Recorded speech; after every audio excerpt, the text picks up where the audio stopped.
Hello, hello. Oh no, wait. I didn't even check my audio. Okay, I think we're good. Sometimes my mic goes mega crazy wild. But hey, Heather, how's it going? Long time no see, everybody. It's been a minute. I'm glad to be back. Heather, how was the trip? It's a little distorted. Oh no, hold up. I want to say that I know why, but I don't. Okay.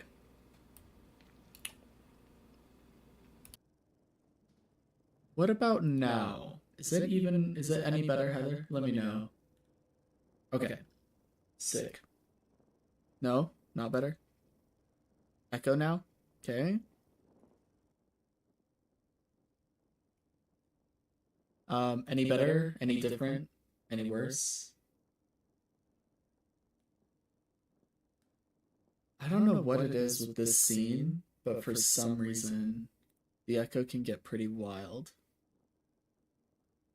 Um, there so it goes from echo to be better, then back to echo. Okay, hold up.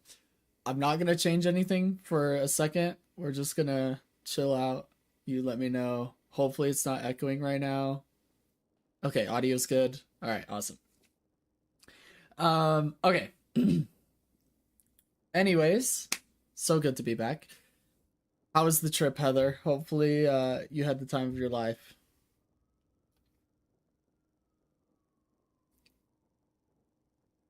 Trip was amazing. That's awesome. Life changing. Wow, that's awesome. What were some of your favorite things that you saw? I'm glad you had so much fun. I know you went to a concert, you said, in the Discord or something of the sort. Oh, the boat tours are actually so goated. The architecture tours in Chicago are so good. So good.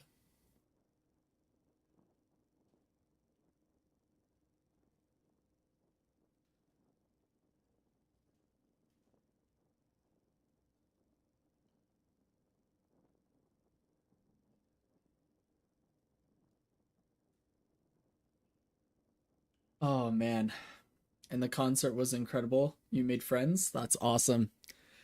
That's super awesome. I left with 8 numbers. That's awesome. Let's go, Heather. Amazing. What concert did you go to, by the way? And then a few of us got drunk at the bar, my first time ever. Nice. W. I don't drink, so I don't. I mean, I've been to bars like with friends, but I don't drink. But it sounds like you guys had a good time.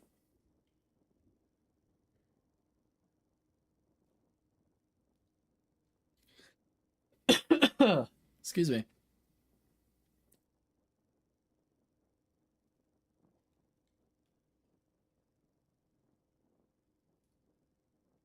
Oh, I'm glad you got a girlfriend helping you out. That's sick.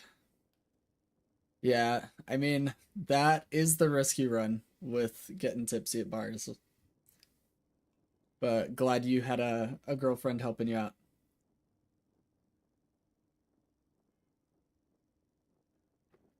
Mm,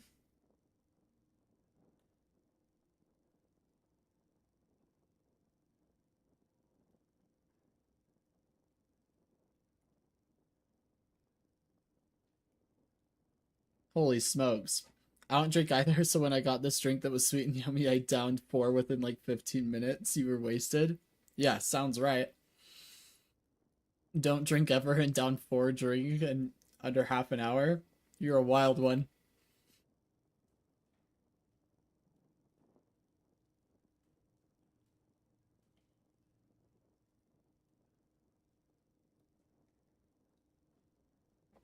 The girl you met there, she was so good. That's awesome. Yeah, I'm glad you made me friends, Heather. That's sick. I'm glad you had an awesome trip. It sounds like it was a blast. I love Chicago. My wife and I really enjoyed visiting there. The band was Citizen Soldier. I've never heard of them. What kind of music is it?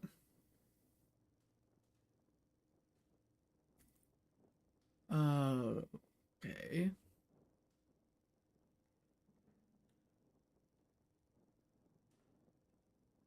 So that's inconvenient. Um, Sorry, I'm downloading VODs to review, but the one that Boss Sauce sent me, it says that the replay is unavailable for download, which is super annoying. Um, but that's okay. Did the meet and greet and talk to the lead singer and got a bunch of things signed, and he wrote me a special note. That's awesome. It's rock. Oh, cool, cool, cool. Yeah, I've never heard of him personally, but that's super cool that you got to meet the bands and talk to the lead singer and whatnot. That's super fun. Hey, Crab Shack, how's it going? And then he recorded me a special video. Dang, Heather's getting the princess treatment in Chicago for sure. That's wild. That's awesome, though. Good for you. What a fun time.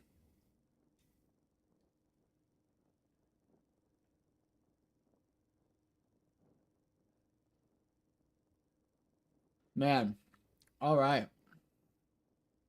You guys, it's been so long. Oh, Boss Sauce's replay downloaded now. Awesome. Okay, it wasn't downloading before, and I was worried he was gonna have to send me another one, but it is working now. Let me send a message out in case Boss Sauce gets in here. At Boss Sauce. Oh no, it doesn't say. Okay, Boss. Oops, Boss.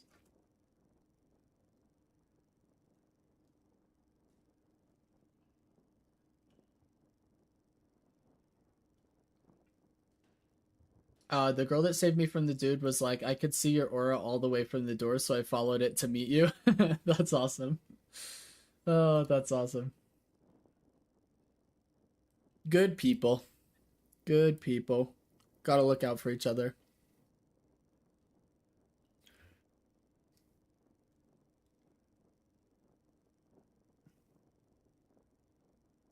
Also, the door dashing food was so cool, so much vegan foods. That's awesome. I didn't use DoorDash while I was in Chicago, so that is not something I'm familiar with. I mean, I use it all the time at home because my wife and I are mega lazy, but I've never used it in Chicago. Not while I was there, at least. All right. I take it Boss Sauce isn't here. Nice. Wait, Heather, is this something you don't want me reviewing? Why'd you say it's just for me?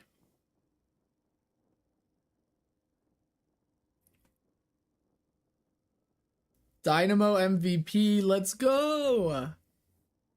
Oh my gosh. Goated. Dang, you had insane healing this game. Oh, healing Nova and healing booster. Dang, this is a sick game. I can review it because you were MVP. Okay. We'll go ahead and send your. I'll review your game, Heather. I want to get to the other ones that were requested first when they're here, but I don't see. Are Crab Shack and Bullet here? Or not Crab Shack. Crab Shack, you're here. I saw you, but I didn't see any requests from you unless I missed one. Boss Sauce and Bullet. And then 8-second door cooldown. Join the Discord and ask for a live coaching. We should be able to do that today as well if they are here. But until people are here, I can't be super confident. I guess, Heather, I could send yours until they're here, but let me download yours. We'll start with downloading it, and then we'll go from there. I've been trying to learn Pocket, and because I told you guys this a couple of weeks ago because it's been a fat minute since we streamed, but I've been just playing a bunch of heroes I don't normally play, just like learning new heroes casually. And I deranked a bunch doing it because learning new heroes in Eternus is absolute misery. But over the last week off stream. Dang, why is it not letting me download yours either? This is so weird. Anyways, over the last week, I've dedicated like a good amount of time to specifically learning Pocket. So I've been playing him like nonstop. It hasn't been like a bunch of other heroes in between. It's just been like straight Pocket and then page games when somebody else took Pocket or he got banned or whatever. And it has been rough. Nope, no requests. I'm in my trying heroes arc. All right, Crab Shack. Well, no problem. If you want to have a review of a hero that you're trying to learn, I'm happy to take a look at that at any time as well. But I'm also in the learning new heroes arc, and it's really rough because I swear every time I have like a half decent game with Pocket, my team is absolute garbage, and then every time I'm doing bad, my team is good, and so I feel like it just averages out to losses every single time. I went 1-15 yesterday on Pocket. 1-15. We actually almost won. It was a 51-minute game. It was really close, but dude, I could not get any kills, and they just wanted me dead all the time. Their Ivy was one of the best I've ever played against, and their Pick Haze would just curse ult me, and I wouldn't be able to do anything until I got in Dom. It was like so miserable. Get good twin 1-15. I know, Heather. I know. It's like it was so miserable. I would go in and get like 4 people afflicted, and then I would just get instantly blown up. Just erased off the map, and so it's just racking up deaths the whole freaking game. It was absolute misery. I've been playing a lot of Viper, and I swear she has a global taunt. Viper is much hated for sure, but that's okay. We still love you. That's what matters, Crab Shack, is that if we were in your games, you know what'd be funny is if we did a community event and we played against each other. That would be hilarious to watch. That would be way more entertaining than Deadlock Night Shift, I guarantee it. You probably didn't think the bridge buff was important. Heather, let it go. Heather, listen. Let it go, Heather. We're here for you. And I did get the bridge buffs. But actually, one time I got the bridge buff and got nuked within, I kid you not, within 7 seconds. So I hit bridge buff, and as I was trying to run away, 3 of them just murked me. So I was like, well, what good was that bridge buff? I died insta. It was such a bad game. It was so... Honestly, I don't even know how it happened. I wasn't even tilted or anything. I just died every time I got an affliction off. I'd go in, afflict, die. Insta.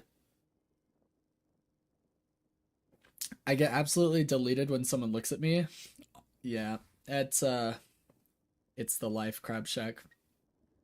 Maybe you should have looked at the minimap and clock. Trolling era? Uh-oh. Guys, Heather's on the trolling era, and she's the mod, so there's nothing we can do about it.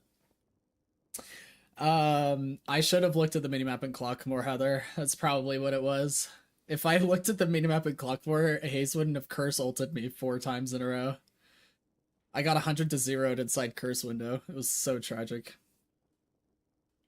Okay, Heather, your VOD review did download now, and since Bullet and Boss Sauce aren't here yet, I'm just going to go ahead and send your review first. We're going to watch you do your MVP match. How's that sound? And then I don't know what Pro VOD reviews I have available. I considered doing another Pocket one just because I'm learning it, but I felt like that was a little biased. So we'll probably do... We have a holiday one. We have a Vindicta one. And we have Yamato. So we could do those, I suppose. But let's start with Heather's game, shall we, ladies and gents? And then if you guys have any questions or any VODs that you guys want me to review, go ahead and send them in the chat. I'll go ahead and hopefully be able to focus on students today more so than anything else, because we have a few requests and then any other students that pop in. But until then, let's pull this up here.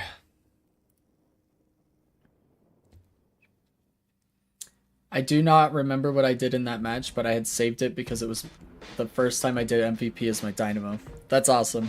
Well, we're going to watch it live on stream. Let's take a look and see if there's anything you can improve upon, Heather.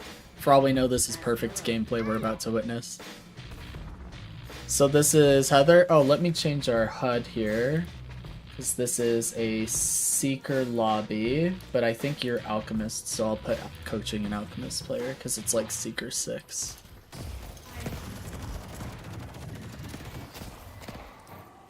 Great Talon says, good luck, have fun, drink water. You know what, Great Talon? I'm going to listen to that. I got my water right here. Let me take a sip real fast. Holy smokes. There's a lot of hydration chat going on here. Water pause, hydration check, water's being drunken. I'm a whore for water. Can we wait until I refill my water now? My bad getting water real quick. What is actually happening? I do remember we talked a bunch in chat and in voice. It was such a good lobby. I mean, it looks funny. Water, am I right, guys? I have a water with a straw and I continuously sip while I play. What in the deuce is this lobby? I'd rather have this than my lobbies.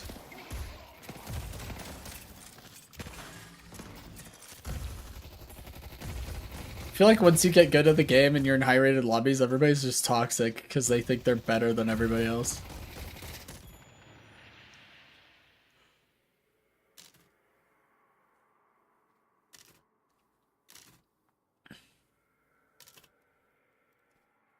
Let's, okay. Nice. Alright, Heather playing behind cover, playing behind minions.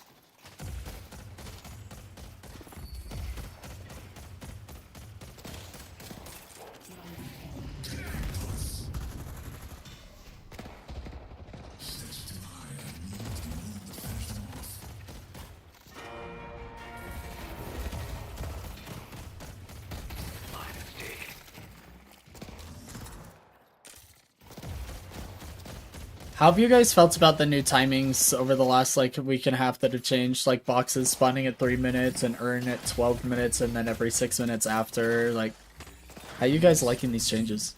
Or disliking? How you feel about them? Oh. Nice kill.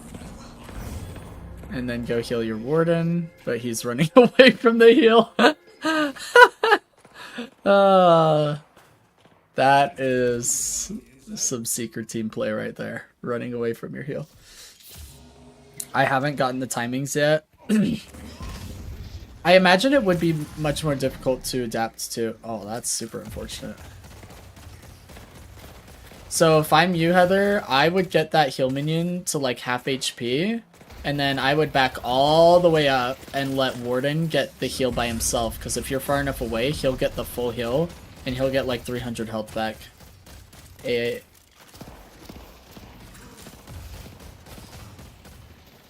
a good way to get your team back into lane. Since you don't need the heal, you're already healthy. Ruined my internal timers, but overall good for the game, I think. Good take, Crab Shack. I don't know if I like it more so than the 5-minute earn. But, and I don't know how much healthier it is for the game in my opinion. But I will say it has screwed up my internal timings a little bit. I find myself forgetting the 15-minute bridge buff more often. Because we've just been fighting earn.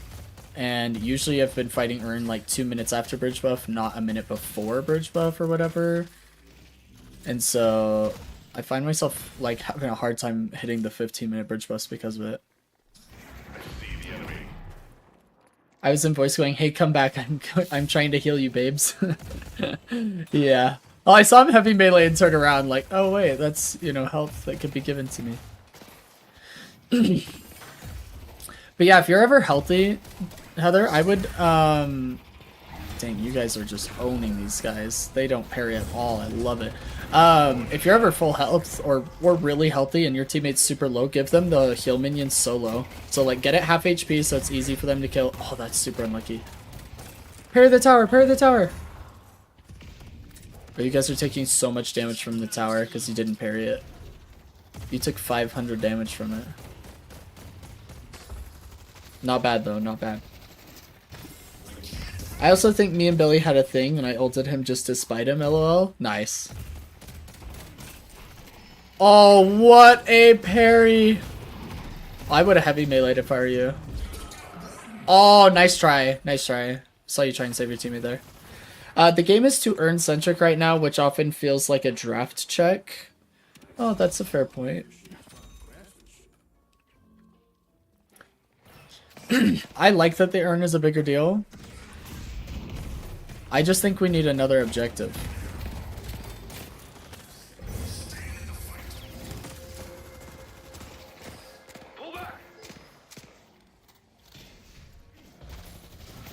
It feels like the map is a whole lot of waiting for earn fights so that you can win mid-boss. I feel like we just need another objective at this point. But maybe that's just me. Like, I think lane-specific objectives would be big, like siege minions, like we have in other MOBAs, where you have, like, a tanky, super mega tank minion.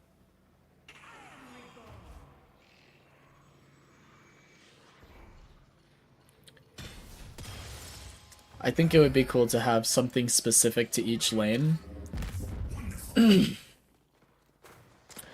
Like if you've killed a certain amount of waves, like if, or I don't know how you would count it. Like if you've killed 100 minions in a specific lane, it spawns a siege minion. That way you have to make sure that you're killing just as many minions as the enemy team. Like if you let waves just crash on each other, they could get the siege minion before you, and then it would force you to a side lane when the team's doing the earn on the other side, so you can't lose the walker. I don't know, I feel like we could just add more dimensions to it that way, but...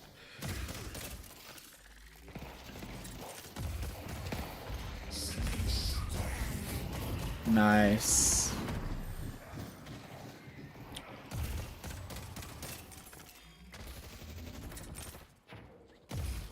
I like how your other bridge buff is still up 90 seconds later. This is the Seeker experience, huh?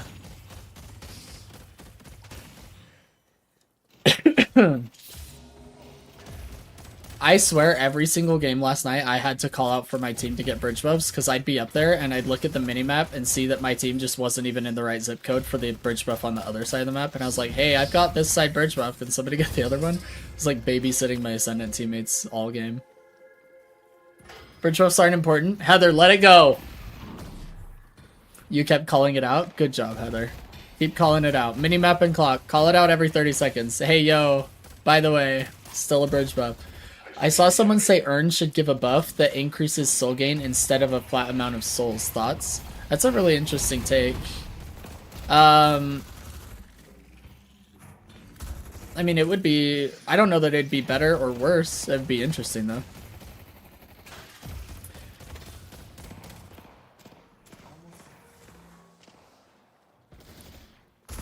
I think it would be harder for lower elo players to get used to taking advantage of the earn because you wouldn't see immediate results. I think the immediacy of the results of getting souls and being able to just go buy right after is really good for like low and mid elo players.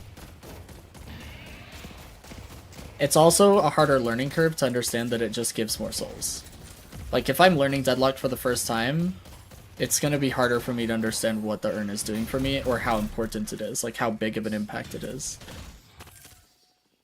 But it is an interesting concept. I told Warden about it and he didn't, so I went to get it, lol. I see.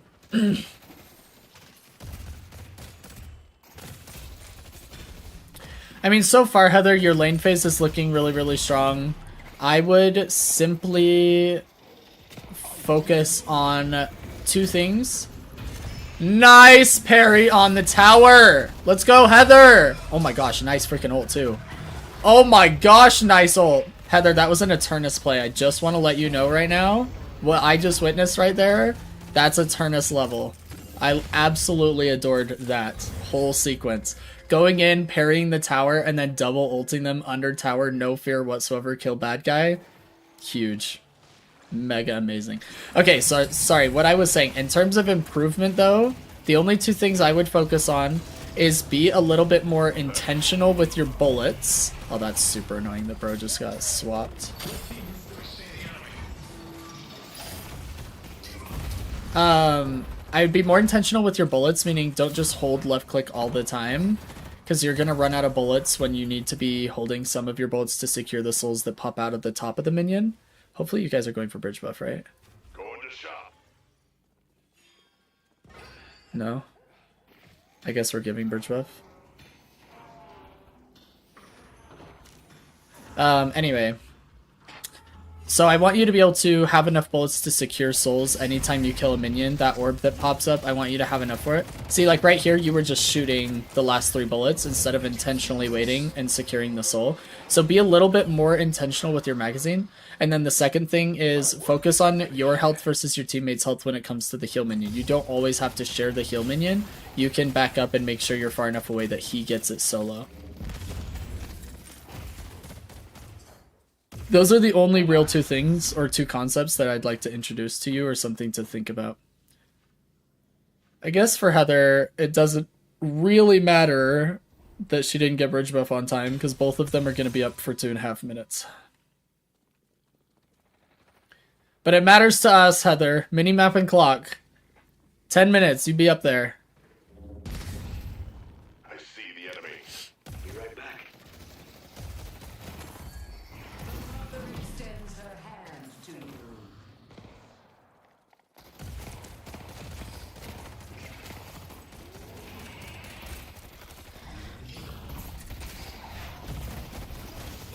Pull back. I'll be right back. I'd also like to see you, like, if your teammate parries against somebody like Billy, like a punch-heavy hero. Nice freaking stomp.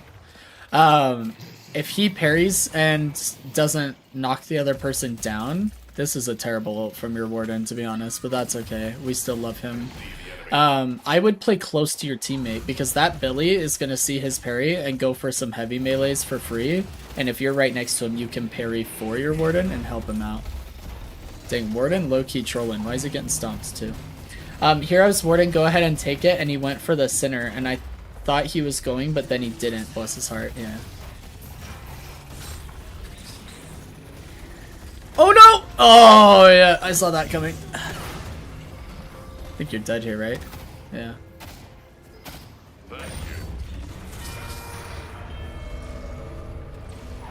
I mean, you guys are creating a lot of space on the map.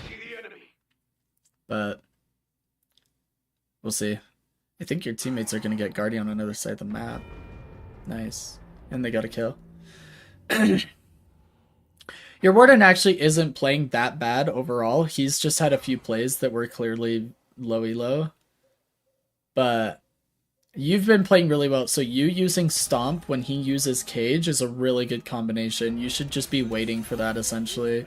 Anytime he throws a Cage on somebody, you just stomp them. It makes it so much harder for them to get out of the cage in time.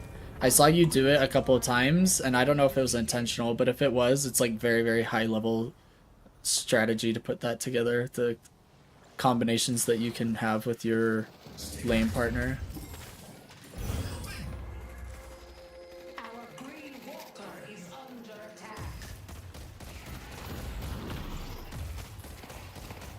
You have healing right for Warden. You can tell him, like, hey, I'm gonna throw healing right on you. Try not to be in line of sight or something, and he can back up to the walker or whatever. What is this Grey Talon bird? I'm sorry. He did good. He tried.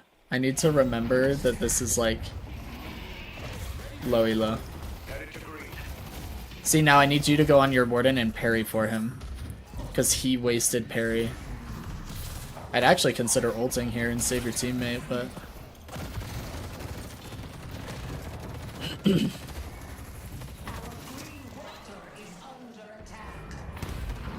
Oh, your Grey Talon's here. Go help him.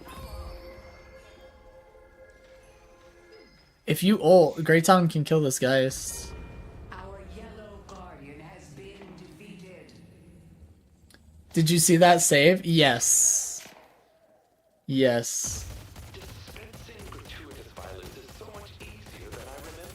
Very well done, Heather. We love to see it. They're trying to deliver the urn.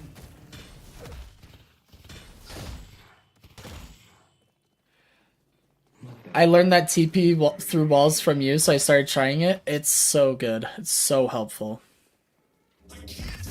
Especially in low elo, because in low elo it literally just looks like somebody teleported away. Like they don't even know what happens.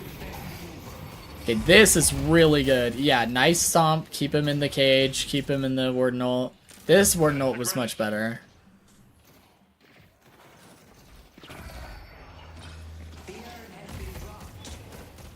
Oh, we don't have okay. Is it just me, or is this completely frozen?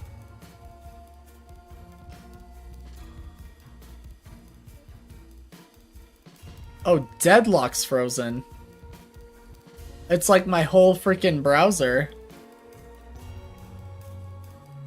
Give it a second. We're getting a crash report, I think. We're gonna have to load back in at 15 minutes. We're just gonna jam to the Earn music for a minute, you guys. We're just chilling out, you know? Just having a good time with the Earn music. Dance party.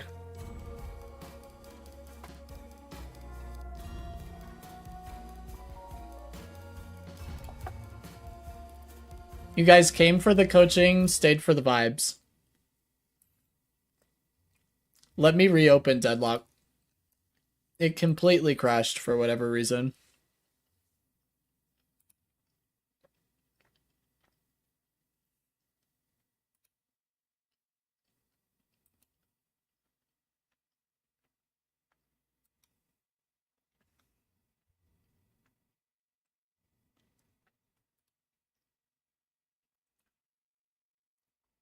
Dang.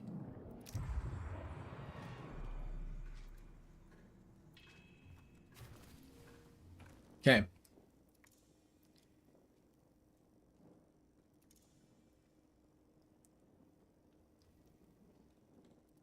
Let's make sure this is the right one. Yep. It was like that Earn take was epic. Heather rocks at Dynamo. Exactly. Okay.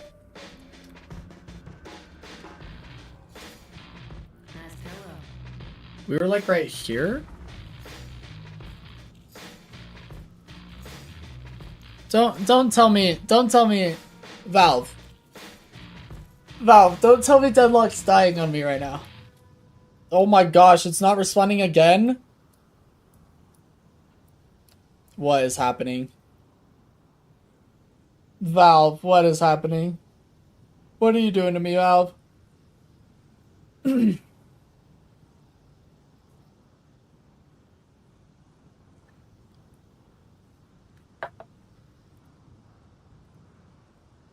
It says deadlock.exe is not responding.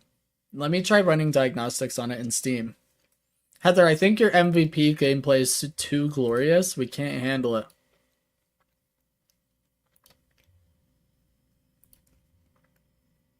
Valve literally won't let us look at it.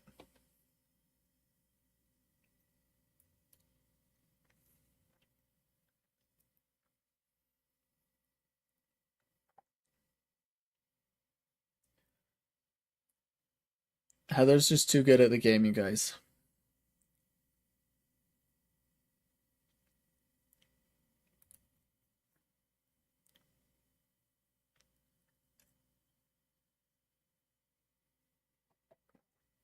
I am the dynamo.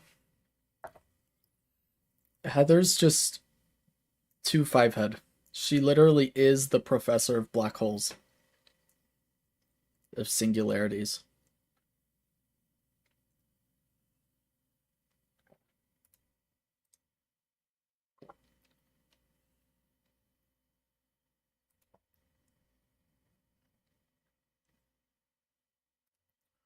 Alright. Let's try this one more time. What I hope it isn't is that your review is like somehow corrupted and it's causing the game to crash and then we just can't finish reviewing the game. That would be lame. But it is possible, I suppose.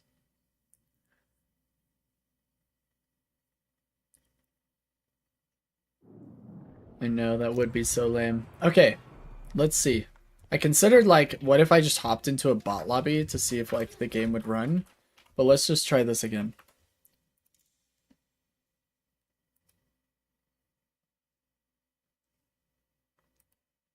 And maybe we just fast forward to where you're at instead of trying to skip? I don't know.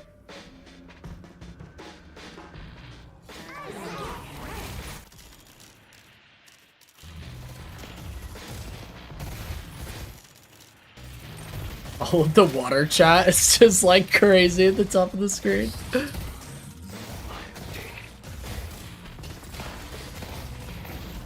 Okay, let's try skipping.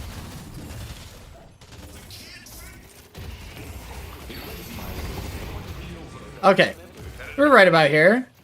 Pretty close. Here we go.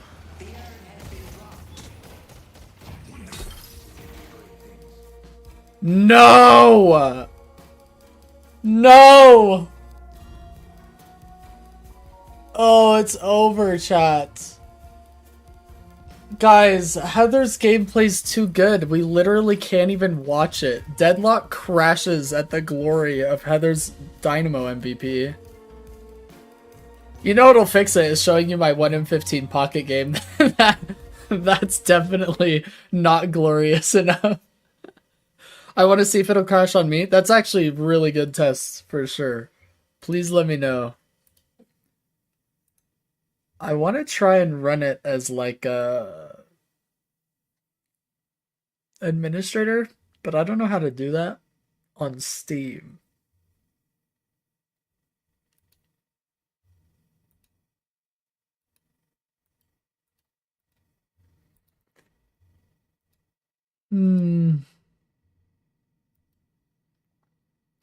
Downloading it now. Let me know, Heather.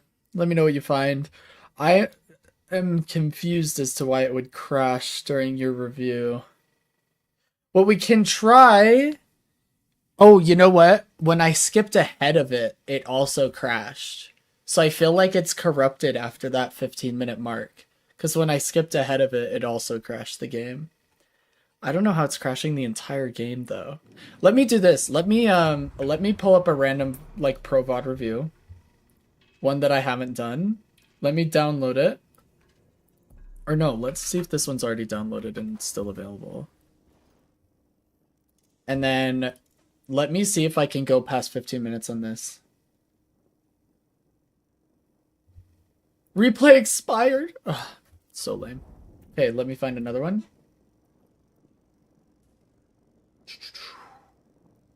Okay, let's take a look at this Cosmetical Pocket game. Let me download it, see if we can go past the 15-minute mark.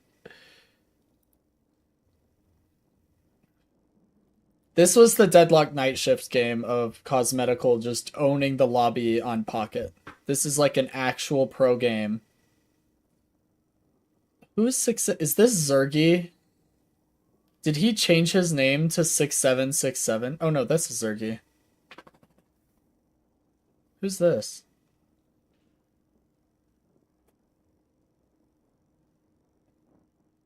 No, I don't know who it is. Alright, never mind. You can probably find the executable by browsing local files through Steam. You're probably right. Let's see.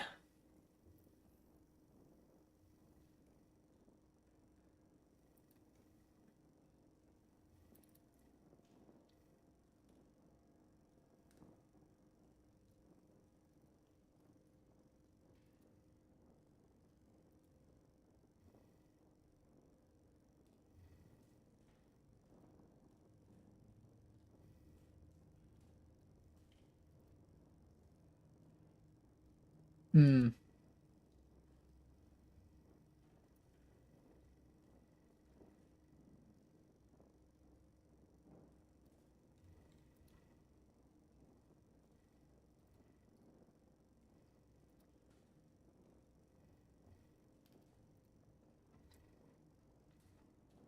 This is odd. How lame would it be if replays are like mega broken today and Valve's gonna have to update it and then I just can't do any VOD reviews today? That would just be the lamest. I'd have to beat somebody up, I think.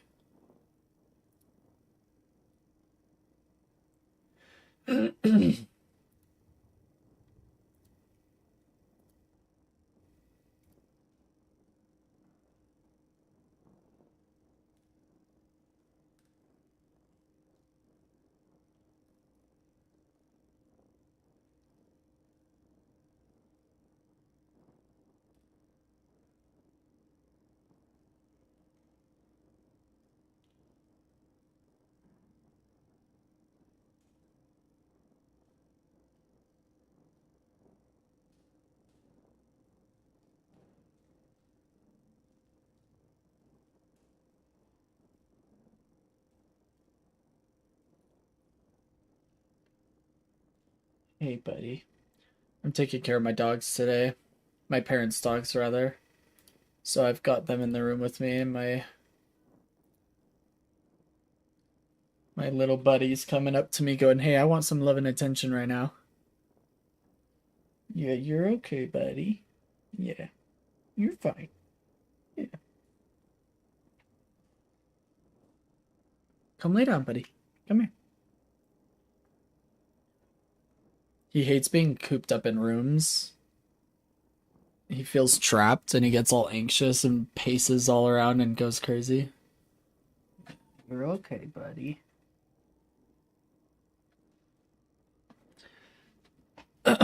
Okay, let's see if we can watch this replay. This is Cosmetical playing Pocket, and I just want to test if we can go, like, past the 15-minute mark. What in the... Guys, like, what am I actually dealing with today? What is this garbage? It's like the replay system is broken. Unbelievable.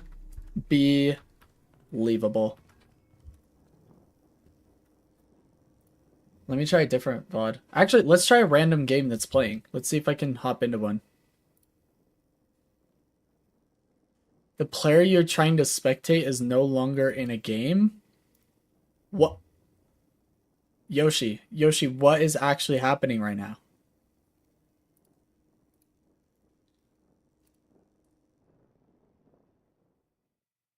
What about this one? Can we randomly watch this one? Let's watch Paige gameplay. I'm not biased at all.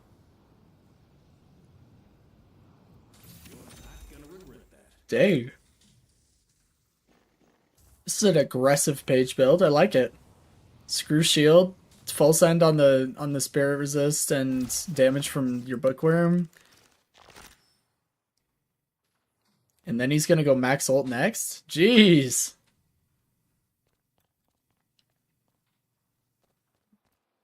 We're actually getting creamed by silver. Holy smokes. Replay thing is totally buggy? Yeah, you're telling me. What is going on today?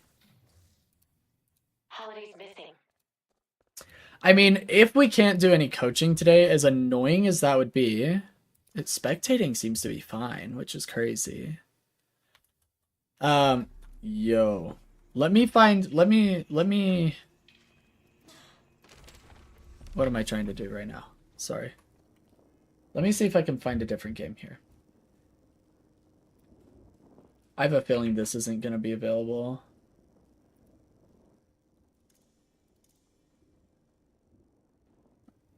Yeah. That's super annoying. What about this one? Probably not this one either. Yeah. Super annoying.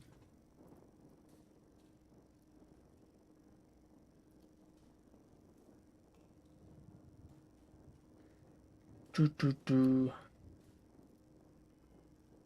about this one? Probably not. I imagine all these have expired. Super lame. Okay.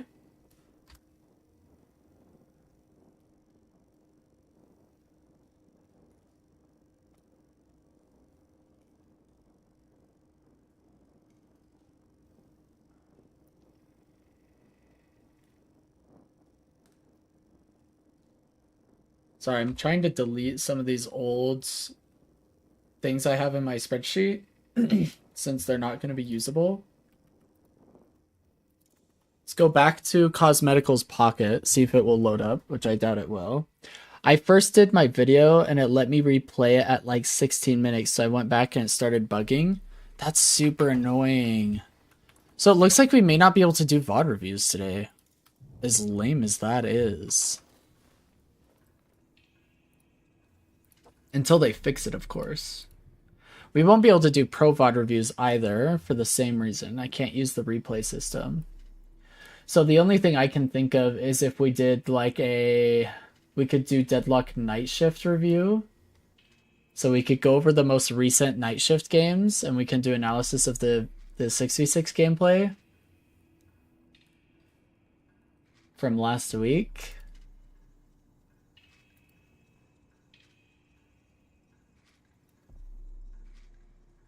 We could start there at least. Maybe we start there and then they'll fix it by then. We can hope, maybe. It is a bummer, Crab Shack. I bet they'll fix it soon. Yeah, I would hope so. Let's start with that. I'm pulling up the night shift game.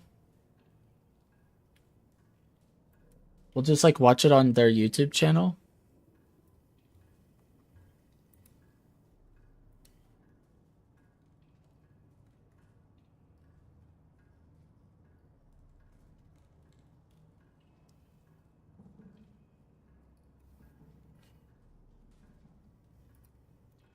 Should we start with the EU finals?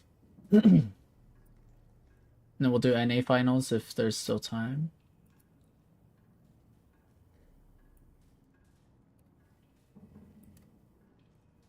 Mid lane then. Okay, let's take a look. We'll take a look at the end of the draft. And then we'll go from there. They hotfix regularly, so it's possible. That is the idea, yeah. We'll do Deadlock Night Shift's EU game, so we'll do the EU finals match. This is Leviathan versus Loki W from last week, and we'll go ahead and do like a review of the gameplay. And then from there, we'll see if they fixed the replay system. If they haven't fixed the replay system, then we will send the NA match, and if they haven't fixed it by then, we'll cry, we'll whine, we'll weep, and we'll wail, and then we'll move on, you know? Okay, 1 second. Let's take a look here.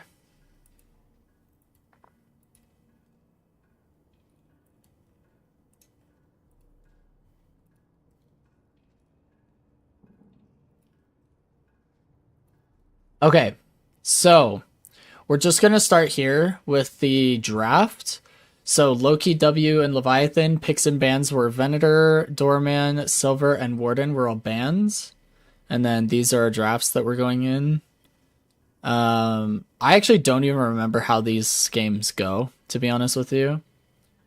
But let's go ahead and just take a look at it. Let's do a review of the pro gameplay from last week. I also think there's some natural synergy within like Viper, Victor, and Pocket together. The fact that you can Affliction, you put a lethal venom on someone, and it's a good chance. Let me know if you want me to turn it up or down, by the way, because I usually keep it quieter than most people like it. But healing out of Pocket as well can completely shut down a Rem if you hit multiple people with Affliction.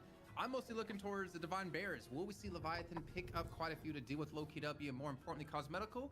Only time will tell. We're gonna hop into our finals in the EU night shift. It's Leviathan against Loki W, and it's Jake and DDK. Take it away, my European man living in the States. Well, this is really interesting. okay, here we go. Hop in the game. Silver scan. You can check the VOD. We'll play the video again later into the broadcast. We want to get into North America. But we've got a new skin with the sub goal. What's funny is I actually think this is the Cosmetical Pocket game. I was just trying to watch on the replay system and it wasn't working. I'm pretty sure this is it. A little immediate pause. A little internet reboot for OCs, which good to see OCs back on the. All right, I mean, let's On it. get through the but I mean, I think pause. threats on Well, what do you think of this? Sometime, anytime, Yeah, look, one of these times. which is bro is hitting. I don't I can't like as a like sports professional, Jake. free camming. I want this app. Holy pause. Back off the internet. There we go. To get We're those back. things settled I knew before I'd get see there our eventually. game before All we right. really kick off. All right. Okay. Good. Okay. Got to get my head back into this one. I'm still thinking, who should I put my money on? Man versus Guy or whatever the fight was between. I don't know if you saw that poster. Right. Okay.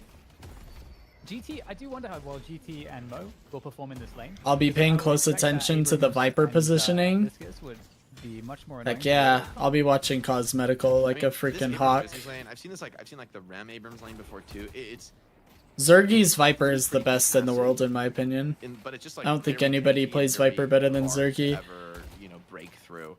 I did a pro VOD review of a Viper like forever ago, actually, kind of at the beginning of the channel, maybe 2 or 3 months ago, from a guy named Speedery, and he's really freaking good at Viper and NA as well, but I think Zergy's the best in the world at Viper. I don't know. Yeah, I mean, I think that's always a nice, like, at least a hero like Abrams who wants to last at the group from close range. Ooh, He's wait, definitely the Abrams person here. I would suggest you watch if Closer you're level learning and rate. Viper. Didn't quite have it to be able to last at those creeps and heal up. Now Shiv under pressure, and there's actually heavy pressure being applied by Loki W in this lane. Obacam doing huge damage here. Nice little rake on the small camp, though. Is going to get OCs back into fighting shape. I do There we remember go this again, game. This time on to GT, surprisingly. What a catch from Hoot. Rake's going to be able to get out of that and do an early base trip. Oh, speaking of which, Jeez. into the time bomb there. That's what it's called, right? It's like a time bomb. I believe so. Is that VOD review Something lost like to that. time? I'd Sounds love right. to I think watch that's that. time bomb, right? That makes Um, sense with Paradox's kid. So the VOD Little review entendre. is on YouTube that I did. So you can watch my YouTube video of it, Watching on the but YouTube. watching the VOD review yourself, I can practically guarantee it's gone. VOD reviews only have like a 2-week lifetime or something like that. Loki W having So a like bit the of fun. match ID Mina was one goes of away these, like, way fast. dominant laner, right? And I think now she's just a lot more fragile in the lane. So you match her up with somebody like Paradox. So you'd have to watch the YouTube video that I Once again, posted flexing or the find a different flexibility, Speedery right? Like, not many video. players could come off. He's been playing like Ram really successfully. He's shown a lot of different looks on other sports, and now is on an Victor, initiator. Hayes. Yeah. Time to do my thing. Already, I feel like Loki W are just playing with a lot of confidence across all the lanes, right? They're willing to look for engagements, looking for trades. Really aggressive Oof, positioning. look at how This much carry damage. is over- Oh my gosh, Obikim just gets deleted Like, there. The only way that play works is if he successfully parries the Shiv, and Remark doesn't give it to him. Takes up a kill for his troubles, and all that work in the mid lane kind of goes back the other way, just with that one kill. Yeah, definitely quite painful. You'd expect Cosmetical to have a pretty iconic game here. You know, Cosmetical known as a pocket pro, like one of the players that you put next to the hero pocket. I'm curious, And- Dan. Oh, sorry. Go ahead, go ahead. I don't know. I wonder if you saw. There's like a recent stats article came out showing the change in hero win rates in pubs, of course, based on number of games played. Pocket is the highest in the game. You get like after 250 games, Pocket players have like, I want to say it was like a 6% higher win rate or a 9% higher win rate, like a I think really 9, yeah. dramatically higher win rate from experiences. Kind of makes sense because the character. Crabshack, you'll have to let me know what you think of the video once you have a chance to review it. It is older. I mean, keep in mind, this is like 2-3 months ago, so like obviously Viper has had a lot of changes and the meta has shifted and whatnot, but And you're just playing um, absolute noobs. Maybe, Speedery like, is the just control so is good. possible. Oh my gosh, the amount of damage. No, but it's definitely very interesting because obviously the way that you play a hero that has such mobility, there's a huge amount Wowza. of value you're going to leave on the table if you don't know how to play them. It's, you know, movement is unlocks so much. In the way Oh, of Listic options, came back and up and so Aussies the more caught him. mobile a hero, the more options you could potentially have. I'm sorry, I thought This these was guys a were supposed to be bloodbath, like compared to last game, which is quite a slow and steady early game. There's the mole man. This game fights coming more or less constantly here. That's fine. Positioning is my biggest issue, I think, and that's mostly the same. Very That's true. small soul lead for Loki W, but maybe these double buffs need Vitality on Mo, pretty nice, alongside Gun on Billy. But Zergy's showing no respect here, full aggression. Oh, him missing that bola there is so tragic. A lot of damage come through from Billy. I think he Now just Ram gets goes owned, through, right? that Rusted Barrel, further adding on, reducing Yeah. the bullet resist, and with the parry miss, should be just dead to rights. Affliction comes out, but of course Rem there to just heal this Billy up and fight for him. I think something that's been really interesting about the Ram picks, although here might be a conversion, nap time to. Oh my gosh! Is it gonna be enough? Oh my It looks like it's gosh! going to be enough. Also, some nice damage there on the exit. But oh my Unbelievable. God, no way. Wow, that's so crazy Oh, from he's Cosmetical. Yeah, there's gonna be a few changes, Crabshack, so like HP per boon difference. There's gonna be a few changes that are going to impact the game overall. Yeah, But you can still learn a lot from watching it.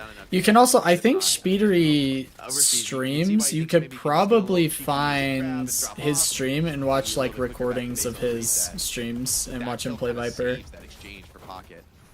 This side, Yeah, though, that was a Saw crazy Michael shotgun effect, snipe. found a combo there I for think it was the side. hyperline that killed him, right? Like, I think he went up for like half a Power set second the to ball just use very the quickly. zip line to gain some speed and get back quicker. And Cosmetical caught the timing and it killed him. Scary Google.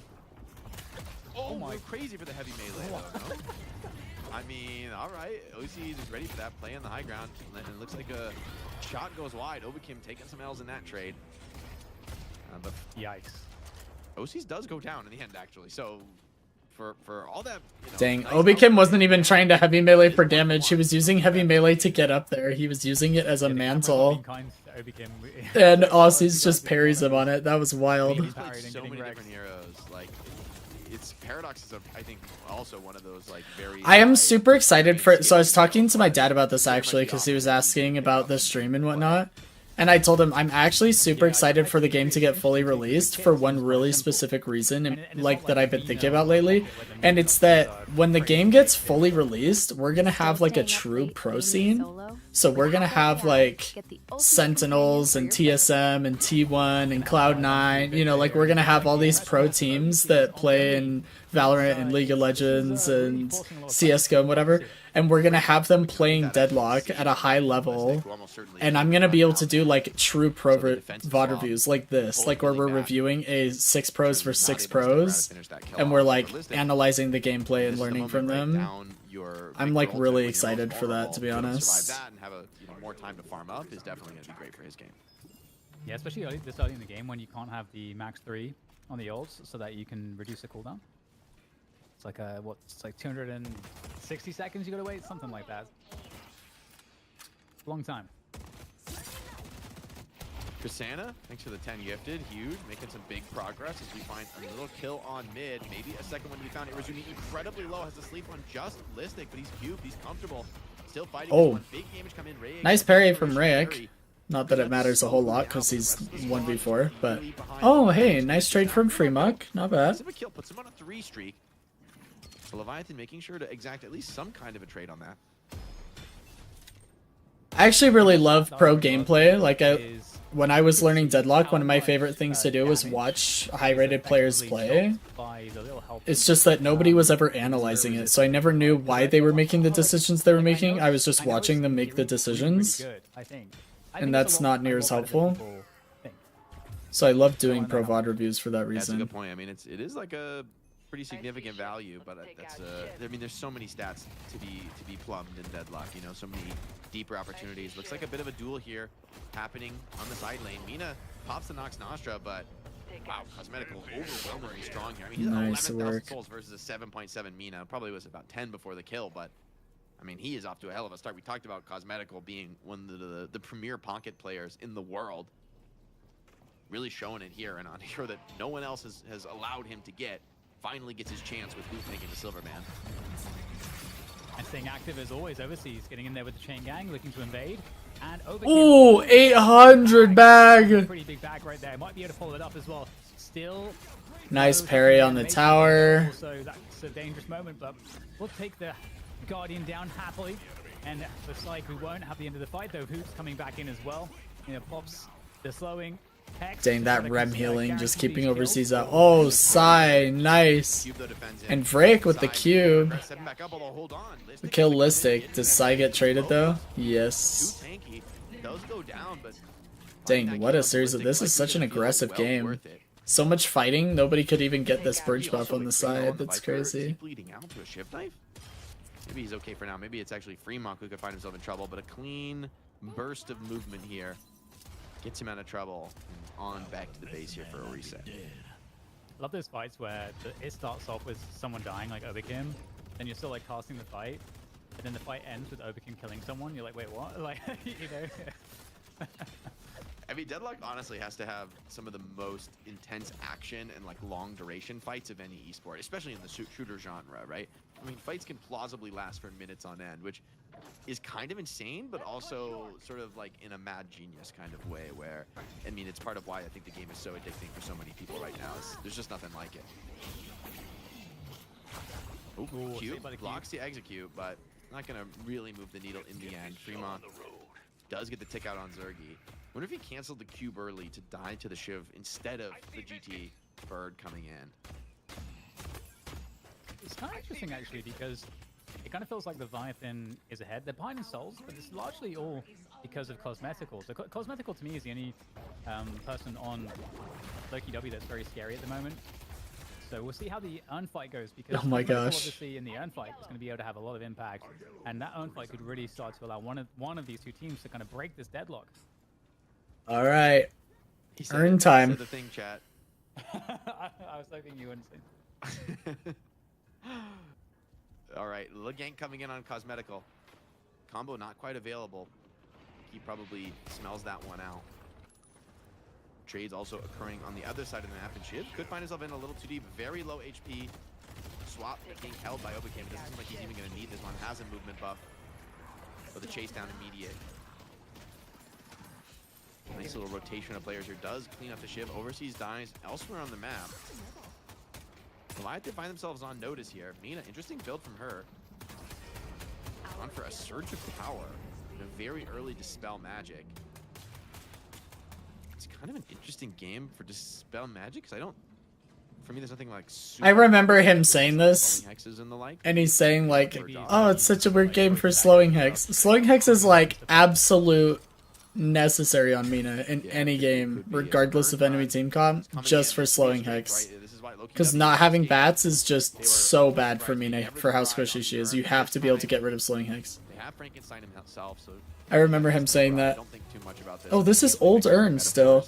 So tomorrow's night shift is going to be the first one with the new urn, right? True to their history as a team, they're not going to try, and I don't really blame them against a victory. That'll be fun.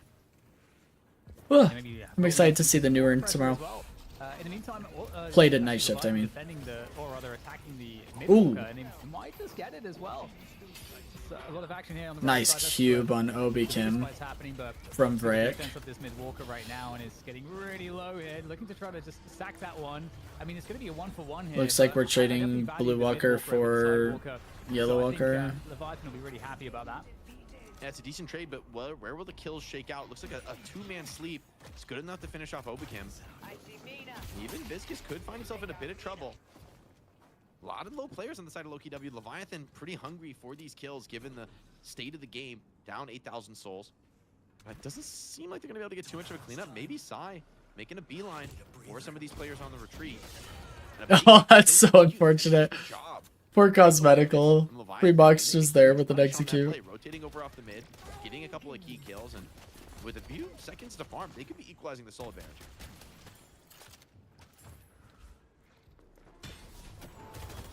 Yeah, really interesting situation, to be honest. Like, okay, well, hold on. We're going to get the invader, the attempt at the defense, and the combo is what it does best here. So there's jungle pressure. There we go, the burrow as well, to really try to bear down onto Obacam. Is there any follow-through for this, though? There's nobody else in the doubles, but everybody's outside the big building. Billy's now making his way in to finally finish off Obacam. I feel pretty bad. I feel like he's getting real targeted in this game so far, but in goes the Billy for doesn't another have slap. ult. I don't know about this one, Listic. Yeah, Billy Yeah, calls the bluff. suicidal. The cleanup. Bridge Digital buffs. calendar Oh, lightening my mental load we got was worth ads. Every penny. I wasn't fully convinced the Skylight calendar. Couple bad deaths back to back from Loki W, failing to defend their own doubles. A bird comes in to fix the map and clear up that right side wave. Getting to a fight with Shiv should be pretty comfortable for Pocket, but down a couple players. Loki W still managed to grab both buffs off that, which is really nice considering they did basically just lose a trade. How do you feel about the state of the game right now, Jake? Because it feels kind of hard to pin down an advantage. For me, at least. I agree. I think this game's basically dead even right now. I mean, I'd say maybe you put the two buffs in Loki W's pocket. Like, they're pretty decent ones. I mean, Spirit buff on Viper, not the Loki best, but W definitely Vitality has the buff on advantage Abrams right makes him now. an insanely hard And kill, they also especially have as better he's having a pretty scaling. solid game, of course, boot on the Abrams this time. So he's going to be getting a little bit more farm than we see some other teams put on their Abrams, a little bit more opportunity to carry. I'm actually curious if we can get a chance to look at the Abrams build. Trade on the side lane here, and this is some of the value from Pocket. I mean, just fully disrespecting Mina on the wave and just caping out. Like, no other hero in the game can do this, but actually, what a recovery for OCs, by the way. Already up to 17k on the souls after a rough early game. And this fight now down by the mid boss with the return fire getting pinged. It's looking pretty scary right now for Overseas, trying to get out there. Oh, the Rising Ram looking to maybe do enough here, but just getting slapped Oh. constantly. Finally, there's a parry into a nap time as well. Does Overseas go down here? Surely. Nice. Listic is able to get the kill. So Loki W able to at least convert. And they don't even get his ult to trade. Very, very tight. Slight lead. Yeah, it could be more kills to be found on the other side, though. Leviathan need to get something out of this. They really don't want to give up kills like that just for free. Arena, Herb falling back to the side lane. Signals that maybe it's enough, but Freemark does find the finish, though. Catches Obacam, is not able to fully retreat out of that, even with all the mobility that Paradox Kid offers.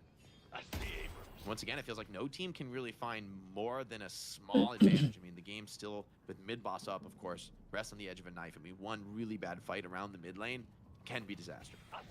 Especially with the Walker down, right? Like, that prevents a pretty significant strategic advantage here for Leviathan around the mid lane. That it's going to be a lot more comfortable for them to go for some potentially deeper chases in that position. Yeah, I think it's massively more valuable than a Sidewalker. We'll see how well that advantage can be utilized, though. Cosmetical Be a dive here. Cosmetical is dangerous to be up against. Rosie's rather does have the ultimate. Isn't going to pop it just yet. And that's why we have Dispel Magic. Instantly uses it to be able to get rid of the slowing hex and use bats to get away. You still put some big damage down. A bird's coming in. Rayox sent Bird over to help as well.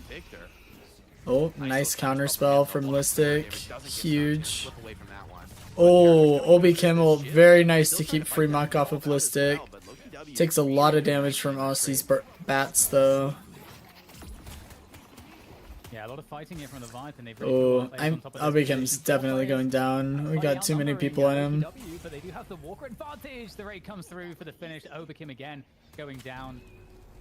And there's Listic's ult. This pressure onto the Walker now becomes very serious. Loki W at risk of losing it. And I mean, the Oni is coming, but Loki W have lost all priority on the left side of the map. Yeah, I mean, not only finding the kill on Obikim, but also taking that. This urn fight's going to be very, very big. That's a pretty significant window of time, especially right as the urn is being considered for a dunk from Hood. It feels like without the reanimation, you got to think twice about that. And Leviathan, their signature style, right? Like, they might not have had the best performance this weekend, but they have shown a real fight in this match. I mean, this really does feel like an even series. You know, here, this early in game one, it's obviously very too close to call, but there were some moments at the very start of this game where I was getting a little worried. Yeah, especially, you know. So Hoot is kidnapping the urn right now because we're waiting for Cosmetical to reset and for Zergy to feel comfortable with that wave in the right side, but it looks like they're willing to trade urn for Right Walker. So once we see 3 people in right on Zergy, we should just go depot the urn ASAP. Right now, and this is also the problem with these split walkers on the side lanes. It's like such a seesaw between them. And you're able to kind of force pressure. Looks like we're giving up the urn because we want to fight them in right. But I don't think we're really going to be able to do much with it. So I disagree with the call. If they want to force a fight, Listic though relatively close to having that ultimate backup. The rotation would have had to come much sooner. For Leviathan, they were way too slow. They should have commit to urn, traded urn for Walker, or committed to a rotation way sooner, but there was too much discussion happening. Ooh, ult off cooldown. Okay, we've traded Listic for Rayek. That's not great for team fights because now we have less frontline here. Zergy going crazy on Aussies. Nice kill. Obi Kim's about to get traded though. And that's going to be a dead OCs. And again, okay, we just over to the counter. Just trades back and forth constantly. Poor Obikim. How many deaths has Obikim had? Holy. Yeah, he's been struggling in this one. He's been really punished, I think, for a lot of the step-ups. 9 deaths in the game. I mean, see, guys, look, even Obikim in a pro lobby died 9 times. It's okay that I went 1 in 15 on Pocket off stream. It's okay. These things, they happen. It's okay, it happens. Cosmetical may only have 1 death, but I just need you guys to let it go. A little bit less forgiving, and we're kind of seeing the implications of that. Fremont, we talk about his Shiv a lot here at 21k. with the movement buff online. I think I will say the Mirage I was playing with when I went 1 in 15, he was like super chill.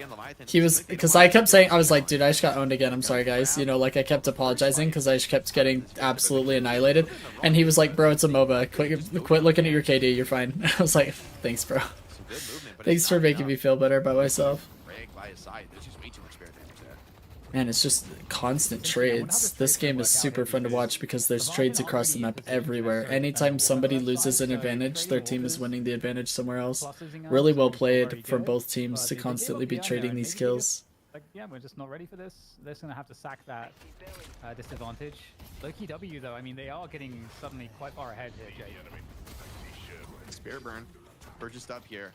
For Cosmetical. I'm actually surprised Cosmetical didn't send Affliction on those two, because his team was around to trade. Like, if we go back, look at this. Every time this owl comes in, it feels like you've got Is this too far back? Yeah, right here. So look at Cosmetical's positioning. Once he sees the second person on him, and his Abrams is right here, I would Afflicted right here. Is there any reason you guys wouldn't Afflict right here? We're in a 4v2 turning into at most like a 4v4, maybe 4v5. But until then, it's going to be numbers advantage or numbers even with Affliction on 2 targets. Why didn't he Afflict there? I feel like this is a missed opportunity from Cosmetical. Find himself mostly on the retreat here with an owl steaming ahead. Every time this owl comes in, it feels like you've got to really slow down the engagement. Inside of low-key W. Save it for the urn. I don't know Affliction CD. Affliction would be up by the time the urn is here. The urn isn't going to be up for 2 more minutes.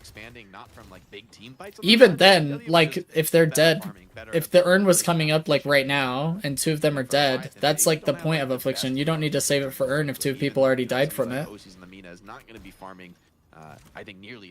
Let it go, Elsa and Coach Blayton 2026.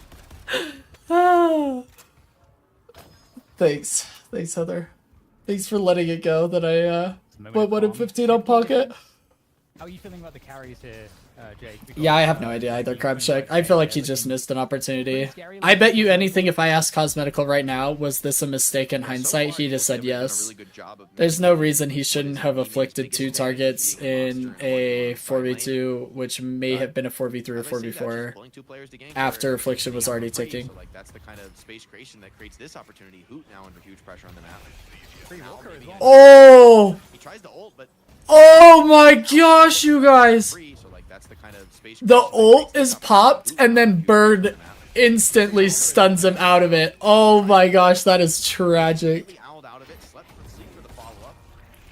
Maybe saving it if they overcommit to that fight, kind of grasp it at straws. I mean, my argument would be they already overcommit, right? 2 of them were chasing a pocket, and they had no idea they were walking into a 2v4, and they should have been punished for it.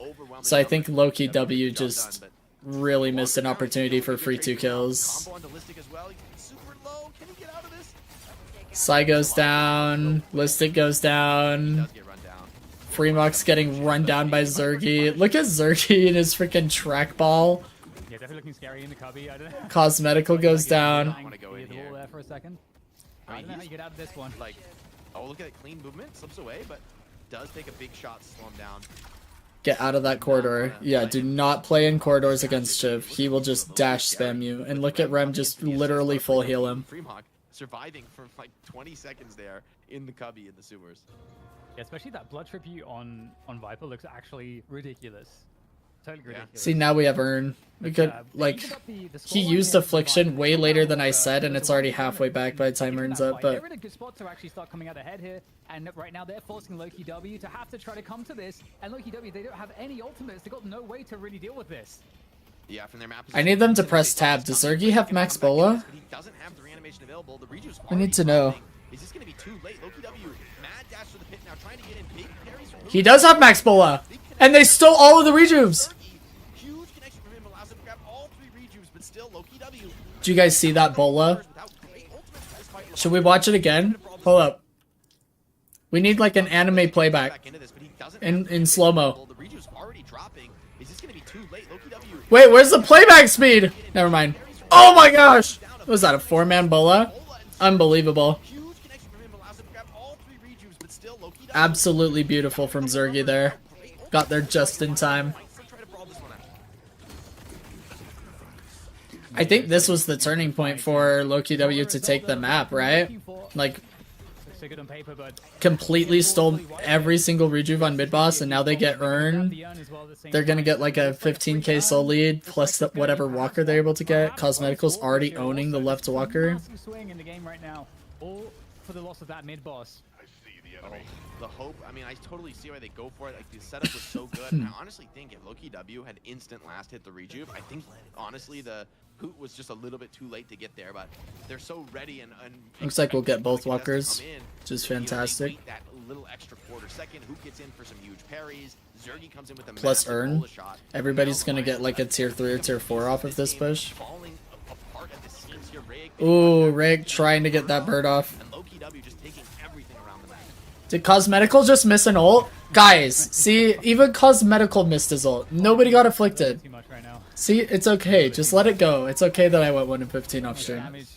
Just let it go, guys. It's Over fine. the trade, yeah, good combo grab, but hold on the swap into the silence wall. Keep Zergy up for now. Still with 2 regions to play with. The bola shot also Nice goes bola in. on the Riot Billy throwing to just so shut many down the Riot front desperate line. to try and clean some of these redos off the map, but they're just throwing bodies into the wood chipper right now. Loki W still low HP across the board, but more than happy to continue. Do I have any making Viscous trades. players here? Freemike I has feel like to Viscous is in live. such a bad spot right now. It feels The bad. price is expensive here because you still have what, a minute and a half, 2 minutes. They need on to the bring rejuve back his ult. to reset your HP and go again. The ult nerf is too much. Get one more rejuve out. That would be.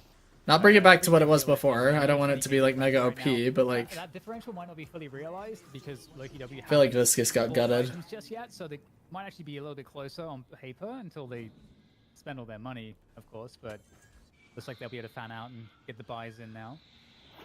So many low players. Surely you can get a finish with this bird.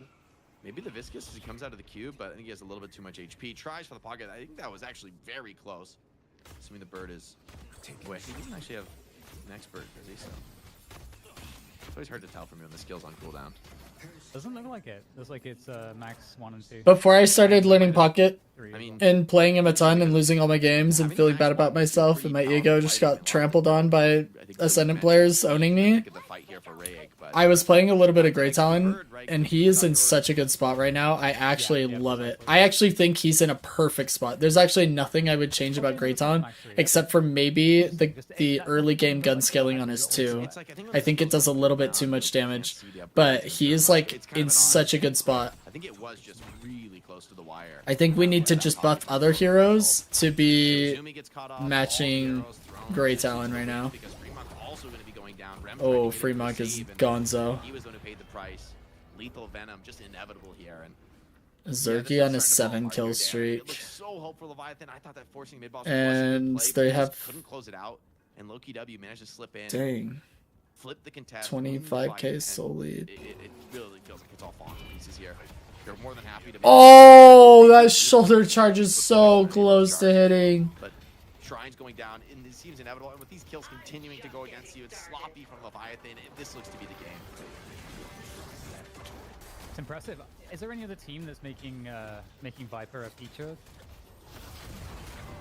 I mean, at this point for Zergy, I feel like it's kind of beyond the hero picks. Like, we've known him as a flexible player, but I think you got to look more at what he's putting on as a player rather than like the hero he's necessarily getting to do it with. Too bad rejuves are going away. Have been some of the most stable we've seen. And So we have to back out now. his Unless we players can so get far kills. really come into their own around him. Affliction only onto 1.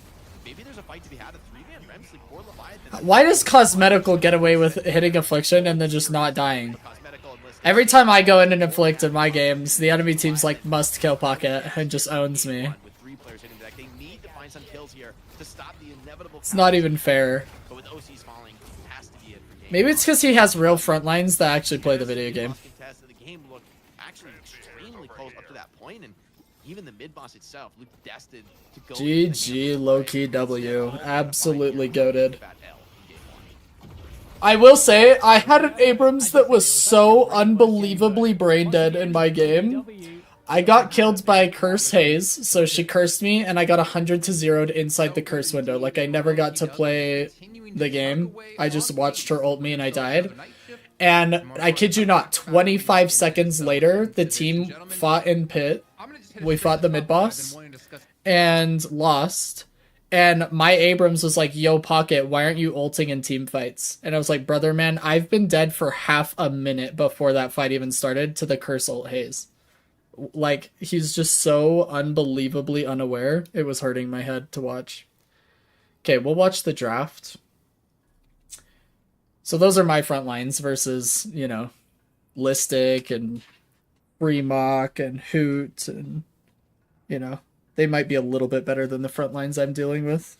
Possibly slightly better. All right, low-key W still banning Doorman. I'm actually surprised to see Doorman being banned first, because I think Pocket and Silver are the strongest heroes in the game right now. The game in a way that is incredibly hard to respond. Not change.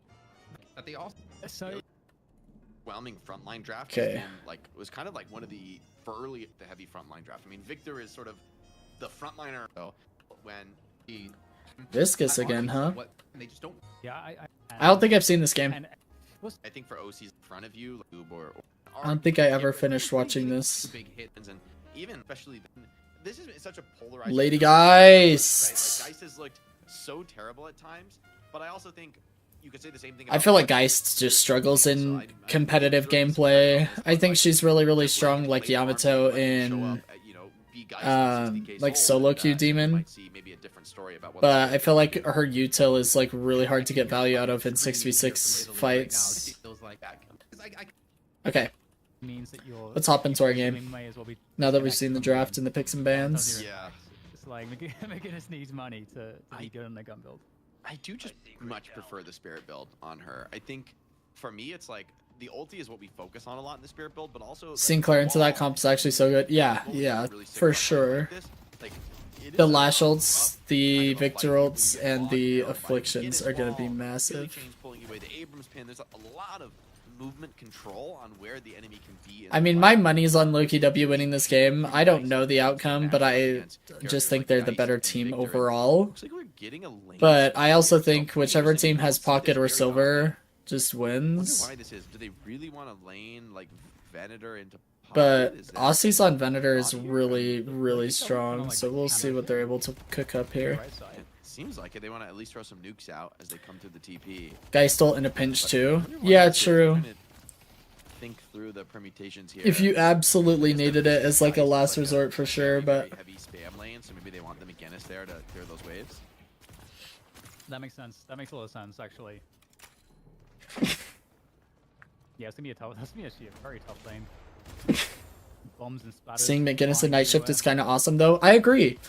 I'm actually really excited to see that the meta is widening. Jake, in terms of Like, overall, there was a couple of weeks there, maybe 3 or 4 weeks actually, somewhere over the last or other. month and a half, where the meta was pretty much like You know, 10 heroes. I do like what And they then like. you've pretty I much think it's filled like a with the really other cool two, adaptation. I think they, based like, on picks and bans. like, on double But now I feel like on it's much the wider. We're fights seeing more with Greytown, more control. McGinnis, more Lady I Geist, think even the Yamato, showed is which is potential really wild because she's like a solo queue demon kit. Or even like Viscous' support compared to Rem. We just need to buff Paige so that she's a viable support, and maybe even Kelvin, so that we can see them in competitive play, because right now it seems like it's basically just Rem, and we're seeing a lot of Viscous, surprisingly. I think Viscous actually needs some love, but Sinclair and Doorman as supports. True, it still feels like a very tanky meta. Yeah, For unfortunately. me, I think Sinclair is maybe the hardest character in the game. It could be one of them. They need to nerf the damage of tank heroes, or add more damage penalties to tank items like Curse. Like, have them do 2% less damage if they buy Colossus, or 2% less damage if they buy Fortitude, or, like, I don't know, we can't have, like, oh yeah, you want to do all the damage in the world and be unkillable? That is never fun for anybody. There has to be some sort of trade-off. But I don't know, the possibilities are kind of mind-bending. That was actually one of the biggest problems with Smite, which is high-res's MOBA, is you could literally be top damage in the game and no deaths because you were just virtually unkillable with twice the health of the squishy people. And the tank meta literally lasted for 10 years until the game died. Hear him say in the interview that he had to like learn 5 heroes. I just don't want him to do it again. Enjoying. Uh-oh. Oh no, the cloak got caught. That's, Oh, you're super dead, Cosmetical. I'm sorry. I don't want to be the guy to tell you this, but Oh, I think he evaded. I think he was around the pillar from the center at the exact that's really moment of tragic. popping. I wonder if that was intentional. As if so, that is insane from Cosmetical, but still just doesn't have the gas to get away. But I think tanky items like Spellbreaker or anything defensive, really, honestly, you could almost add it to anything in the green tree. Should have like a damage penalty, even if it's small, like 1 or 2%. Yeah, I think most importantly, It'll add up so that tanks are doing less damage at end game. Is the one that's gonna run it. So you have to choose: are you going to be a frontline for your team, or are you going to be a bruiser so you could still die but you're doing damage, or are you going to be a damage Billy? Like, you can't just have it all. Big dive in the side lane. That's just my opinion. I'm sure it's considered a hot take, but decently safe spot, but I mean, just recognizing, hey, we have the ultimate online first on Billy. We're gonna quadruple down here, and Geist is not a hero who tolerates a bad start well. I mean, you don't have the best comeback farming. You really okay, we're going for bridge buffs. Well, she's probably gonna get a comfy. Oh, looks like the other bridge buff Obiken's trying to get to Cosmetical. We can see Listic in a fight for a significant duration in this game, which could kind of hurt when already Leviathan have shown a real. Yeah, and it punishes carries for building so heavy. Exactly. That's the fast. Like, I like the fact that Pick Hayes has to decide, do I want a 10% damage penalty so that I can curse somebody? Because it is worth it, right? 10% damage penalty. Curse is such a strong item. It's worth it. People are still buying it left and right. Effective, and so now what's But like before, it didn't even have a damage penalty. It was just a broken item. So we just need to balance it out a little bit. And I like that trade-off, right? Like, I like saying, yeah, I'll take a 10% damage penalty for Curse. Like, you have to be able to say that about Spellbreaker and Witchmail and all these other defensive items, in my opinion. On that right side. I mean, I'm curious because I was assuming I saw you bought Escalating Magazine. By the way, Some heroes are too heavy for dealing so much damage. Exactly. this time on to Zergy. And this is I definitely think there needs to be a penalty. for the sidelines. I mean, honestly, 5 kill lead for the Or Lions is insane. just for certain heroes to have an innate penalty, I suppose. But I feel like that's super lame. Like, I think if they wanted to do, like, real specific rules, like in Valorant, Just continuing to push the pace. heroes were separated by roles. Like, not like community-made roles. It was like they would create a controller, and that was a role that would use smokes for the team, and they had a sentinel, and that was like your sight hold, and you had like these heroes that specifically fit into like very, very, very specific roles, whereas Deadlock is just a bunch of heroes that fit generally into multiple roles, right? The Victor ulti is gonna stun Abrams. Like, Abrams is both a frontline and a spirit nuker in the current meta, or Doorman is like 3 roles. He's like pick hero, spirit nuker, and support, you know? So if they wanted to shift into like really specific roles, they could do that, I suppose. And then start doing like, well, if you're a frontline, you know, as the game goes on, you do less damage. Like, we can't have you doing all the damage in the world late game and be super tanky. But since they're not doing that, which I appreciate that they're not doing that, everything kind of splits into several different roles. I think it just makes more sense to have items have a trade-off. So, like, if I'm gonna build tanky, I have to trade off damage. From the Leviathan side, getting aggressive again. Like the Bolt Resilience and Spirit Resilience items that just give a crap ton of freaking resistances for 3200, I think those should have a damage penalty each, like 4% or something. Coming in, those 2 invaders into the jungle I just mentioned, now joining this fight to try to take down this Guardian. Heavy tempo from this lineup from Leviathan. Lash ult connects, but it can't quite pull the players out of that small camp room. Cube even forced onto the pocket. Leviathan looking to continue to clear this map and maybe generate a 3-0 Guardian advantage. Loki W bringing a lot of numbers to ensure that doesn't happen, protecting this Guardian in the left side. They're also trying to accomplish something on the right side because it's OC's solo farming there as well. Maybe being run down by Listic. This feels unlikely to succeed, but maybe has done what it needed to accomplish because it provided the space for Hoot to clear this first tower. Yeah, I don't want to see like things like Silver being completely unkillable, but also just doing like infinite damage, because Silver's in an unhealthy spot right now. She's a little too strong. So is Pocket, to be honest, but I think yes, you don't get a stack, but for me, it's not as much about the GT play. yeah, I would just like to see some penalty for building tanky personally, because I don't like tank metas. I think they're super boring. definitely. It just makes it really, really boring to play like a Spirit Nuker because it's like, well, I could be doing the same damage on Billy and be just completely unkillable compared to Grey Talon who can get completely annihilated but does spirit damage. I feel like he did a good job, but I think we're so used to also GTs, like you really feeling the presence of the GT.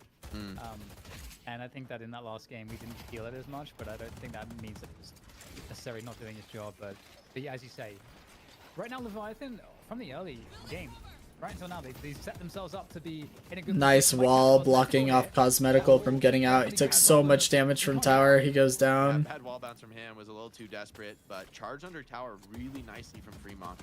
Cape was in an aggressive position, actually, not able to pull him out of trouble. And with the 2 turrets behind the tier 1, man, this McGinnis is a hell of a hero to try to push into. Now it's McGinnis' turn to just absolutely fearlessly M1 the tower. Zero respect. But I do like the direction the game is moving. I do think the balances are slowly moving in the right direction. Like, we are seeing more Grey Talon and more Viscous and more Sinclair and more McGinnis and Venator, like with the Venator changes from a couple months ago. He was like non-existent in the meta, and now he's one of the strongest M1s, and they've put him in a much healthier spot. Like, overall, I think they're doing a good job with the changes and the balancing. So I'm excited to see it keep going. Guardian is taken away from Leviathan's side. That's a big win, but is Victor going to be able to get out of this situation? Shocking animation is, I mean, there's no way out. There's just no way out. There's so much pain here, ready and waiting. Whoa, he missed the power shot, I think. Oh, that is really painful to miss that one, because now there's a little bit more gas for Hoot to play with, and styling his way out of this. Yeah, Hoot's gonna get out because of that. It's really unfortunate React missed that. I cast a React. I can't even. It happens. That was dastardly of me. And now OC's getting run down, and what a hot start for Leviathan. But now Loki W beginning what seems to be a reign of terror on the map, getting 2 buffs to their name as well. Lead still exists for Leviathan, but it's looking. No, don't do it to him. Oh, don't do it to him. Oh, the slow-mo. And you gotta get. Oh no. Oh! Oh, he flicks off. He's looking like me, guys. I'm not gonna lie. That was some coach blatant gameplay right there. You know, that might just be like one small moment we'd forget about, but because we kind of have made a storyline of Reg's performance now, which is Jason started it. I just want to say, Bro, it's not now really it feels real bad. Jason's fault. I think that's the only reasonable take here. Wait, could be an opportunity to kill Hoot. Maybe just the old-fashioned way. Fremont I was about to say, he better pop ult and get out of here. Look at Vrake trying to punch him. Maybe catch the Abrams back in, but it does force this ult out. Long CD on that one. Size here to put a little bit extra damage down, but the kill doesn't feel that realistic. But nice TP. Old sack as well. I do like this build onto the Sinclair, able to scale. Got Ern coming up in 30. But they're gonna need it because their lead is essentially gone. I mean, Loki W have fought this back incredibly well. Oof, barely making it over the wall there. I also like seeing Paradox back in the meta as well. Sorry, back on that topic. My brain literally just went right back to that cogwheel turning. And before, it felt like the only pick hero available was Bebop, and then Paradox was like some budget Bebop, but Paradox has become so much stronger in the team fight that beyond being a pick hero, she's actually like a Spirit Nuker assassin as well. So she's almost like a pick hero outside of bringing them to her team. She can be a pick hero like Hazel pick hero, you know? Like, I could see Paradox just getting kills with Double Bomb, and I really like that. I want Holiday to get back in the meta. I want her to be viable in pro play as well. I don't know how to do it though. I don't know what needs to change about Holiday. I don't know how to balance her to bring her back into the meta, but she's the only pick hero that never sees pro play. Maybe making her ult like slightly wider so it's easier to hit, but I feel like that's just a skill issue and it's gonna be a really lame change. OC's doing great work as a solo. If you get this kill on Cosmetical, that would be quite the feather in their cap. Dang, nice freaking counterspell. Does have a swamp on low HP, but it's not looking really confidence-inducing here. Listic needs to get in there and ult Irizumi. Yeah, on the back foot a little bit here. I mean, they have the urn in hand, but I don't think they can really turn it in. She has so much utility in general. Yeah, I think Holiday is like a really, really good solo queue pick hero. Because, especially in lower elo, because people do not know what to do against Holiday. They don't know how to catch her. She just is infinitely running away from people. And then she also does decent damage with those barrels. And her ult is amazing. test comes in, are you going to challenge into this reanimation? It's pretty difficult for Leviathan. Is it just items that put Holiday out of the meta, you think? I think it's that. So my opinion is, unfortunately, that it's the kit design of Holiday. So because of Bebop's hook being readily available all the time, and Holiday only being a pick hero with Lasso, which is an ultimate ability, she doesn't have... So I mean, it's Loki W. how can I word this? I would say that the difference between Holiday and other pick heroes is that Paradox's pick ability is also an ultimate when it comes to bringing the enemy to your team. Just like Mo and Krill, right? It's like, my ult is meant for my team to secure the kill. So Holiday, Paradox, and Mo and Krill all have that in common. Even Haze. The problem is, outside of Ultimate, every single other hero that I named has more to offer for their team than Holiday does. So Mo and Krill has Disarm, Scorn, and Burrow, and Paradox has Double Time Bomb, Silence Wall, and Haze has Fixation, Auto Stacks, Sleep Dart, Invis, etc. Holiday just has jump pads to get away, crack shot, which is pretty unimpactful, and then barrel charges. Alright, pressure here. Can they get it? What's the burst damage between both? Hey Bullet, stream's going really well. How's it going? You do a lot Good of to see you, man. Long time no see. They can do it. Looks pretty good right now. But yeah, Crabshack, what I'm trying to say is that Holiday outside of Lasso is useless at a high level of gameplay. She does good damage with barrels and she's fun to play, and outside of that, she's like fairly useless. Sai and Ray both maybe in the site. Paradox, Bebop, Haze, Mo and Krill, outside of their pick ults, or Bebop's hook in this case, they have a lot more to give for their team, unfortunately, for Holiday. So I don't know what they need to change about Holiday's kit to make her more viable in pro play, but I don't know, maybe give Crackshot like charges or something crazy, I don't know. I hope everything's going good. Yeah, my week has been going alright. That's good, that's good. Yeah, everything's going smooth over here. Well, the replay system's down in Deadlock. We can't watch VODs, which is super lame. We're hoping they fix it soon. So we're just doing Deadlock Night Shift review, but yeah. Holiday just seems only fun for gun damage. That's funny, Bullet. You and I have like the complete opposite takes. I think Holiday's only fun as a Spirit Nuker. Like playing her as a pick hero feels useless because like outside of ult, it's just like, what am I gonna do? I think they could do something for Holiday unless they've already done this and I'm just completely out of the loop, but I don't think they have. Like Page, where if you don't hit anybody, it reduces the cooldown. So like if you miss Lasso, you get like 50% cooldown reduction instantly. That could make Holiday viable. What do you try to accomplish on the map after those T1s are down? Like a Walker C. Maybe Crackshot needs soft CC or something like a slower fire reduction. Doesn't it already have a slow? Without like significant Am I crazy? Or opportunities. I don't know. You guys would have to use the HUD thing to look at Holiday's abilities and see if Crackshot adds a slow, but I thought it did, yeah. Jump on cosmetical here once again. Which means that's really sad, because even with your soft CC idea, she's still not viable. It's a little scary. If you got Rabbit Hex there, it might have run out. Another close. I'm emissary, don't listen to me. It's okay. If you don't play the hero, it's hard to remember everything. I'm just pretty sure it does slow, if I remember correctly. Is the Deadlock thing still working? Like, do you guys still see the HUD? Like, if you hover your mouse on the left side of the screen, there should be a way for you to look at hero abilities and whatnot. You may be able to pull up her Crackshot and see what it does. It does slow? Yeah. You might have to click on the phone screen, Crabshack, and for it to pop up, but I actually don't know how it works on mobile, to be honest. But yeah, Crackshot does slow.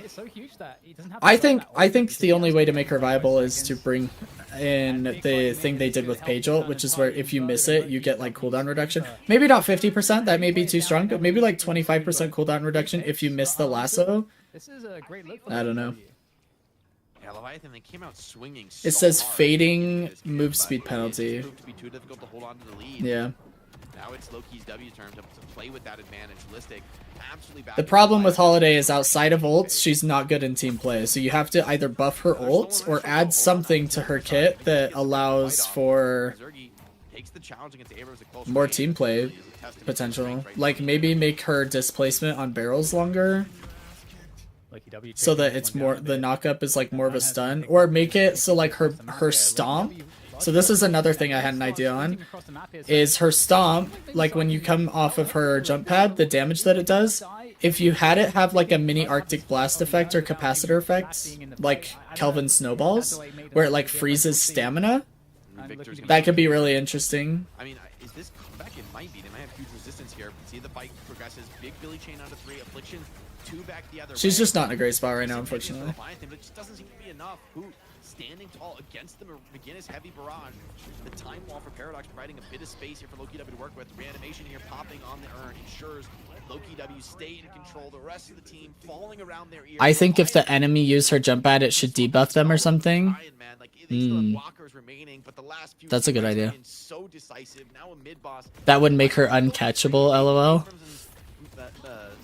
Yeah, that's true. Well, to be fair, catching her has little to do with her jump pads and more to do with how you're counter building her, right? Like, are you building slowing hexes? Are you building knockdowns? Are you building like vortex webs? Walker's being worked on by Leviathan, trying to just get something extra. Holiday's also squishy as heck, so like if you hit her with your pick hero, she'll die super mega fast. Can't jump pad when you're in a Moel, you know? Dodging the stun, okay, but at the same time, there's no way you're surviving this 3-mark. But they've taken down the Walker. That's another reason she's not good in pro play, is how squishy she is compared to other pick heroes. Like, Haze just goes invisible, and Paradox has Silence Wall to block projectiles, make it hard to hit. Bebop's uppercut heals him, so not only are you chucking the enemy away, but you're healing off of it. Moen Curl's a freaking tank, holding you in place. And Holiday's just like, got 450 HP when she takes a deep breath and just got off steroids and then falls over after she missed lasso, and then it's like, why am I even playing this hero?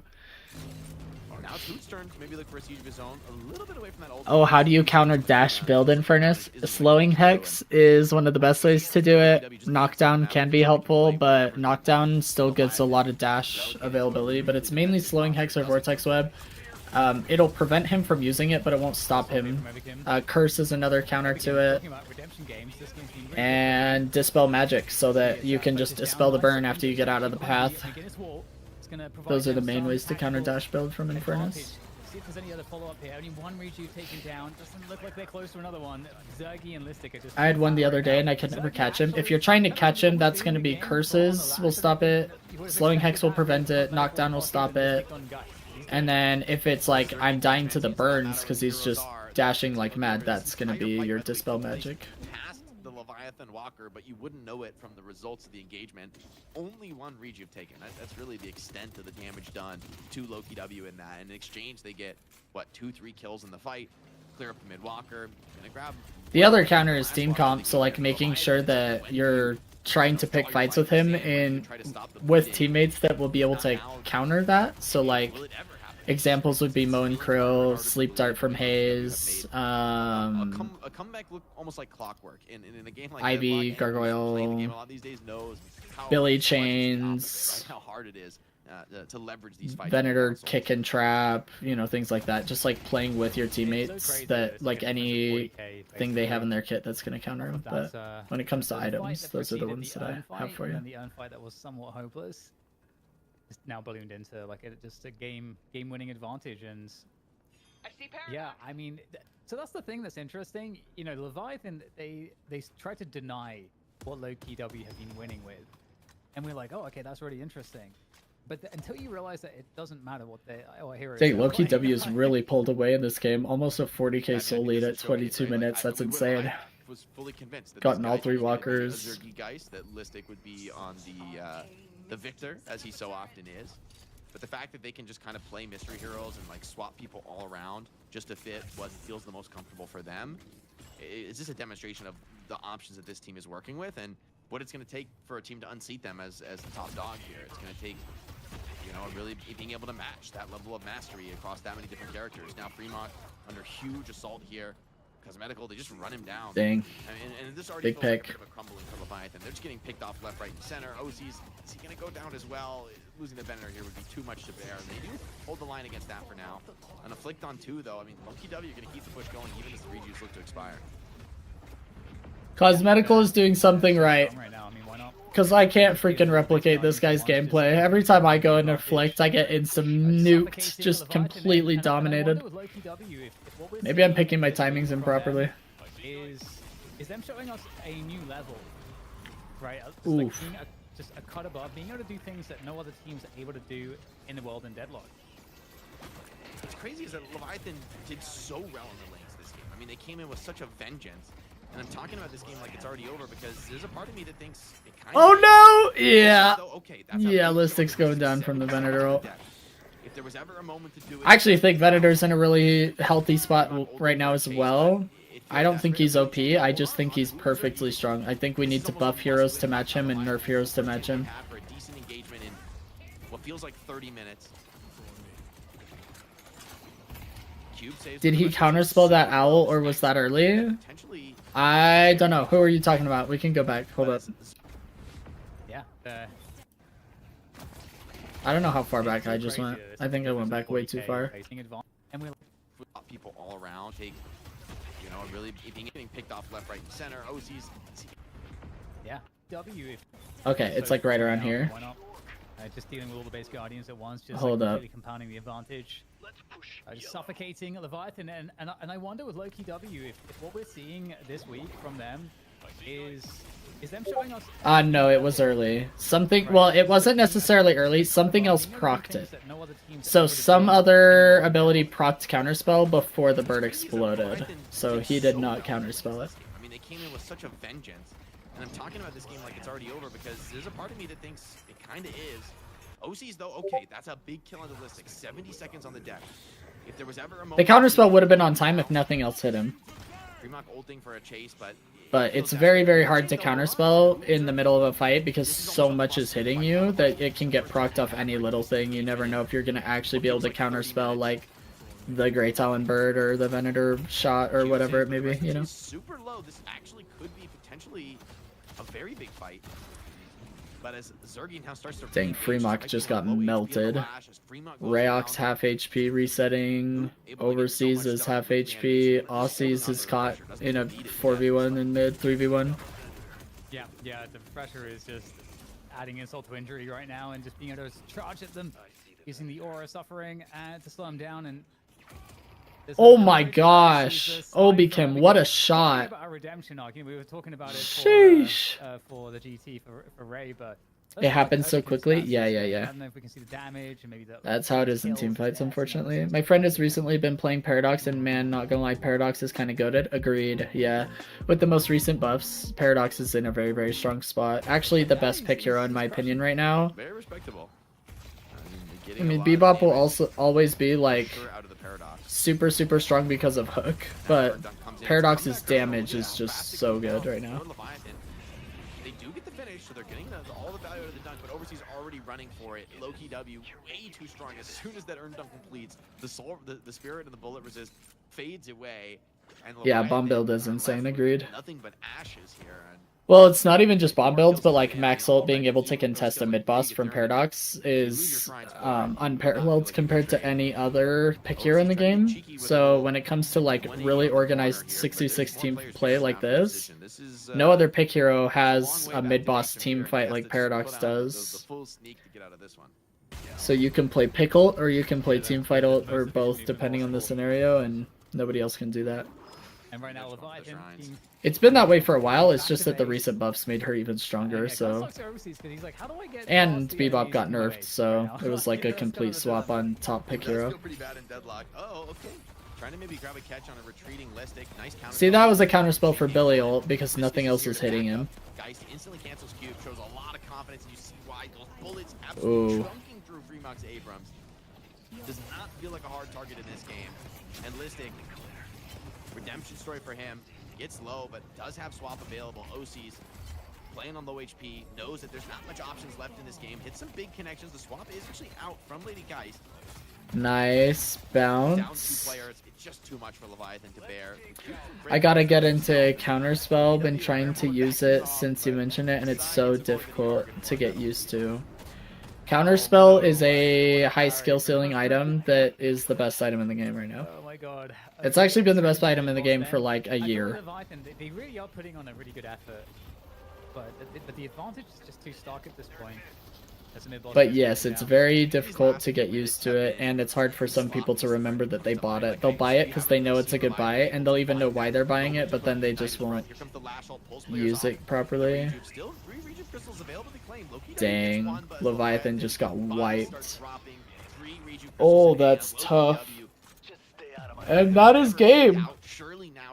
Looks like Loki W is gonna get a clean 2-0 here. Willing to give that up in exchange for a chase down kill. Once again, Rake finds himself deep. But yeah, counterspell's really good. And understanding what you can counterspell is a big deal. Some people don't even understand everything you can counterspell. It's like something you have to learn.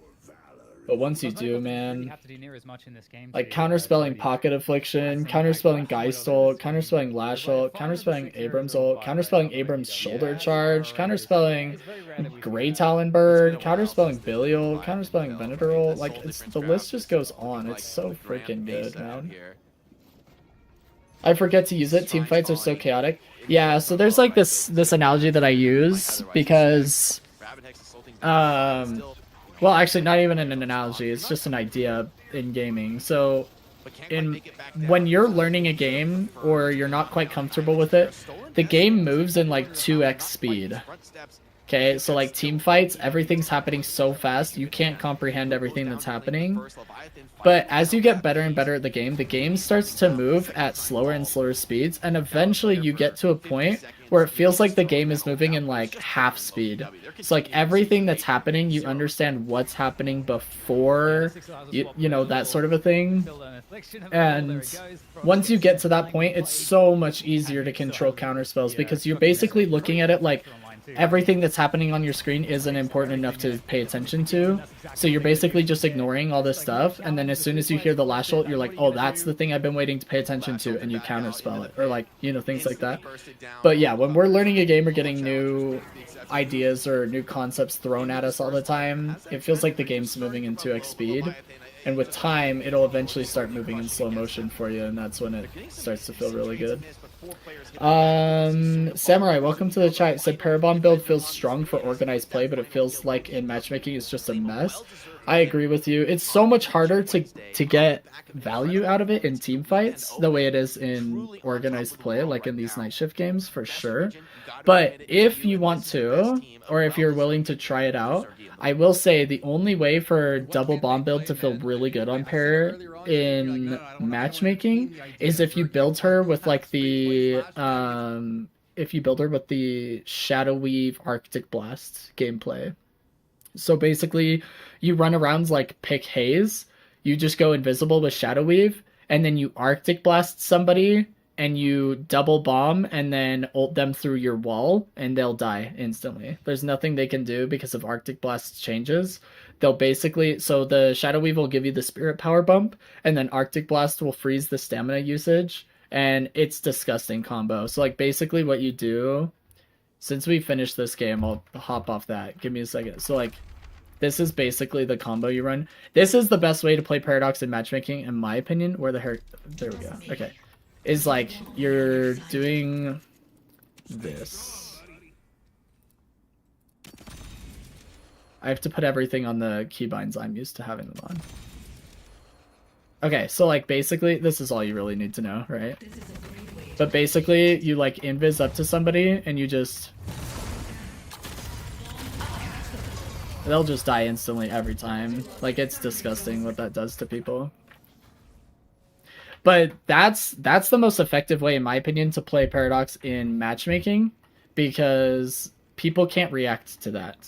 They're like sitting there clearing wave, clearing a camp, and then you just hit them with that, and it's just over. But in team play, maxing ult and doing that is definitely going to be much stronger. Heather clearly doesn't like Paradox. Yeah, so I've been playing a little bit of Paradox, and that is not the way I play it because I play at a high enough level that that's actually really hard to get away with. But when you do, it's really fun. Heather's just a hater. Heather is just trolling all the time. And I made her a mod, so now we all have to deal with it. Yeah, that's pretty nasty. Been using Veilwalker. Yeah, Veilwalker's really good too. I actually really like Veilwalker with the recent buffs to it, but I think Shadow Weave is better for pick in that case, like in this scenario, just because of the Spirit Power bump. Do you play bomb build at your elo? So you always play bomb build on Paradox. Like there's no reason not to be playing Echo Shard Bomb because it's the strongest way to play Paradox. But I don't play bomb pick Paradox. Does that make sense, Samurai? So like what you're doing is like in team fights, you're focused more on ult maxing. So like you're focused more on a group of targets and contesting mid boss with ults. And then after like your lash ults or something, then you're throwing the double bombs. But you're always using double bomb, but I'm not using Arctic Blast and Shadow Weave. Those would be for if I didn't think my team had any synergy whatsoever, or we weren't playing together, everybody's being toxic, and I know we're just not going to have any teamwork, then I would do like the Arctic Blast Shadow Weave thing at a high elo. But in general, no. You're playing more around your ult. You're playing more around like wall ulting. Yeah, that's how I was running it for a bit, and results were mess. Swapped to ult max AD para, and it's been better. Yeah, it really just depends on if your team's playing well together. If they're playing well together, or if you have teammates that really capitalize off of you like pressing ult, then I would use ult para because that's the best way to play her. But you should always get Echo Shard Bomb. There's no reason not to. It's like just a lot of freaking damage. Stupid teleport thingy. Heather doesn't like Paradox ult. It is tough to be swapped. With like 2 purples for bomb, I'll keep that in mind. Yeah, I would say in general, like if you have greater expansion. So there's a build. Who's the build I was using? This was something I was running for fun, but there's a build. I think it's this one. I think this is the build I was running. Now I can't remember, but this is like no, I don't think this was it. Because this was like this is like the Carbine ult build. This isn't it. I actually don't even think it's here. Oh, I think it was Taz. So I think this is the build I was running, and this is a Veilwalker build. And basically you're just using slowing hex to make sure they can't get out of your bombs, and you're using superior duration and greater expansion for bombs, and then you're getting the Echo Shard on bomb. But you're using like Scourge for your teammates, your front lines, you're using Curse, you're using Crippling Headshot for the Resistance Shred, Escalating Exposure for Resistance Shred, Alk Fire for Resistance Shred. I mean, you're basically just supporting your team. So your abilities are supporting like mad, and then you're ulting and your team secures kills. But this is because Taz plays at my elo Eternus. So you're just like, your teammates are going to kill people who get ulted. In lower elo, you basically have to rely on yourself, which is why Double Bomb Arctic Blast goes so hard. I use Jean's gun para. Yeah. Gun Paradox is fun. Not super effective necessarily, but fun. Like, I love building huge carbines and whatnot. I think it's entertaining. It's just not the best way to rank up or anything like that, in my opinion. Yeah, that's why it feels terrible at low elo, exactly. I've seen almost every Paradox in Night Shift building Alk Fire. Yeah, Alk Fire is super strong on Paradox. For the same reason that bombs are strong, right? Because you're basically just doing the combo I showed you, but you're throwing Alk Fire in the mix. Paradox is annoying to fight in lane phase, like how Lady is, for me anyways. Interesting. I don't find Paradox that oppressive in lane phase. I would be interested to see you play against Paradox Bullet so that I could give you coaching and see what it is that you're doing that I would have you change. Because I don't think Paradox has a strong lane phase necessarily. Yes, Alk Fire is the purple crap on the ground, Heather. This is Alk Fire right here. This is Alk Fire.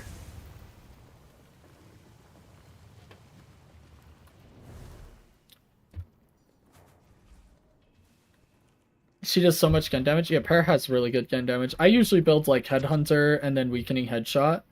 So this would be like my my 4.8k spike usually. But if I'm building Alkfire, then I don't go Headhunter. I just do Weakening Headshot into Alkfire. But yeah, this is like a lot of freaking damage and a lot of shred. I had an Ivy with that and her green stuff on the ground hurt. Oh my gosh, the Ivy I played against yesterday, dude, was running Kudzu, Echo Shard, Stoneform, and Alkfire, and with max ult, I kid you not, my team was getting like just one shot by the Ivy combo. I had 2 teammates die in like 3 seconds to the Ivy, and I was like, great, now we're in a 4v6. It was like so miserable. Let's see. Heather, should we try and get your game going again here?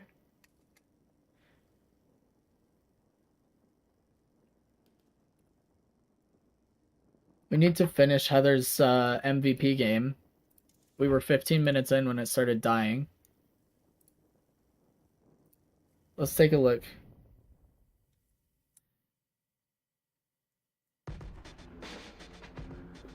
Well, and ever since they changed Kudzu to root people, and you just double Stoneform, people literally just can't move for like 10 minutes. It's unbelievable.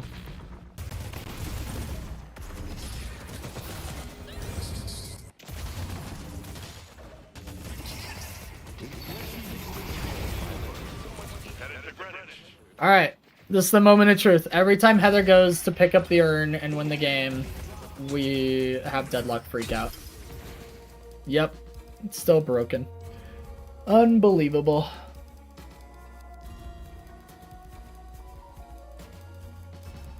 Make fun of you when I see you throw. Heather did break it. I said it was because her MVP gameplay was too glorious that Deadlock couldn't handle it, and we broke the replay system for everybody involved. Now I have to exit Deadlock and load it back up. Unbelievable.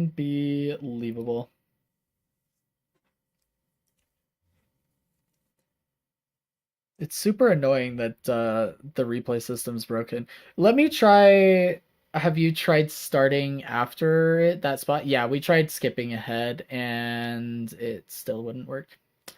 Back to night shift, probably Crab Shack. We'll probably send the NA finals from last week and we'll do a review of those really quick. But I do want to check Bullets really quick. I think it was Bullet that sent me one. And see if his will work. Because Bullet, if yours will work, we might as well do yours, but... Is it all replays or just that one? It's every replay we've tried, Samurai. So we tried looking at Cosmetical playing Pocket, and it also wasn't pulling up. So, this is Bullets, I think. Yeah, here you are, Bullet, right? You're playing Page this game? Let's see if yours will load up. Because if Bullet's here, we might as well send its coaching, right? It'll probably glitch out at some point and make us cry and weep and whine and wail, and we'll see. Well, I have to pull up your notes. I have to take a look at what we were working on last time. Oh, you played Page last time. Oh yeah, I remember, because I'm like super hard on you when you're playing Page, because I'm a Page main. I'm usually not super hard on people because I don't play their hero. I just want them to get better at the game in general.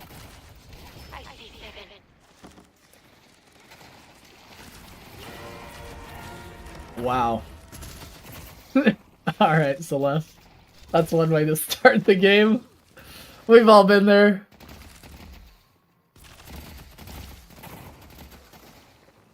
Samurai, I'll try that after Bullets. If Bullets gets all the way through, then we're chilling and we can just blame Heather for all of our problems. But otherwise, I'll try skipping all the way to the end. Because last time I tried skipping like 5 minutes past and it still glitched out like crazy. But oh, you want to see with Bullets? We can try it. Hold up.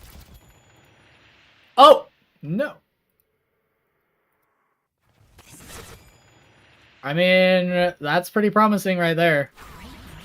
Okay, we'll take a look. We'll see. Heather, I think you're just the problem, to be honest. I mean, I didn't want to say it, but I kind of did want to say it. Just saying.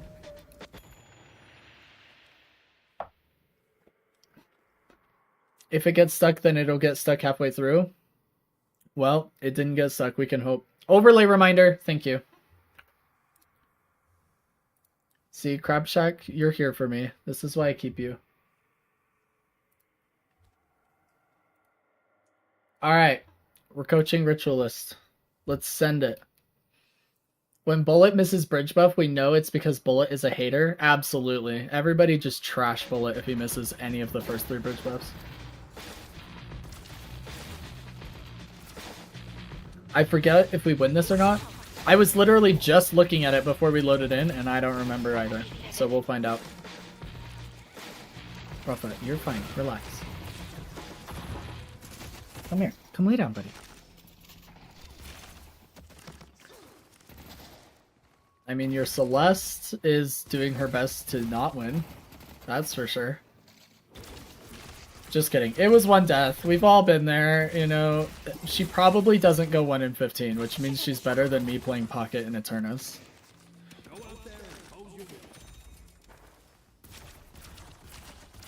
I'm not salty. You guys are salty. Nice steal. Yeah, shield your teammate. Dude, this freaking Celeste needs to chill out on the light melees. Okay, we'll just fast forward through this.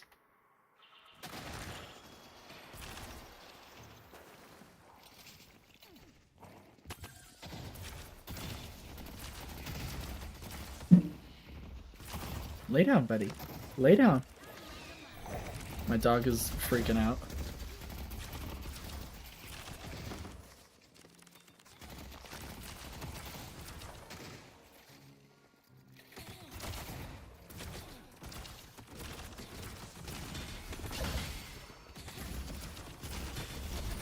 Oh, I was about to say you're a mega psycho if you go for that. Shield your guy man guy.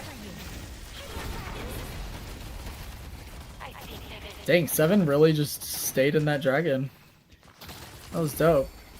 For you.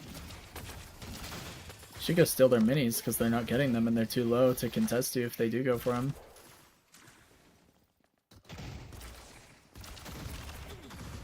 Yeah, Bullet! Stealing farm! Let's go! Oh, I would have fought her. You guys are mega healthy. Go kill this guy. Yeah. Do you think it's more beneficial to do reviews on wins or on losses? I don't care if it's a win or a loss. I just want the game to be close. So, like we say on stream, about a third of your games, there's nothing you can do. You're going to win no matter what. Your team is just better than their team. Your comp is just better. All the factors are in your favor.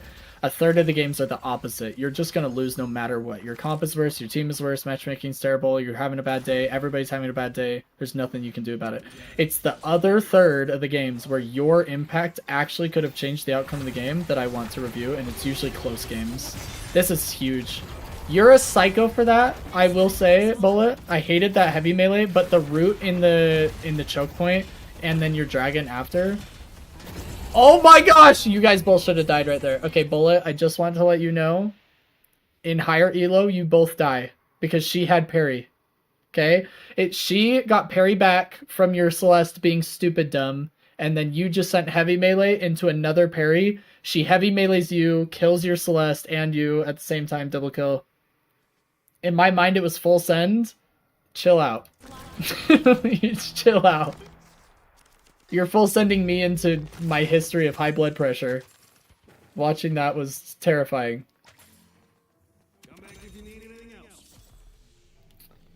Word, I got one for you at some point then. Yeah, 6 Samurai. You can send it my way. You can also join the Discord.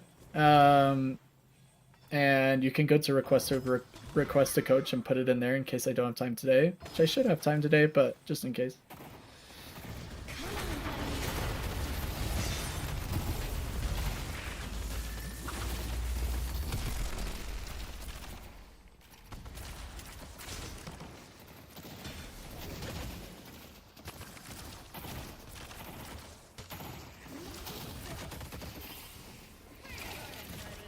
Shield your teammate.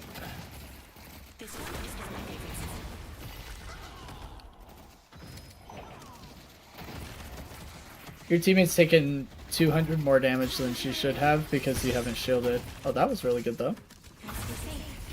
No, Bullet! No, we don't go. Oh my gosh. Okay, you're lucky. You're just insane right now. I actually cannot with these heavy melees. You better be going for bridge buff right now or we're all gonna yell at you, Bullet. Bullet, we're all gonna yell at you. Bullet, we're yelling. Bullet! Bullet, what? What is happening? No! Oh my gosh. Everybody call Bullet names right now. Call him bad names. Wait, family-friendly bad names. Already joined, I'll toss it in there. Sick.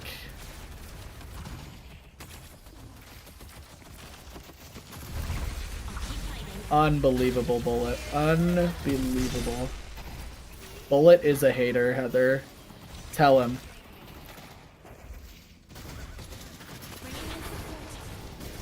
Look, it's okay if you don't grab a bridge buff. It's just not okay if you don't comment to your team. You know what I mean? Like, if you can't, you're not gonna make it to every single bridge buff in every one of your games. But if you're not telling your teammates, hey, we can't make it to bridge buff, that's a macro failure. Nice shield. I always use my root on the tower when somebody's coming in to parry it, by the way. Just a little clue for you, because it almost completely negates the time delay.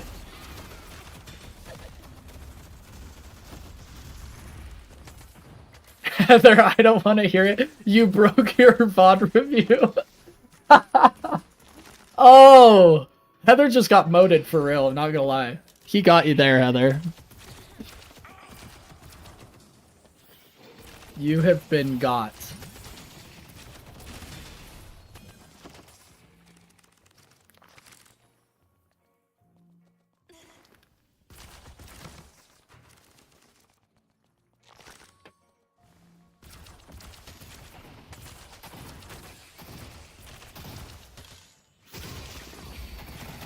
Shield? Yep. Now go dummy hard on this silver. Do not let her get out.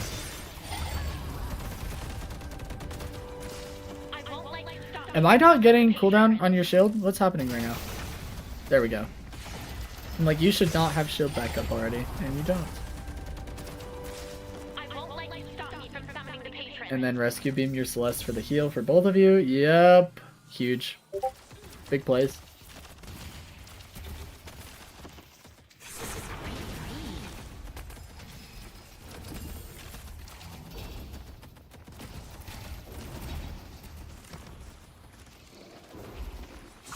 The game knew that the rest of the gameplay was too epic to be seen and that you only got a taste of the Heather. That's exactly right.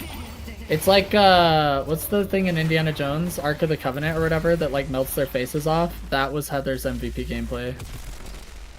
That's actually probably what would happen in my Pocket 1 in 15 game, to be honest. My afflictions were too good. I probably just couldn't even show it to you guys if I tried. Otherwise I would, you know, but I can't. Totally would otherwise though. 100%. Steal their sinners.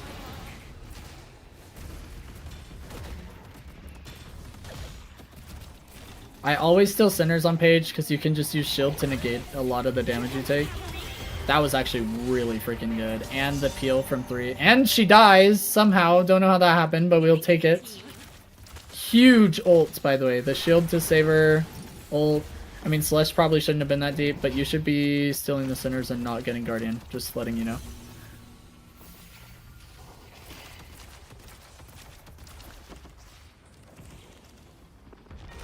Turn around and shield your Celeste, maybe? Oh no, 7 didn't change. Or Chase, I mean.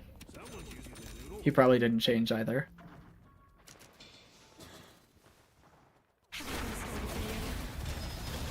Yo, Bullet, I'm not gonna lie, if you like punching like mad, you should just buy rebuttal in lane. People don't expect it on page, and you go crazy dummy hard with it. Because then you can just bait parries with your heavy melee, like by turning it, and then once you've baited the parry, they might try and heavy melee you, because they're like, crap, I've got no parry, well I might as well trade heavy melees, and then you just parry them and they die. I have fun with punches every game. You're not having fun. You're gambling with punches. That's different. Having fun with punches is like playing mind games, baiting parries, getting free damage. You're just like full sending your coach into a heart attack. That's what you're doing.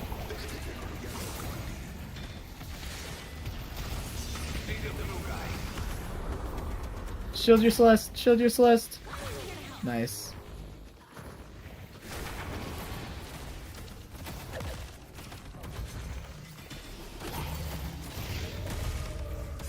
Oh, this is gonna hurt. Does Celeste get out? I think so. No, she doesn't. That's tragic. Have you seen the AD split shot page builds that have been popping up? Heck yeah, dude. I've been playing gun page for like over a year. It got super nerfed at the beginning of this year though, which was a tragic day in history for all gun pages, but it's still viable. Well, I wouldn't say viable. I would say you can win with it. Viable's maybe too strong of a word, but yeah, I've been seeing the split shot page gameplay. Been seeing it for a long time. Feels insane lately seeing her shadow weave and smoke a whole team. The problem with people playing against Gunpage is because it's been out of the meta for so long, people have either forgotten or don't know how to deal with it because they're too new to the game that they never had to deal with it before.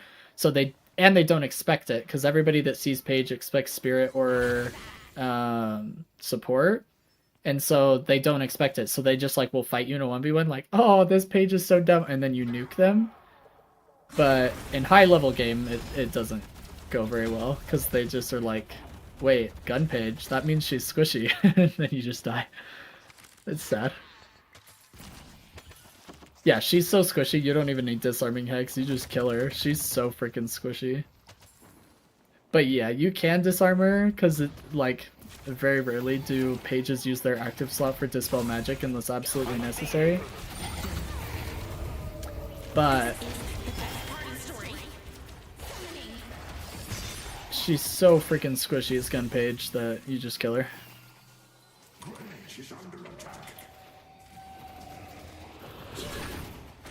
And hide from her during the split shot window. Like, there's just no reason to be fighting her when she's got split shot up because it makes it impossible for her to miss her autos, which are slapping. But outside of split shot window, her gun is going to feel a lot better because it's much easier for you to juke and use movement to your advantage.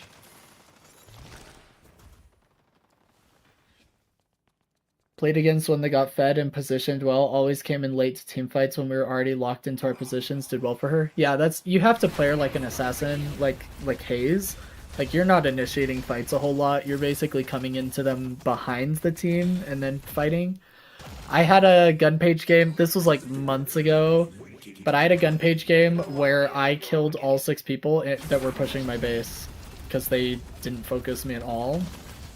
And I literally wiped the entire enemy team. And I think 4 of my teammates died. Like, we only traded, 6 for 4. So it was like me and one other guy that were alive after the fight. But because they ignored me and I was positioned properly, I was able to just annihilate the entire enemy team. But it's hard to do because you're so squishy that, anybody that's paying attention, just like Billy or Abrams uses you into oblivion. Front lines are your counter as Gunpage is the problem. So if a front line pays attention to you, you'll just get smoked every time. Yeah, the innate Pierce is spicy if you avoid getting focused. Exactly. Yeah, that's what makes her so strong is you can just own everybody in the team fight, and split shot augmenting your damage when you're hitting multiple targets just makes it so strong. I should have left lane and gone to support other lanes. I agree. Yeah, based on what I'm looking at here, Bullet. You can let your teammates get solo farm, like Infernus, Haze, or Celeste. Any of those 3 can take the side lane, but you shouldn't be here. I mean, you should be here for the urn, but in general for side laning, I agree.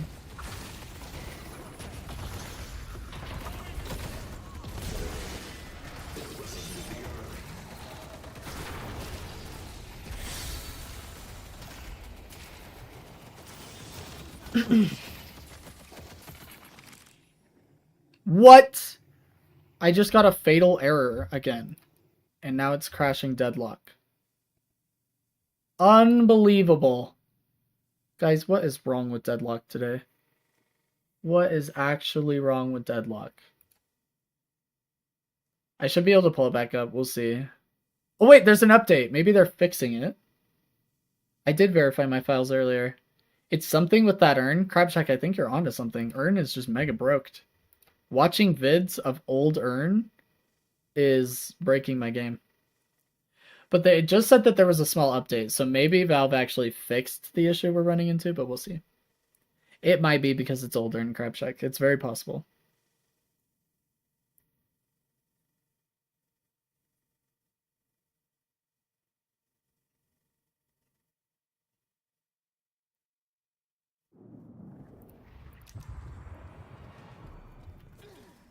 Let's see.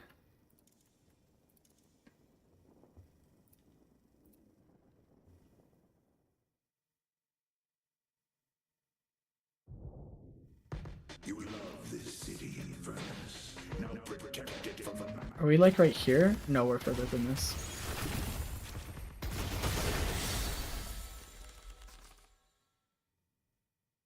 It's frozen again. Yeah, it must be old urn, you guys. It's breaking every single time. Bullet broke it, confirmed. Heather, don't even try that. We saw you break it first, okay? This is a byproduct of what you have done. Bullet is just that amazing. Old urn is broken for replays. That would appear to be the case, ladies and gents.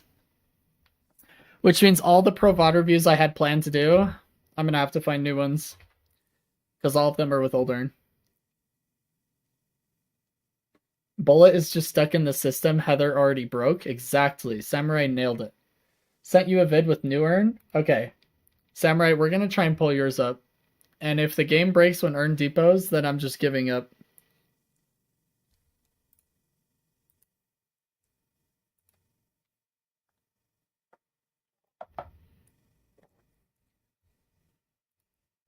Let's pull this up. Okay.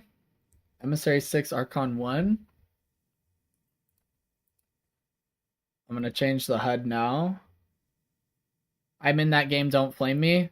Crabshack, who do you think I am? Of course I'm going to flame you. What? Are you new here? This guy. Unbelievable.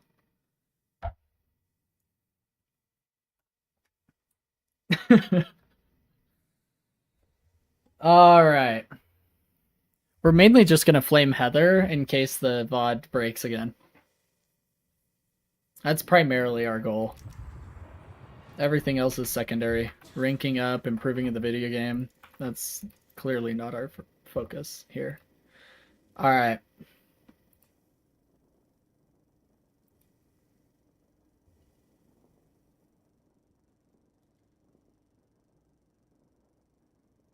Dang.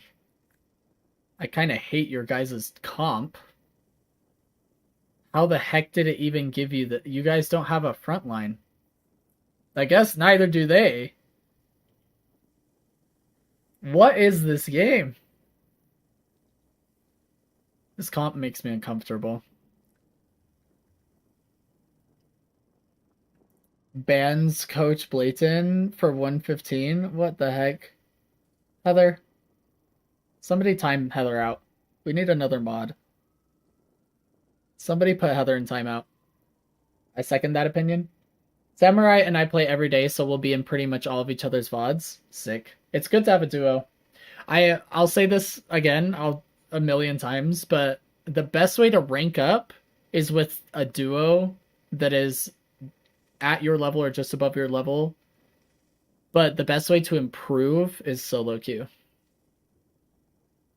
It's just us picking what we feel like playing, honestly. Well, I understand that, but like how the other 4 people, there's no front line. How do you play with no front line? Heather says, I wish I had a duo. Heather, I would be your duo, but I go 1 in 15 on Pocket. I'm not sure you want me in there.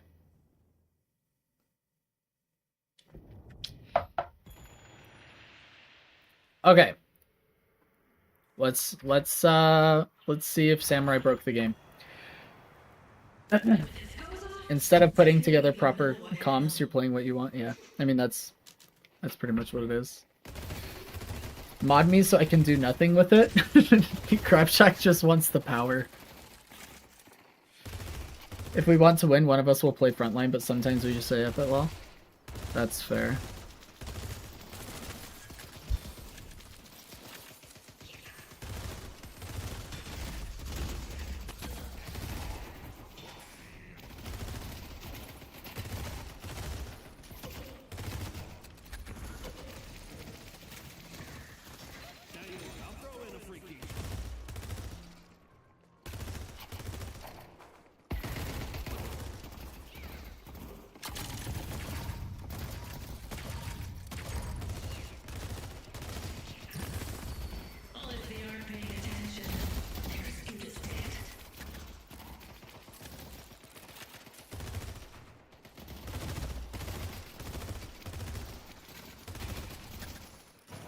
Is this a 6-stack?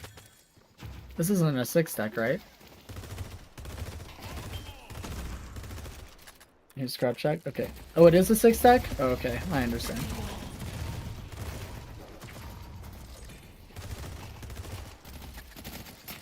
Ranks are all over the board, though. Fair enough.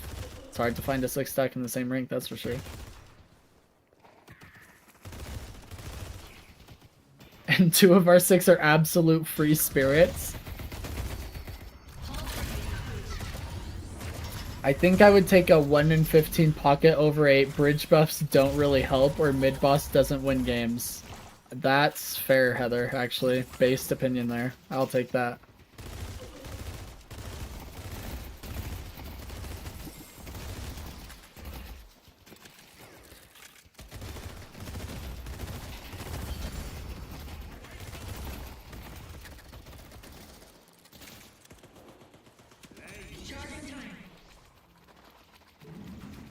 Heather doesn't see what they see, and that's a good thing.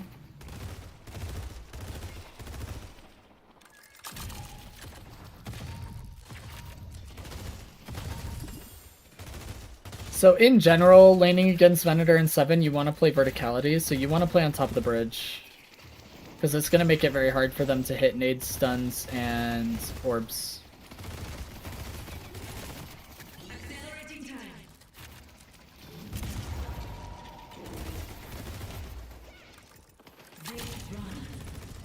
Lane went well in this one. Afterwards, things went awry. Okay, let's awry.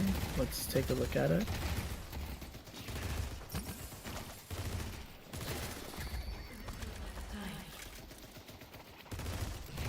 I think laning went well because you have Rem. I mean, and you're playing against 7. 7's lane is garbage.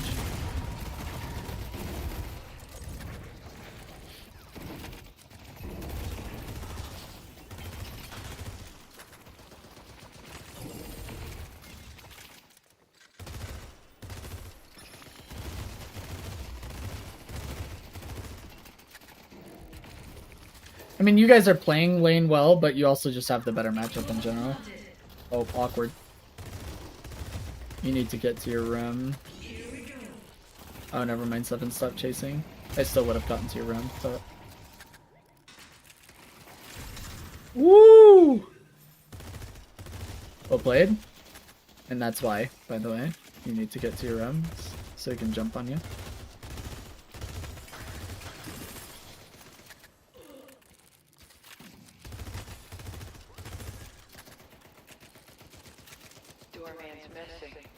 I had a build where 7's lane feels alright to play, where it focuses on his 3 ability. Well, that's the only way you can lean a 7 is with his 3, but it just postpones your late game damage depending on how you're building. So, like, if you're building ult, then it makes your ults come online even later than normal because you put all your AP into your 3, or you put too much items into building your 3. Although, in my opinion, that's the best way to play 7 in general anyway.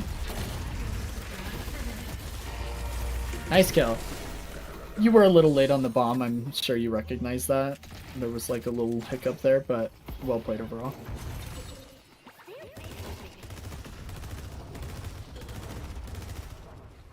Okay, you did get the headshot booster proc. Not bad. It's kind of up to Rem to finish that kill if at all possible.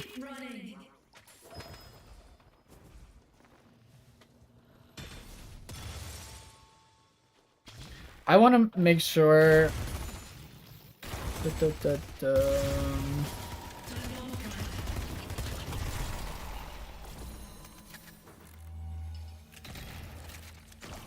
Okay, W Crab Shack, by the way, at Bridge Buff at 5 minutes. However, I feel like this is a communication failure. Because blue lane isn't communicating to you guys that they're backing out of this bridge buff, and you're not communicating that you're not going for it because you're W-keying their walker at 5 minutes. There's been some sort of communication failure, so the enemy team's going to get this bridge buff. You guys probably shouldn't be chasing this because your team should have told you that hey, we're not going to be able to make it to bridge buff, and Crabshot's saying, hey, we've got this one, so that means you guys have to prio this one. So make sure you're paying attention to the minimap for those communication moment. What's up? Make sure to buy your bananas and great.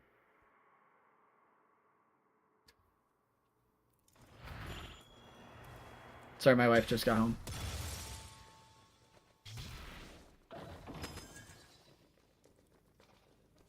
Yeah, you guys were zoned in on the dive, but it's also just a communication failure. But I need you to recognize it because I need you to understand that if you're in that situation, that it's your fault your team missed the bridge buff if you're blue lane.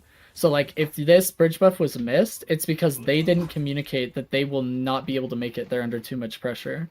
So, like, if you're ever in that situation, I need you to understand that. Because, like, it's not bad to be pushing them, but it's going to be better to be getting the bridge buff, right? But understanding what's going on the map is going to help you make those decisions. You were just focused on your crosshair and not on your move, right? Oh, that's super annoying. Oh, that's really annoying too.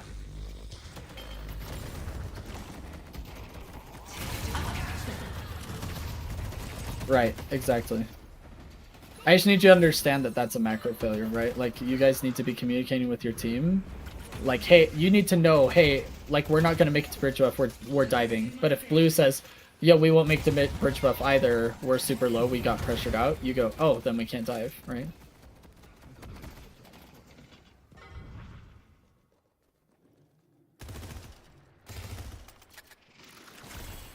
This was actually a conversation I had with one of my Eternus students.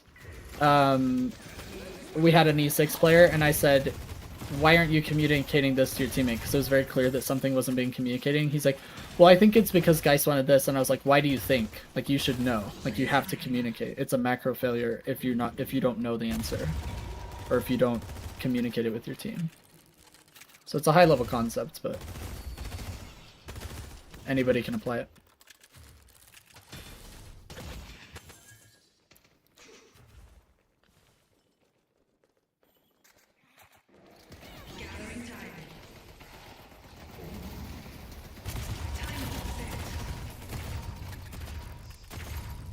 Okay, I'm gonna go back because I don't have cooldowns and it's bugging me. Okay.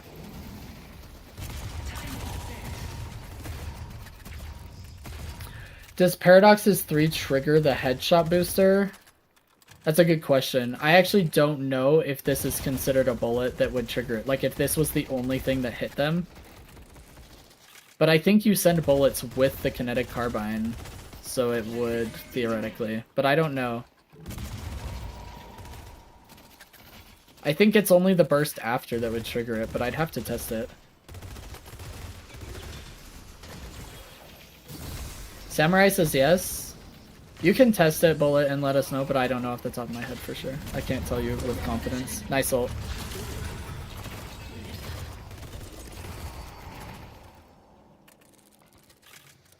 That was a really, really big ult.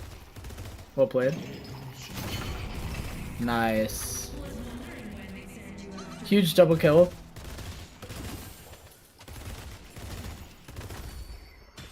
Your Rem needs to be stealing their Sinners. I hope that's what he's doing. I hope this Sinners is going away soon, and I hope that Sinners is going away soon.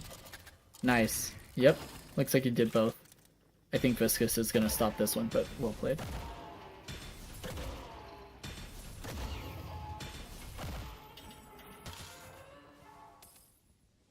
He needs to be. Sinner's Goblin is what Rem does best for the enemy team. Just annoys the crap out of them. They've taken our yellow guardian.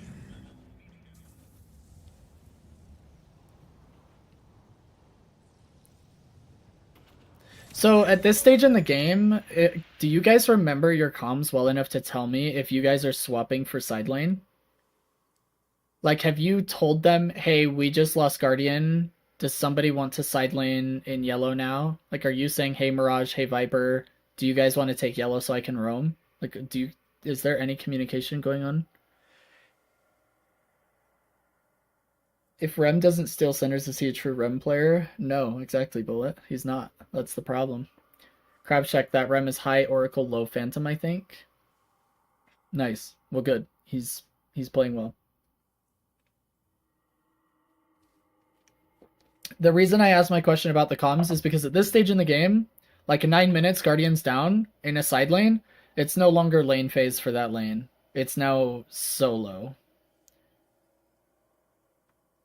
Our Mirage is one of the free spirits. Can't he free spirit solo in this lane? I see. Oh, it's not a big deal, but that should be communicated, right? Viper and Mirage should have your side lanes, and you shouldn't be going back there.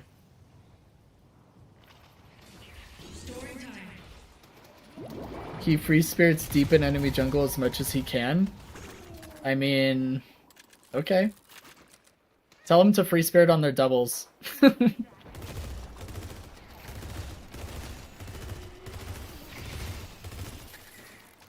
If he's gonna be a wild one. Bridge buffs in 20! You better be a bridge buffs in 20! We should already be at the bridge buff, by the way. We are officially too late. If you go for the jump pad in higher elo, you're gonna get knocked down and they've already got the bridge buff.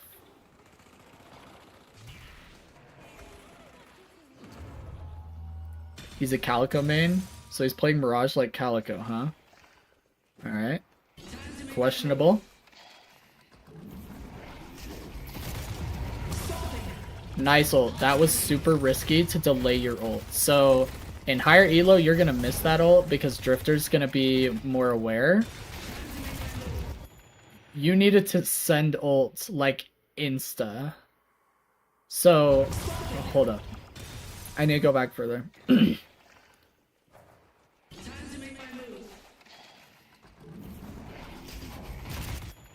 Wall ult right now is like instantly what needs to happen, because you should have missed this. You even see him miss his double jump. He only jumps once and you catch his toesies.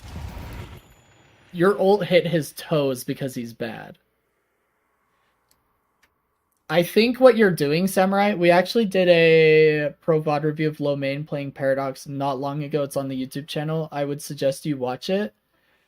I think what you're doing here is you're waiting to press wall and ult based on if your carbine hits, and you're too late if that's the case. You have to be willing to miss ult because you missed carbine. Okay? I said this in the beginning of the VOD with Low Main. He presses carbine wall ult so fast, I said to everybody watching that he was not waiting to see if this hit. He was just trusting in his ability to either hit this or correct for this, but he wasn't going to miss the timing. And later in the VOD, he proved me right by missing his ult because he missed carbine. So you can't wait to see if this hits. You don't have max hold time yet. You have to be able to just insta-pop all three.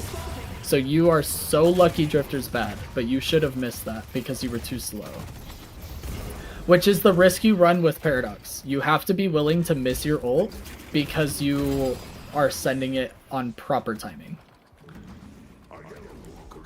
If you wait to see if you hit carbine so you don't waste ult, quote unquote, you're actually going to waste ult more often because you're missing timing on your carbine and ult. Until you get some sort of duration extension on the carbine that makes it easier for you, it needs to be non-reactive. You can't be like, oh, I hit it, now I'll ult. You just send. And if you miss ult, you go, I missed ult, you know, and you move on. But it's going to be way worse if you hit a carbine and miss your ult because you were too slow because you were trying to react to whether you hit it or not. That's worse.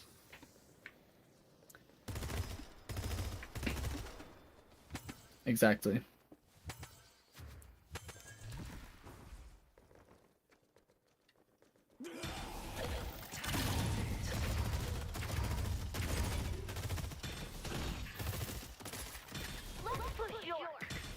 That doorman saved his teammates so hard. Indeed he did. That is what doormans do. That's why we hate doorman. JK, I don't hate doorman. I don't think he's fun to play against or with necessarily, but he's a cool character design, that's for sure. When he first came out, that was pretty freaking goated.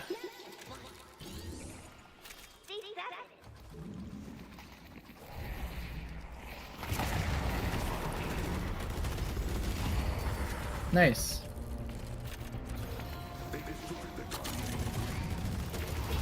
7 was low enough that you didn't need to do this, but his bullet resist in ult is going to make it kind of pointless to try and kill him with your gun. What you can do is you can bomb the ground and ult him into it, because he takes way more damage from Spirit, just FYI.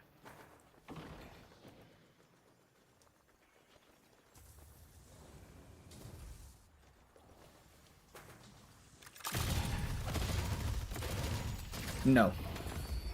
Unless they changed it, no. He shouldn't.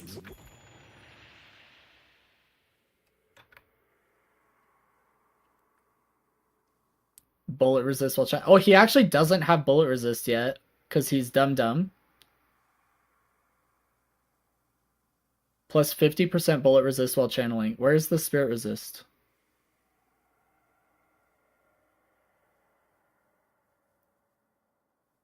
What am I missing here? No, he doesn't get spirit resist. He gets a ton of bullet resist. As you can see, when you put 1 AP in, he gets 55%. So yeah, that's why Yamato is one of the best counters to 7. It's because he's up there not taking any damage to Wraith, and then Yamato just slices through his mouth and it just makes him want to cry.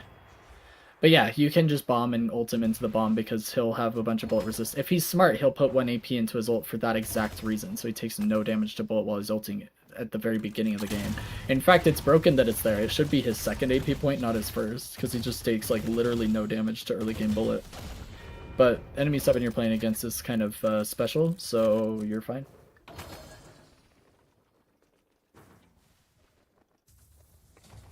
No, 7 doesn't get spirit resist. He never has, to my knowledge. Maybe forever ago, and I just don't remember, but as long as I can remember, he's only gotten bullet resist from it. Which is why you'll see 7s build a lot of spirit resist, because in their ult they already have all that bullet resist.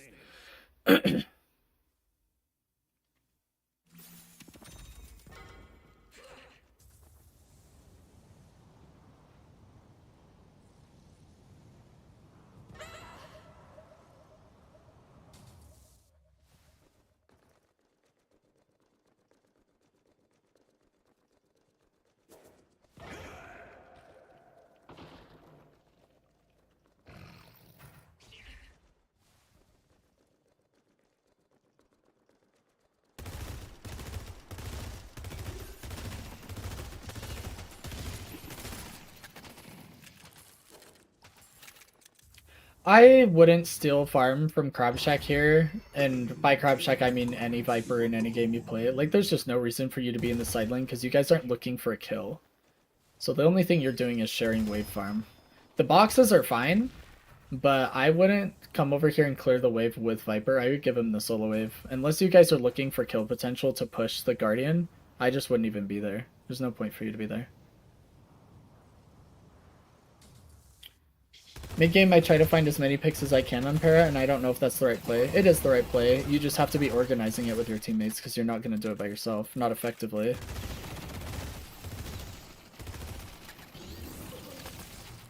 Roaming and getting picks to apply pressure for specific events is your job. And so what I mean by that is, like, if you guys are looking to do an earn, trying to get a pick so that you guys can push the earn is your job. If you guys are looking to get the Guardian, getting a pick so that you can push the Guardian is your job. If you're looking to get the 15-minute bridge buff, because you never forget the 5, 10, and 15-minute bridge buff, you should be up there getting picks. That's your job. Hey, we're going. Okay, nice. Feels like in doing so, I'm always running from potential fight to potential fight and losing out on souls. Yeah, that's the pick hero experience, though. I mean, that's like literally the right way to play it. You're not an M1. You're not going to sit there and farm and get all the souls and stuff. What you do is you just steal sinners from the enemy team or get your sinners as you run from fight to fight, and that's your source of souls. Or get Trophy Collector like way earlier. I mean, Trophy Collector this late isn't the worst thing in the world, but I'd have gotten it way earlier. You're also psycho. You should have been hyperlines there. That was better, by the way, on the timing. On your ult, that was better mechanics, not waiting for you to hit the carbine. You just sent that bad boy. That's what we want to see. Okay, wasn't sure if that was proper since I end up running a little behind on souls. Go watch every night shift game ever, and you'll see that the pick hero is very rarely caught up or ahead in souls. Very rarely. Because they don't need it. You don't need souls to get a kill. You need to hit your ult and have the people who have been farming kill that person. That's how you get kills. Oh, this guy's super dead. Nice wall. Good pick. Those are your souls right there. Assists. That's all you need. You don't need items. Items are for the weak. Every time I get a Viper in my game, they always complain that Viper's weak. That's a skill issue. Viper isn't OP, but definitely not weak.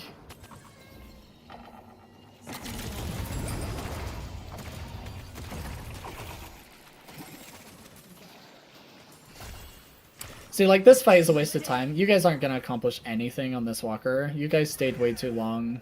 Now Drifter's shoving your other walker. Urn's been up literally its entire lifetime. We never did the Urn. It's gonna reset before we even did Urn.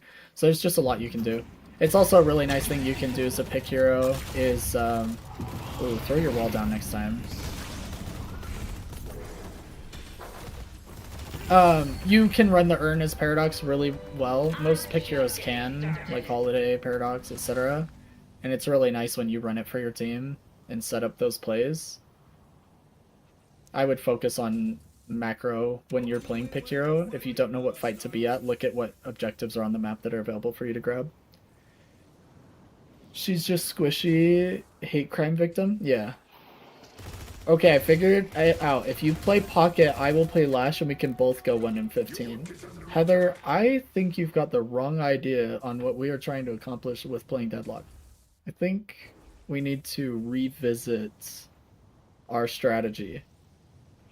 It's impossible to go 1 in 15 with Lash. Bullet, I could show you 1 in 15 with Lash, and I would be trying not to. I'm just so bad at Lash. And you do underestimate Heather, for sure. The Urn is the most important objective in the map at 12 and 18 minutes, and I feel like we don't know that. I think we feel concerned about aggressing on Urn these days with the changes. I mean, don't. It's still the most important objective on the map, sub 18 minutes. Sub 20, rather.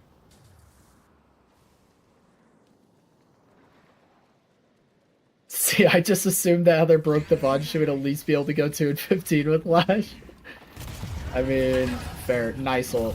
Nice ult. You were a little slow, by the way, but it was good.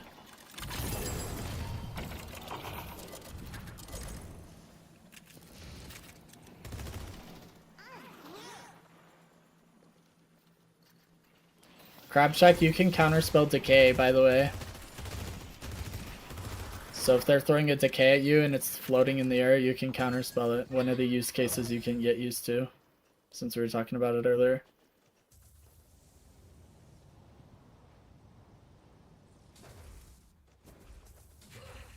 I would be too busy marveling at his awesomeness and the mod I have for him.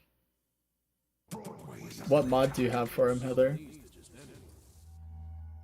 I'm gonna start buying it. Need to get good. Yeah, counterspell's goated.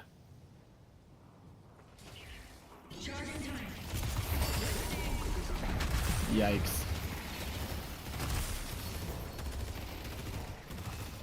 Wait, why didn't we ult her? I'm glad she dies anyway, but I feel like we should have just ulted her. There's no reason not to.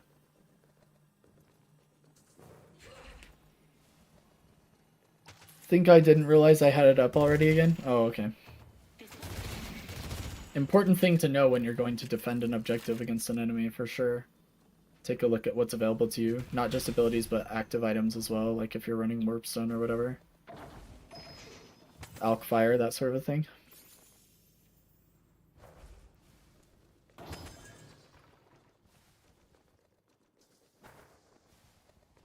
There's a very not safe for work one of him, but I'm just the shirtless one.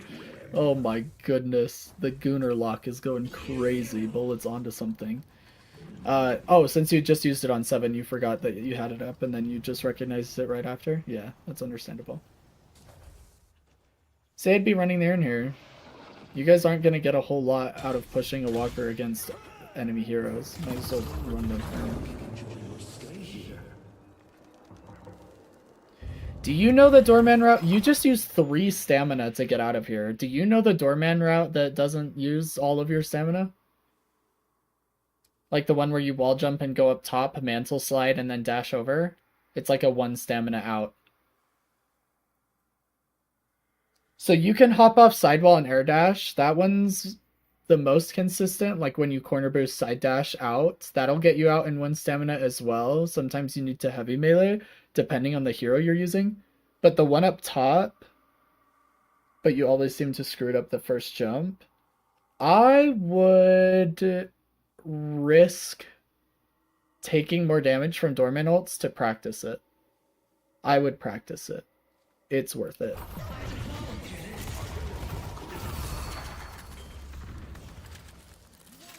You can practice it in hideout, you can practice it in game. I would just get really good at it. It's by far the best. Nice ult, Crab Shack. Nice ult, Samurai. Huge ult.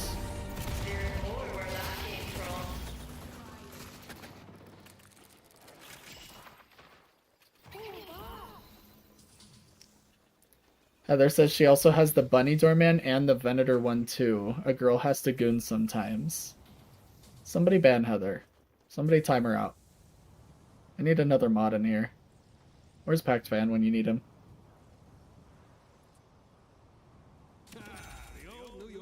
You guys should have been taking the urn all game. We're about to have another urn reset. This is crazy.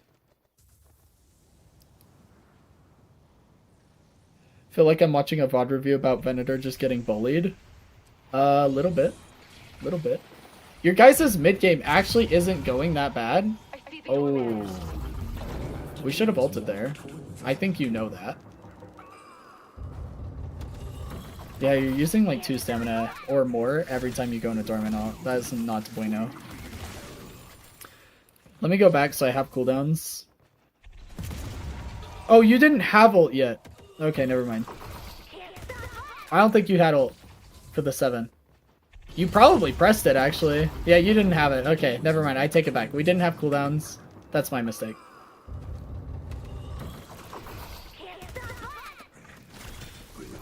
Two teams with no frontline. Nobody wants to grab the urn. Yeah, that's understandable. But you guys have Rem ult. You go dummy hard with Rem ult on the urn. Make them all go sleepy time and then just die. Also Graves.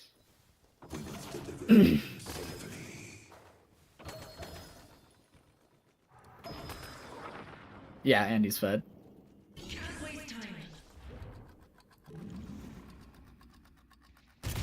I mean, the only thing that needs to change about your macro is...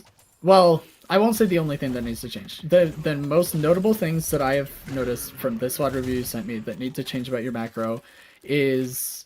You're not on time for bridge buffs. We're late to every single one, which means you either don't know they're coming up, so you're not paying enough attention to the clock, or you're not paying enough attention to the minimap and you're assuming that your teammates are going to grab it. And that's a communication and macro failure. You need to know why your teammates aren't going to make it there. If they haven't given you that information, if they haven't told you prior to bridge buff coming up, because low elo players don't do this very often, it's only really an Eternus thing. If they don't say, hey, we're not going to make this buff, I need somebody to cover it, you need to know why, and you need to be aware of that ahead of time. And then the other thing is, we need to focus on, oh, that's super unfortunate. We need to focus on map-wide objectives for the team way more. I feel like right now you're playing the game as if mid-boss is the only thing that matters, and then we'll just do earn when we have to, and that is just not how you're going to stay in this game.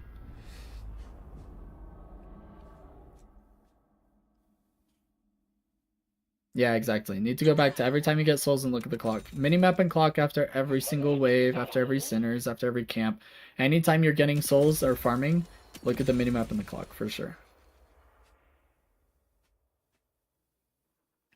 Yeah, Lost Urn and Walker. They just got a 10k lead on us. And that was the third urn that spawned was the first one delivered, which is wild.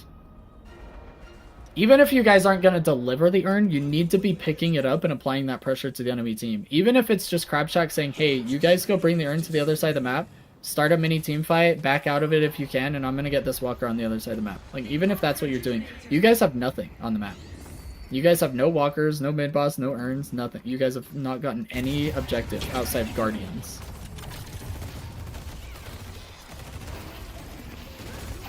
Is it throwing for when Rems grab most souls? No, Rems usually get most souls from stealing enemy's team centers. It's actually really common to see Rem have most souls in lobbies where the enemy team isn't on top of their center timings. Which is actually really common in anything below Eternus. Even in Ascendant I see it all the time. Where the enemy team isn't getting their centers on time. Dang, the enemy team is actually just throwing the game right now. Actively throwing the game. This is so good for you guys.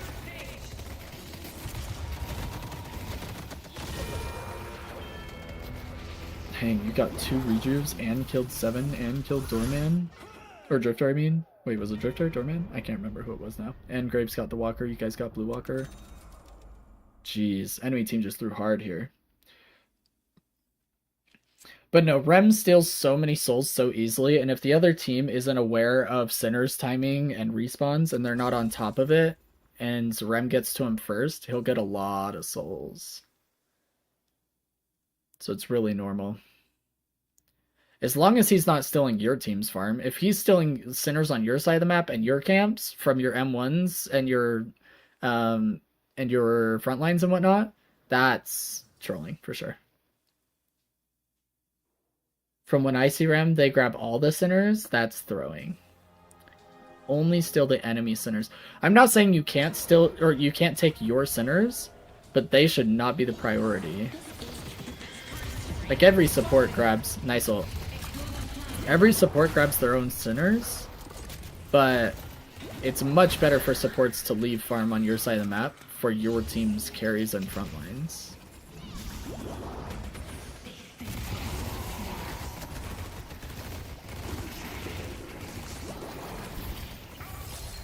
Nice.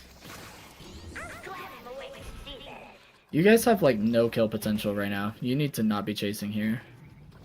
Even if you catch somebody, what are you gonna do? They have 5 ults. You guys have 1 ult that's alive that isn't a teleport. We need to not be chasing for sure.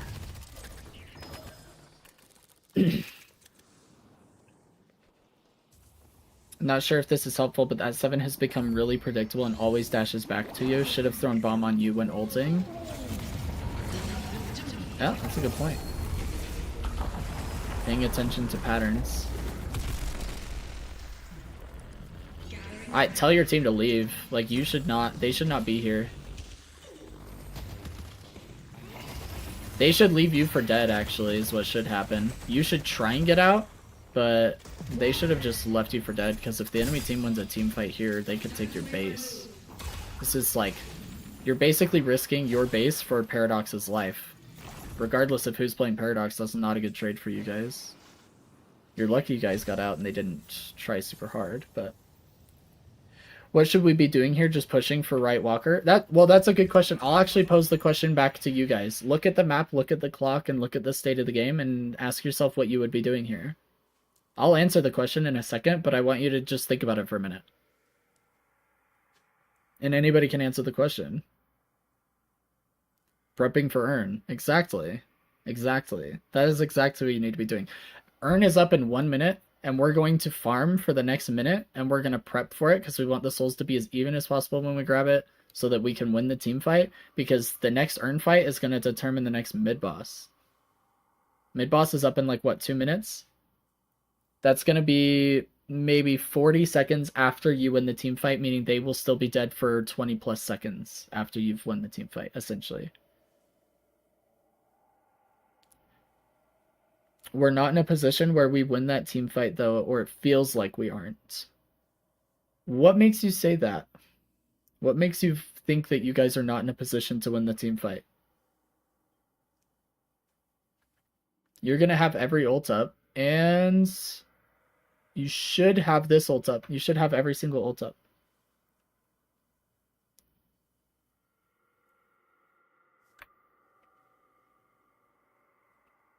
So 7 doesn't have Indom. You guys can just Bola or Page ult him, even if they're not gonna build Knockdown, which would be by far the simplest solution.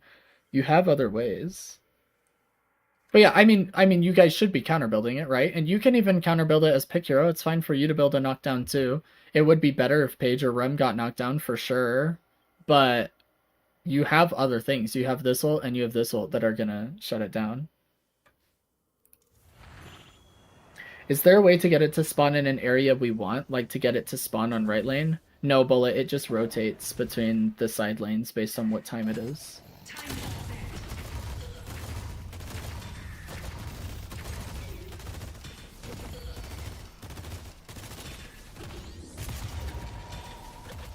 You guys are in a fine position to win these fights if you shut down the 7 ult and focus the Wraith. If those two things happen, you will be okay on the Urn. Your guys' Urn fight is actually better than theirs with Page, Rem, Bombs, Graves, and Viper, Bola. Mirage is just Mirage. He doesn't have really high impact. But all they have Doorman, low impact. They have Drifter ult, low impact. You guys are all going to be in vision of each other, basically. They have Wraith damage, which is low teamfight impact, right? They only have Viscous ult, 7 ult, and Venator nade that are really going to apply a whole lot of pressure to you guys. So the Urn fight is actually in your favor if the soul disadvantage isn't that bad. So what we want to do is we want to get both bridge buffs, and then we want to fight the Urn. But I don't think we're going to get either bridge buff, and we just gave 2 kills prior to the Urn, which is really good. So now, since you can't win the team fight on Urn, because you're about to lose your 3rd, you guys are probably just going to want to try and trade Walker, probably.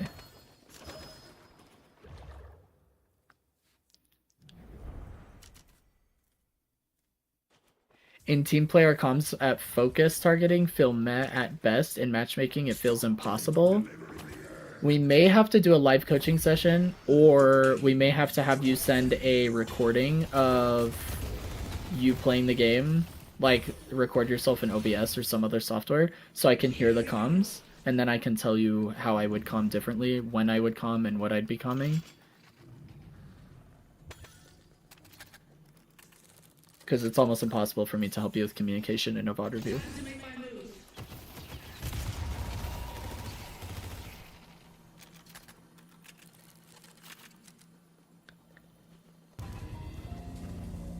Yeah, I'm sure you guys could.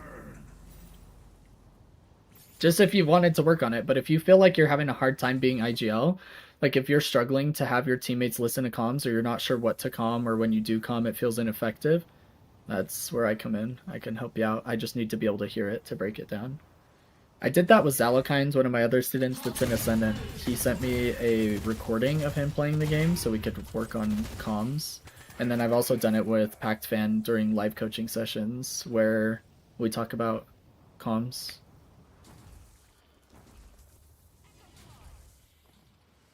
It's actually not talked about enough by coaches, in my opinion.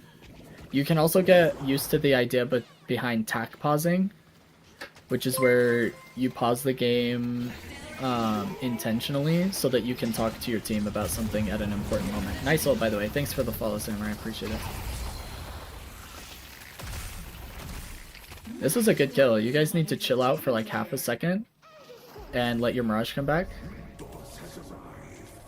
And clean your wave and right.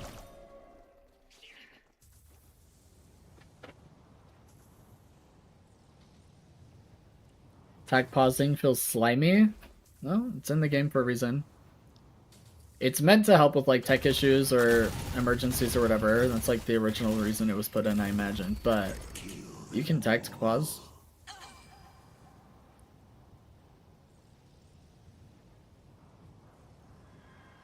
The only times I really recommend tact pausing is if your team isn't going mid-boss when you should be, and it's like game-changing, then you can pause and like literally talk through it. Be like, listen,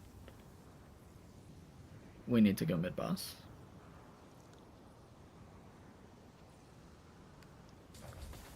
But if you don't like tact pausing, you don't have to. I almost never tag pause personally. It's just a concept that is useful. Dang. Nice! Do you know what you should be doing right now? Do you know what the comm should be? I added a VOD to the review request. I originally wasn't going to request it since I already had one, but since that one broke, I might as well add it. Don't have to do it today. But I can probably do it today. We can actually probably do it after this. Yep, mid boss. That's the call right now.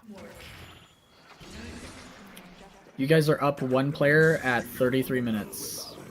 We want mid boss, but we're not going, which is really bad. Mirage is chasing a kill and might die instead. Free spirit.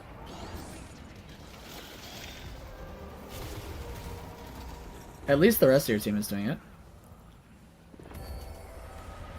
The problem is if he doesn't die right now, he's gonna insta-waste a rejuve.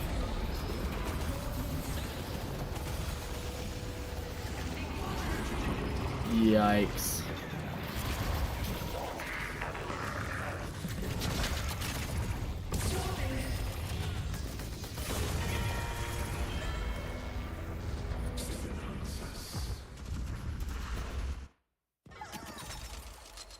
Mid was the right comm. The execution was poor, unfortunately, but it was the right comm. 7 getting a full ult for free. Yep, he'll shut you guys down every time. 7 is the ultimate equalizer of low elo. He presses 4 and low elo just can't deal with it.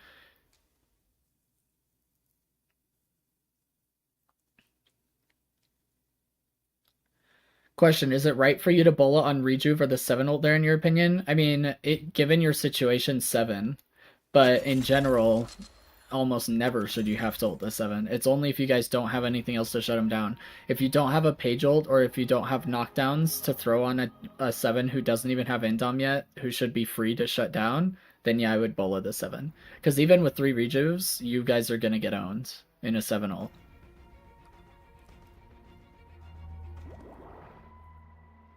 This shouldn't actually be a question that you have to ask me, because you guys should never have to sacrifice a mid-boss contesting ult for 7. You guys should just be using items to do that. But given your scenario, 7 ult cannot be channeled for free, ever. Lightning Scroll? No, he doesn't have Lightning Scroll.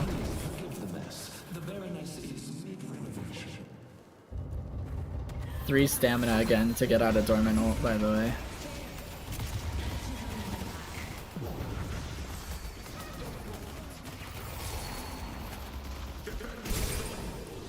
Crabshack, I think bola-ing rejuve isn't the bad play.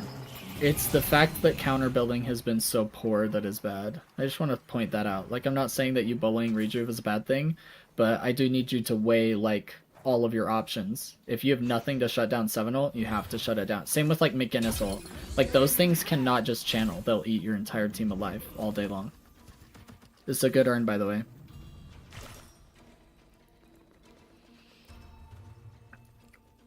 I know Rem had knockdown, so I bullied that rejuve, but I didn't calm the knockdown for 7. And that is a good recognition of what could have gone better, right?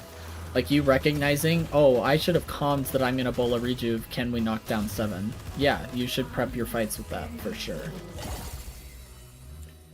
Probably should have just tanked through it and attempted to grab all the rejuves. Oh, you definitely should have tried to grab all the rejuves, I agree, but we shouldn't have to tank 7 ult either.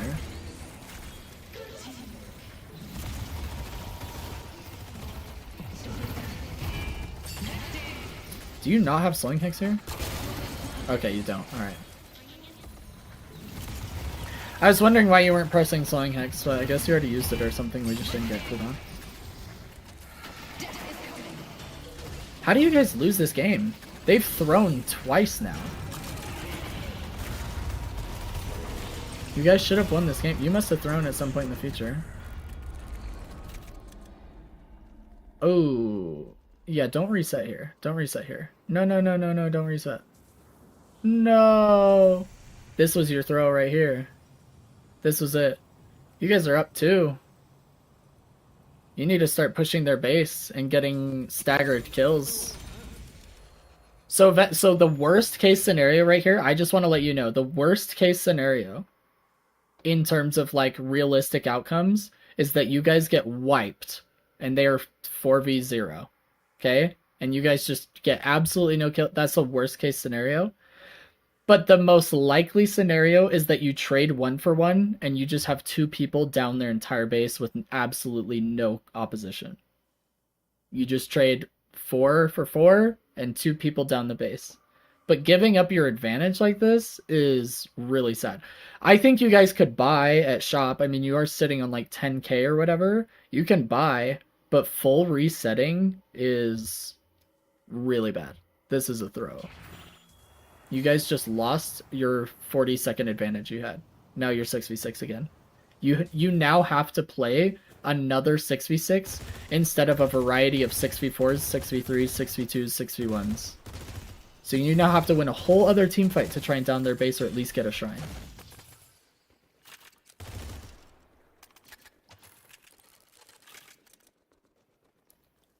You don't press your advantages hard enough at all. I did a therapy stream. I actually posted the video on YouTube as well of Ascendant players I was playing with that did this.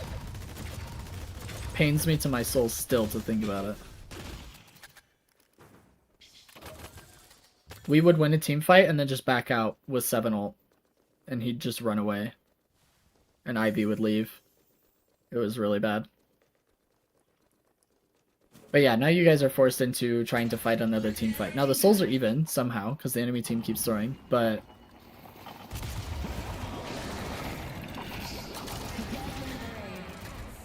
Dang.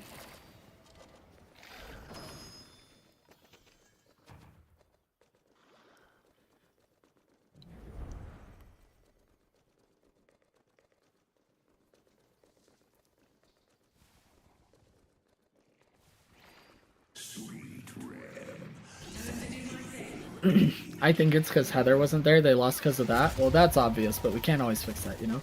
We can't all have Heather in all of our games all the time.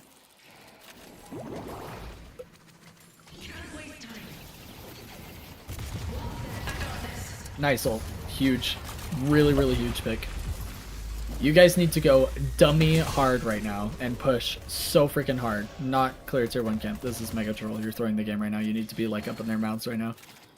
This Venator is alone. He should be dead 40 seconds ago.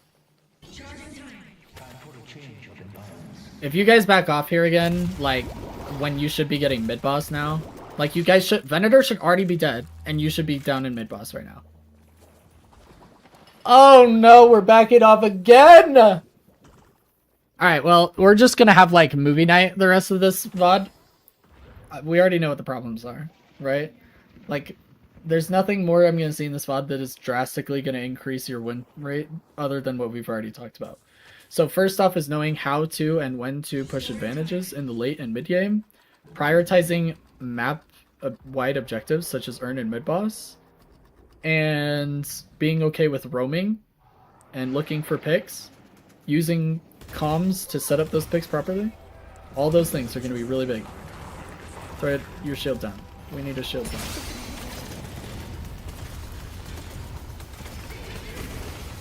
That's unfortunate.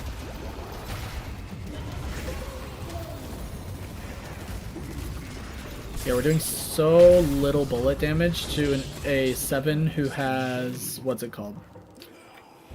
This infuser. And now he has Indom.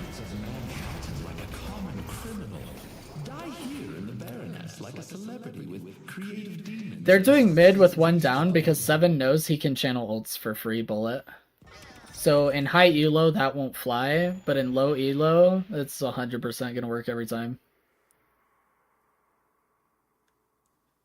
You guys had no choice but to contest mid. If you don't contest mid, you give up the game for free. Think we got caught off guard by them doing mid with 1 down? Yeah, I mean, possible.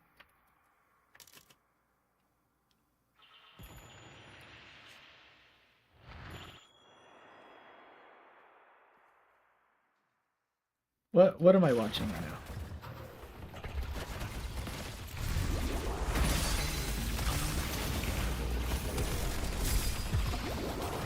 Dang. Unfortunate. Okay. So they down your base.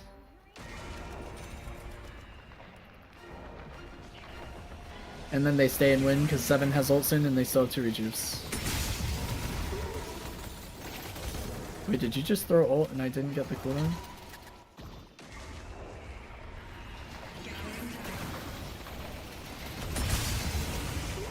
Oh, you didn't throw ult because you missed Carbine.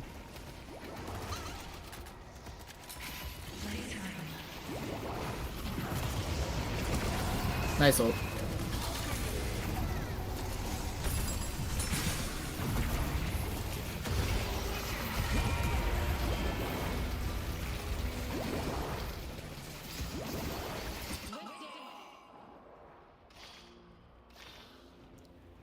And GG.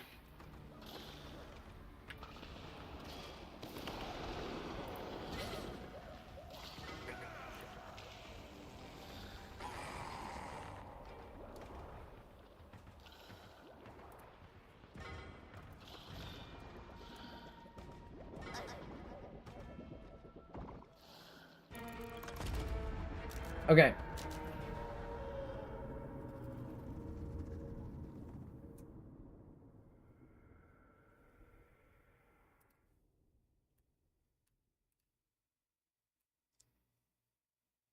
Let me pull up notes here.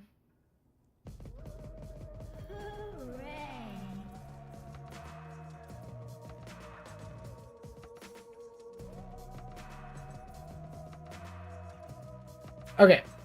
Sorry. Honestly, that could have gone either way. That mid-fight was the fight to win the game. That could have gone either way, but that wasn't the only fight that changed it. There were 2 urns we missed out on, and we missed out on a mid-boss comm, and that last mid-boss fight was pretty bad, and we didn't counter 7 properly until it was too late. Those are a few things, but that's from a team perspective. From our perspective, the main things that I would change are giving side lane up so that you can roam, don't steal farm from solo laners. I would focus on the mechanics of hitting your ult more often. It seems like you're doing it most of the time. I would just practice it. I would also practice getting out of doorman ults. Okay. Oh, does curse prevent item usage like in Dom? Curse prevents item usage, but I think Indom blocks curse. So yes. Does that answer your question? So hold up. We can take a look at this.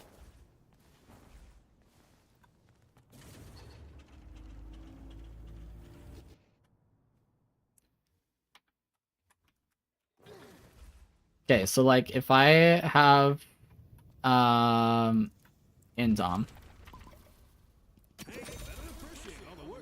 and I'm trying to take curse.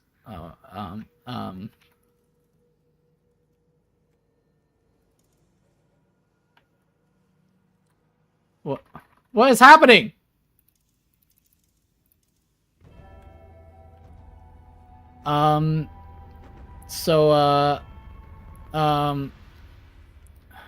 Guys, target dummy has abilities. I'm learning this right now. This is 6. This is... His gun doesn't even make noise. Okay. What is actually happening right now? Okay. New strongest hero in the game, by the way. Okay, so if I have curse... And this guy has... Indom. Dude, I don't know what just happened. That was crazy. And you curse, Indom blocks it. However, we need no cooldown. If Indom is down, this is how Indom is down when you're testing. But you have another ability. Let's say Divine Barrier. Let me get some duration extension on this so that when it swaps over, it like actually works. Where's the other ability? Duration. Okay. You can't use Divine Barrier. Yes? Yes? We're all happy with that? Okay, I am breaking the game. Don't worry about it. So... Indom blocks it, but you cannot use abilities with Curse. So that your question was posed if it was one or the other, but it's both anyway. Okay, sorry. Samurai, back to your notes here.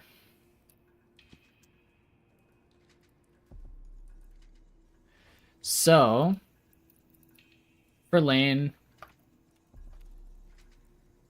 actually we're gonna make this a little bit larger.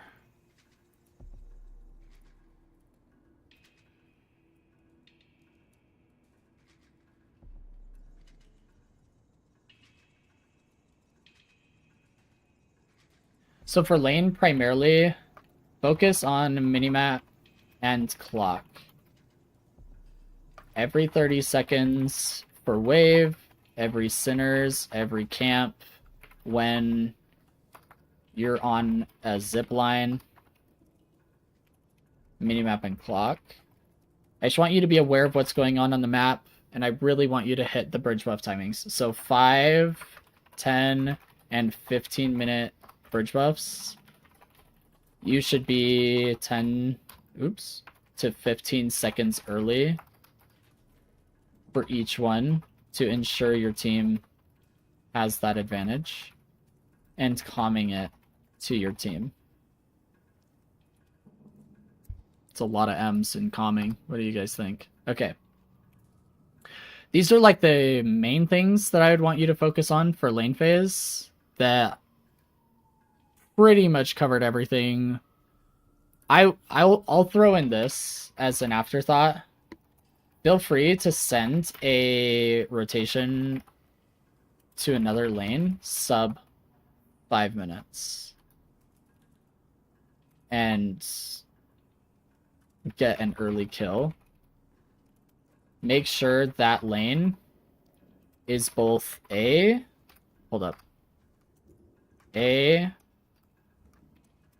pushed up too far, and B, your team is winning that lane.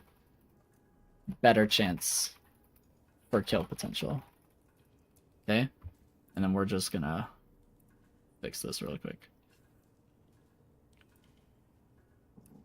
Yes, give it more M's because it's funny. Make sure you're calming to your team. Okay?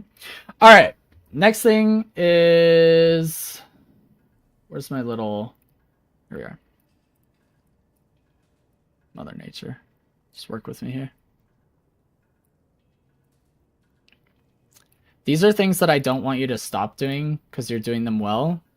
And the last thing I want you to do is get worse at one thing because you're focusing on getting better at another thing. So...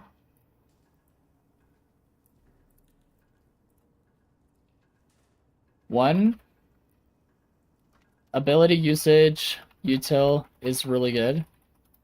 Keep improving at sending ultimate, even at risk of wasting it. I'll put in quotes because it's not really a waste, because we need to hit the timing when we land our kinetic shot. Now, I will say, Phantom... Or, sorry, Samurai, Samurai Funk. There are times when we're playing the game, and there was an example of this at the very end of the game, where you know in your heart of hearts, right as you hit left click, that is not going to land, right? There are times when we hit our kinetic carbine, and we know it's going to miss. Don't send your ult in that scenario, right? Like, if you know you just whiffed, don't waste your ult too. It's in those moments where you're really, really close, or you're pretty sure it's going to hit, and if you miss, and your ult misses, it should be a shock. It should be like, oh my gosh, I thought I hit that kinetic carbine, so I wasted my ult. But it shouldn't be reaction. It shouldn't be like, oh, I hit kinetic carbine, so now I'm going to hit my ult, right? It can't be that slow.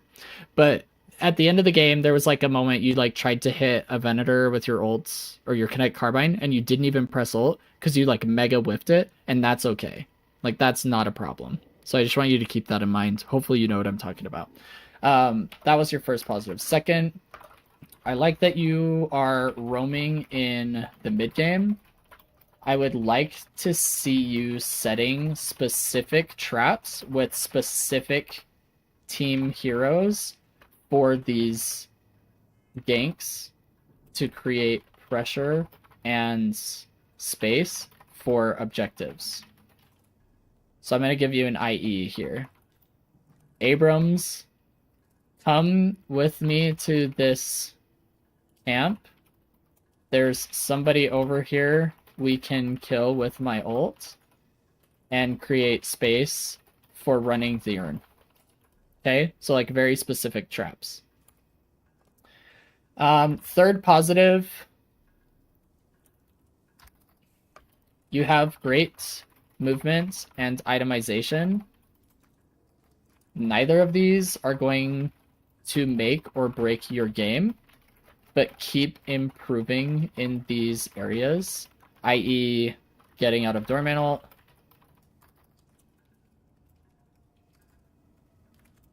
trying double bomb builds, etc. Okay, hopefully that all makes sense. Let me... Oh no, that's not what I wanted to do. This is the one we want to fill. No, that's not what we want either. Why isn't it filling here? Guys, I'm not special, I promise. It's just, it's hard to be good at the video game. Oh my Lanta. I actually can't right now. Whatever, I'm leaving it. Okay. Notes are being a pain right now. It is what it is. Ooh.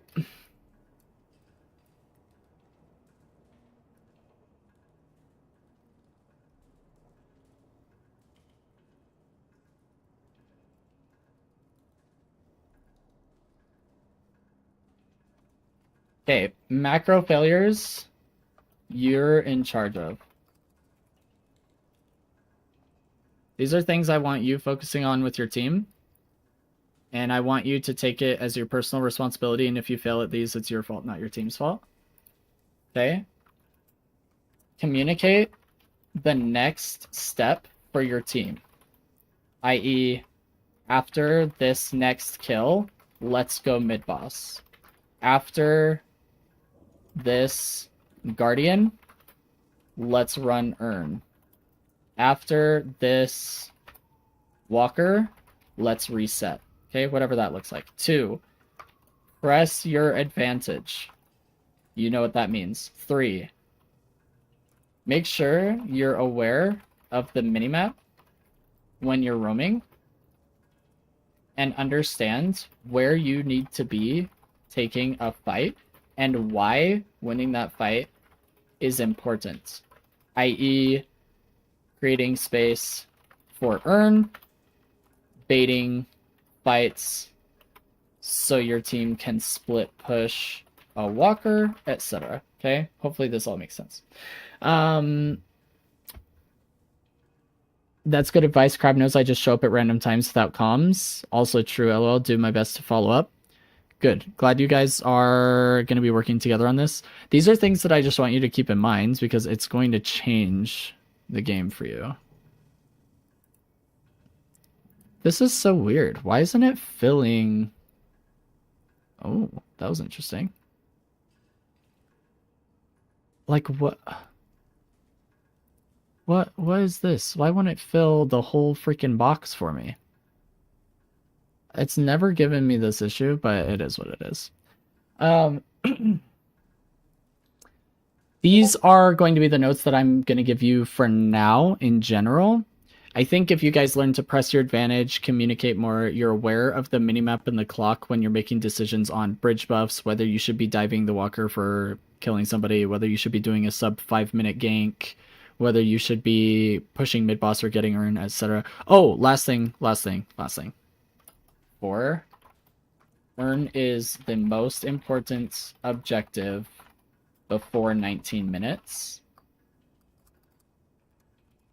Unless you win a 6v6 on blue lane after about 17 minutes, then you can go mid-boss.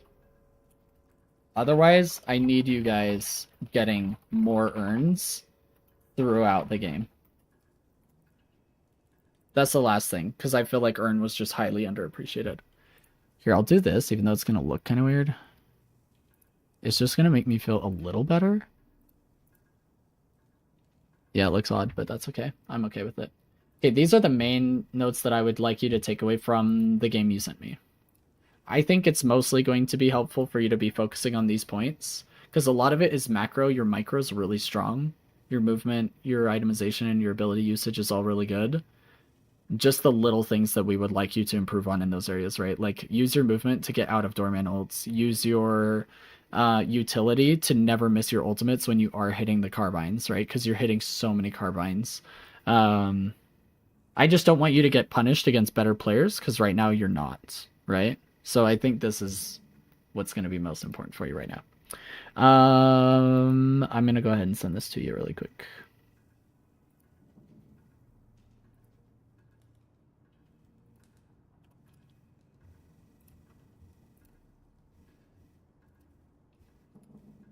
Hopefully the VOD review helped a little bit and you could take away at least something. That is the goal. But yeah, hopefully the notes help a little bit, and then I'm happy to do a VOD review for you anytime you want to.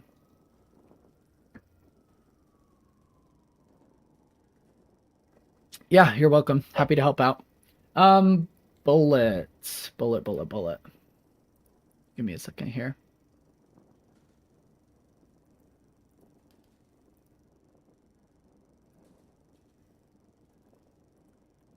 Bullet, I'm gonna download your VOD.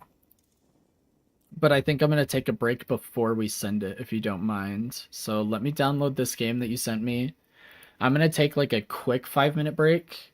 I'm just gonna go get more water and probably a bite to eat. And then when I get back, we can do Bullet's VOD review. And then we'll go from there. But Crab and I will put one together with comms. Gotta go for a bit. Have a good stream. Thanks, Samurai. Yeah, you take care. And I look forward to hearing back from you when you have one with comms. And then we can improve in that area as well. Hopefully it'll help your games. All right. Thanks for your patience, Bullet, with Heather breaking the game and everything like that. But I will get to your VOD review. Give me a few minutes. I'm going to be right back. Just going to take a quick 5-minute break. And I'll see you all in a minute.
All right, ladies and gentlemen. All right, we're back. I'm gonna be eating food here, but okay, Bullet. We got your game all loaded up and ready to rumble. Ready to rock and roll. Thanks. Okay. Thank you, thank you. Okay, let's go ahead and jump right into your game here. So, looks like you guys win this game, and you're playing Paige. This is a 6 stack as well. Okay, good to know. Good to know. Let's go ahead and send it. And then, let me change my HUD here.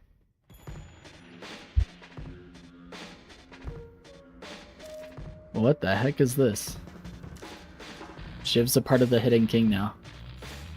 Okay. Okay. That was odd, but we're here now.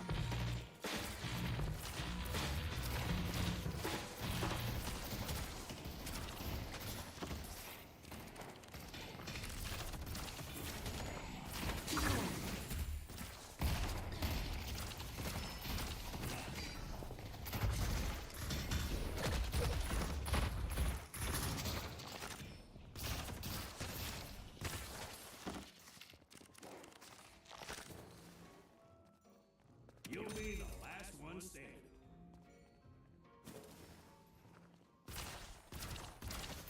This is gonna be a punch happy lane, I imagine. I probably would have sent a rebuttal.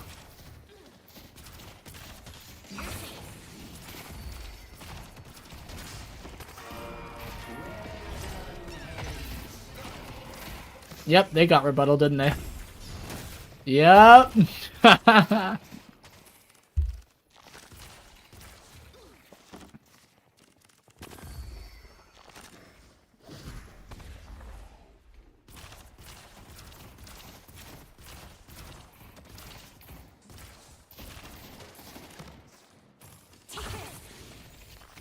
I'm not too worried about your itemization.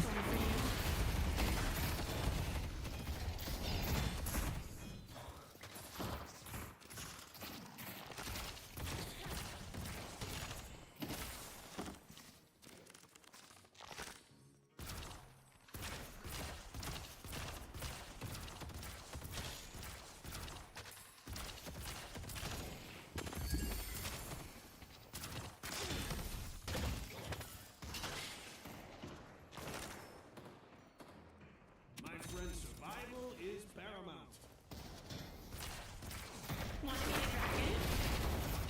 I'll take care of you.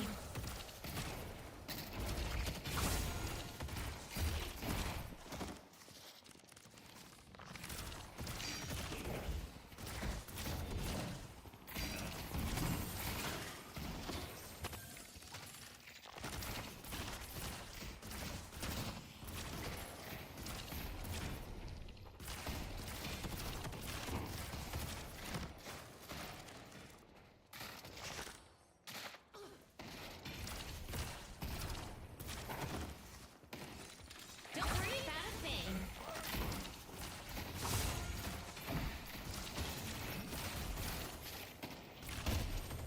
Good job on the shields.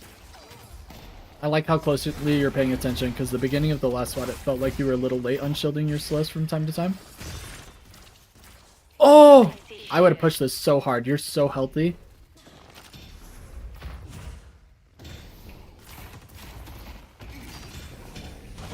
Nice punch. Huge. I'm sad your bro died, but well played. Yeah, me too. I'm not sure what Abrams did there, but it went differently in my head. Protection. Stay strong, buddy. Bringing in support.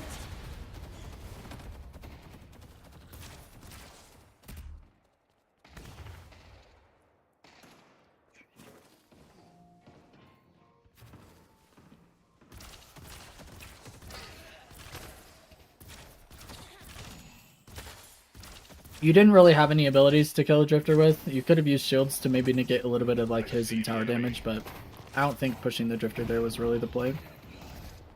I think it is now. Story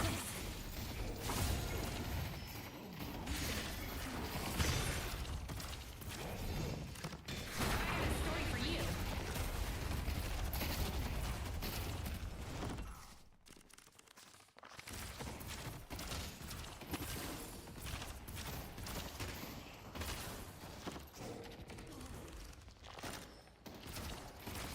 Bridge buff, bullet, bridge buff!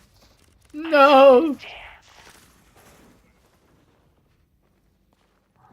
Okay. You're late, but the other team's later, so you get it, but you should have been here earlier. In higher elo, you can't even use that jump pad. They're just staring at you from on top of the bridge.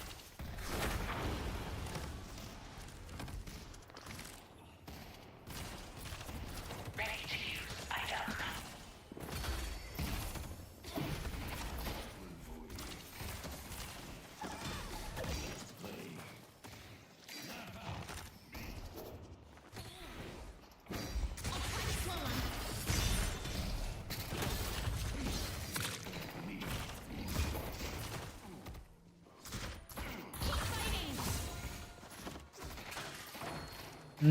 Okay.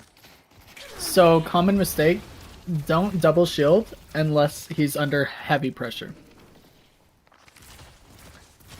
Yep, Heather's got it right. Unbelievable.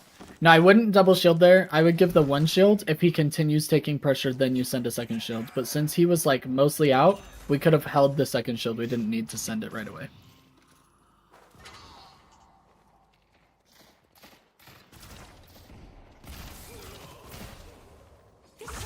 Good work, Pocket.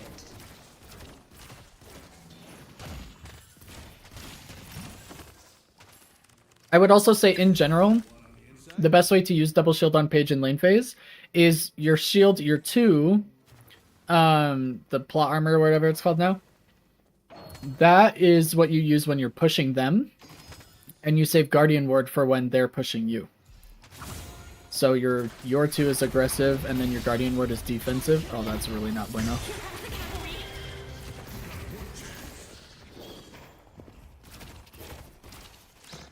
I was panicking and assumed they were going to dive.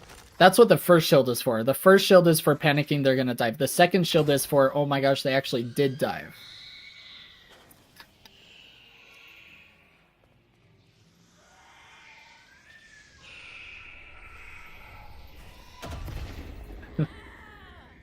That's ridiculous. Did 400 damage? Jeez. Let's push green.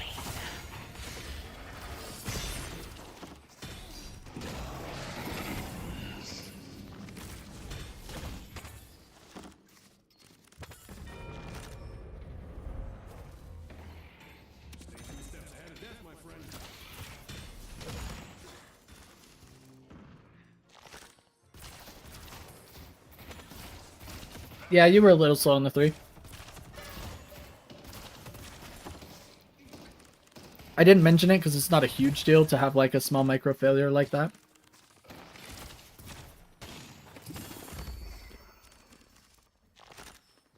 Sinners? Heck yeah. You're a little late to Sinners, but that's because you guys were getting shoved on waves, so it's okay.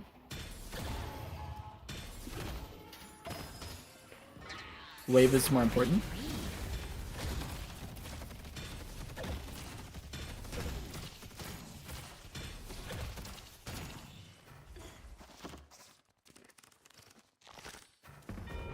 Our green guardian has been destroyed.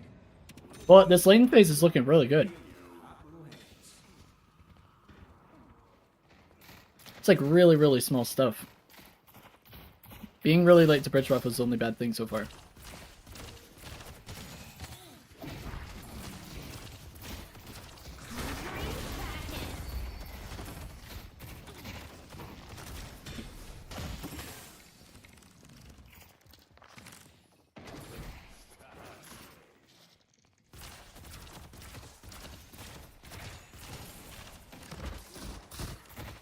I see the drifter. I see the enemy. I would probably say in general, if it's this trigger happy of a lane with punches, I would play a little closer to your Abrams because he keeps getting parried, and it would be nice if you're close enough to protect him from that. But, I mean, I feel like you're adapting really well to how your Abrams is playing.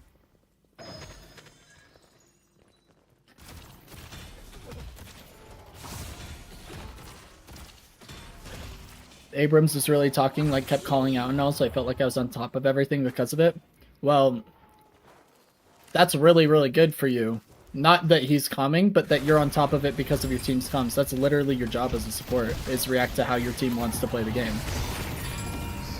Unfortunately, you're 1v3 there, so you just get nuked, but you're playing this really well. And now we miss bridge buff, which kind of sucks, but...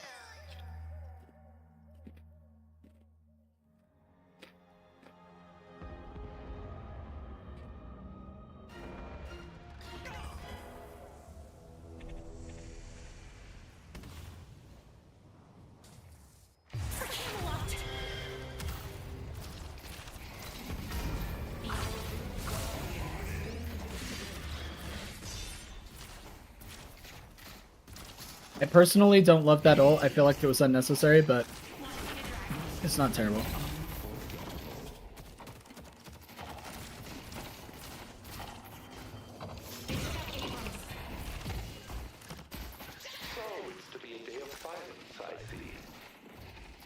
Okay.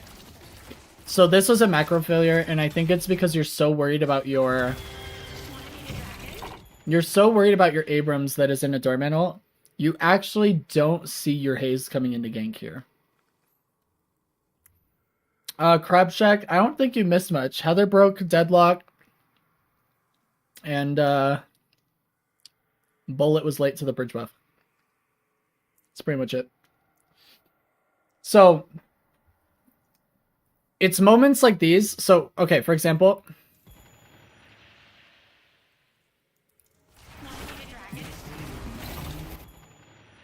When you back up right here, Bullet, what are you looking at? I'm looking at the minimap and the clock and ults available. I'm just doing a quick scan of everything because I can't help Abrams right now. We're at a stalemate. And I could see this happening. I could go, oh, you know what? Oh, you know what? Oh, wait a second. And then you could push up here and meet your Haze and get aggressive. Imagine if you'd used your 3 on somebody being ulted by her. Drifter dies way sooner, and you guys are already focused on the Shiv and Doorman who are coming in. But now, it took so long for him to die that Haze is like low running for her life. So that like 4 seconds, 5 seconds that we missed there is... a difference maker. You missed Bullet thinking that bridge buff isn't important. Heather, let it go. Let it go, Heather. I was looking at the people in front tunnel visioning. Yeah, I just want you to recognize that if your Abrams is in a doorman ult and you guys are sitting there in a stalemate, maybe take a glance at the minimap, see what's happening. Because the team fight didn't go bad, but it could have gone better. That's all. I think Bullet was looking at the fact I am not on the team and I should be. True, Heather. True.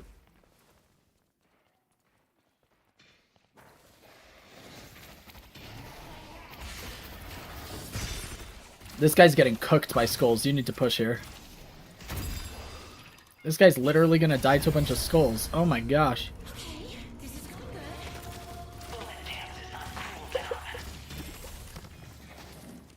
Okay, pop quiz Bullet. What should you be doing right now? Look at the state of the game, minimap, ults, souls. What is your objective here as the support right now?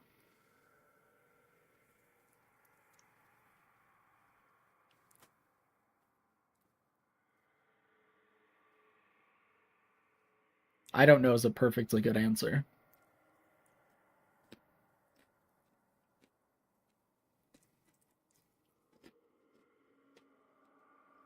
Going mid to assist? Actually, no. Your mid's fine. Shiv can shove Paradox. We're chilling.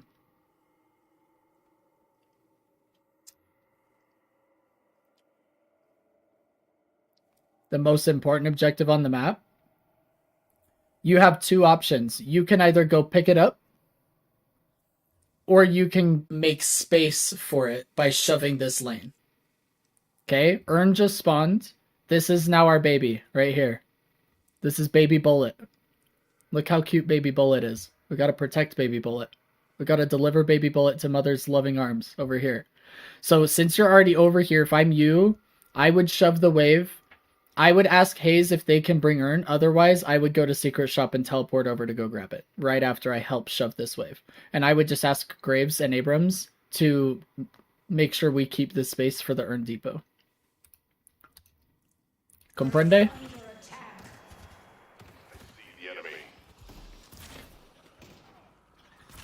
Because Pocket's already rotating blue. Hayes has shoved enough space for us to pick up the Urn. We won the fight over here, so we have all the time in the world to do this. But this right here, this is all a waste of time. This isn't going to provide us near as much value as the Urn. All this that's happening right now, we're wasting time.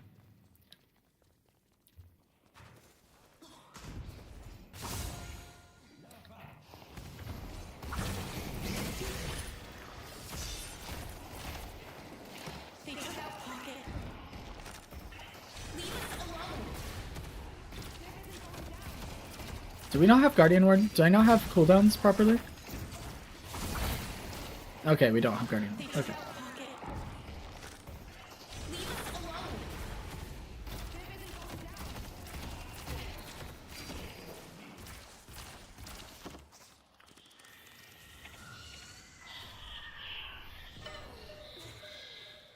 Oh, Graves died to knives. That's so tragic.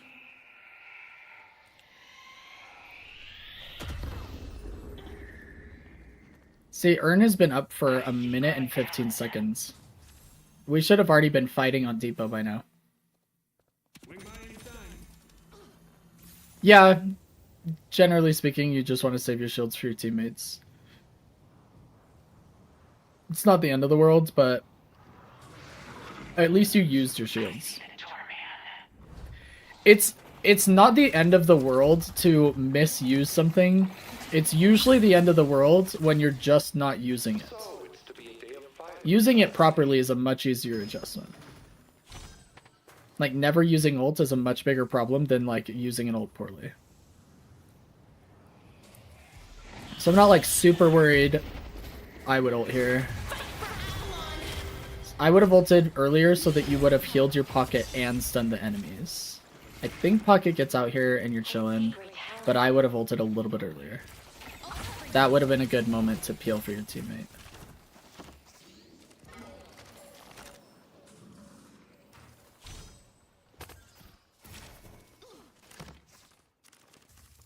Dang, I will say the enemy team threw by having so many people blue. You guys got pressure on both sidewalkers like a crazy dummy right now. Which means Urn Depot's free. And you guys just picked Doorman. We really are not focusing or near enough here, Bullet. I need you to be calming this to your team. Because you're the best player on the team. They have to listen to you. You have to be the one telling them, like, yo, we just want a team fight. Can we do the Urn? And Bridgebuster in 10? Like, your team's just owning.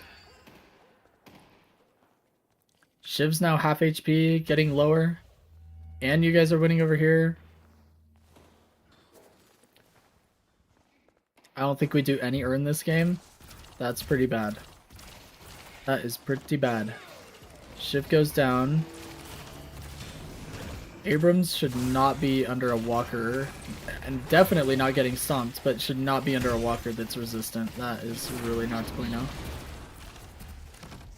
I'd be in there with him. I mean, if we're committed to this fight, we're committed. You know what I mean? Like, I would have been in there killing the walker with him.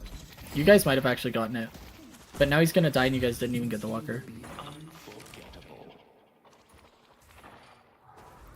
You can commit to a bad fight, Bullet. It's like, it's not the end of the world as long as you guys are fully committed. Like, Abrams was fully committed there. Your team's just fighting under walker with wave pushing our walker. Oh no. Our green walker is under attack. This one is one of my favorites.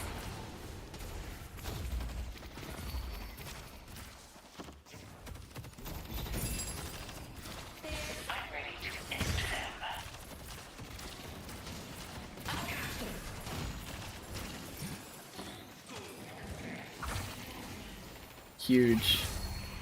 I can get something powerful at the store. We got one. Bridge buff is just now getting taken.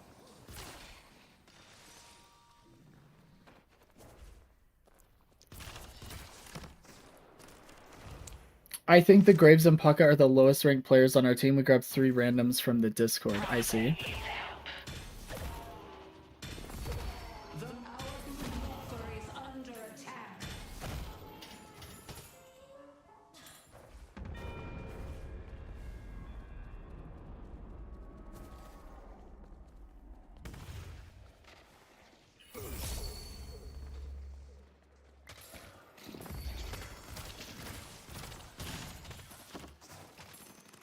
Dang, if you guys did urns, like, it would be dominant. You guys would be so dominating right now. Our Yellow Walker is under attack.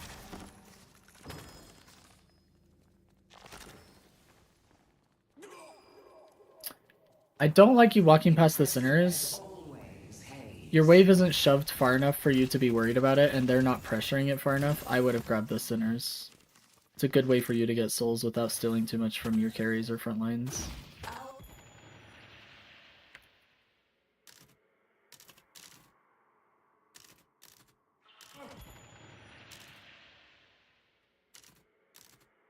Walker is under attack.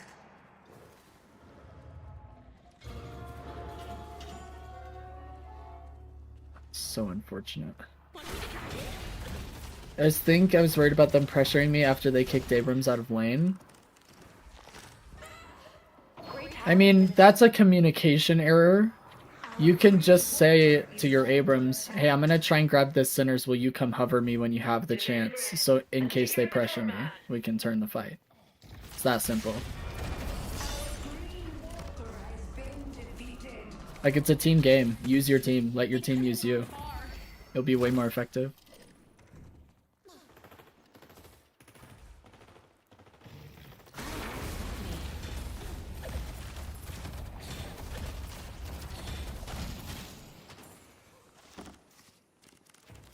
Our Blue Walker is under attack.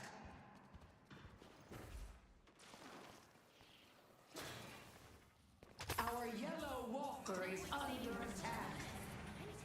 You need to boost to this lane and help your Haze. If you had boosted, you may have actually made it in time to give her shields and ult.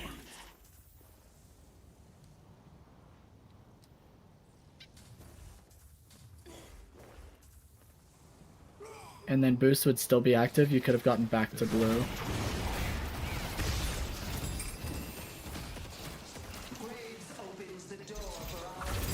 Oh my gosh. Now another shield, right? Because he's still under pressure. Yep. Other shield was depleted, then you second shield? Yeah.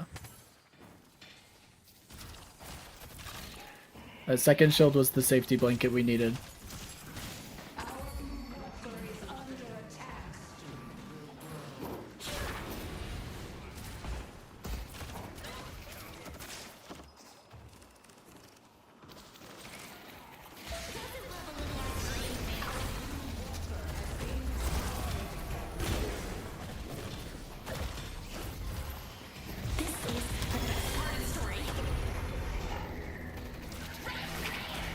We haven't used knockdown this entire fight. Okay, hold up. I'm gonna go back.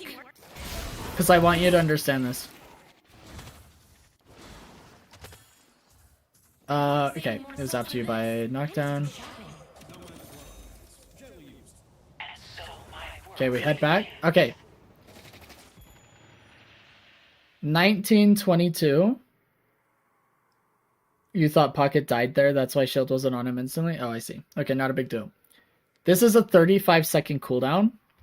At 1922, you could have used it on an enemy. Okay?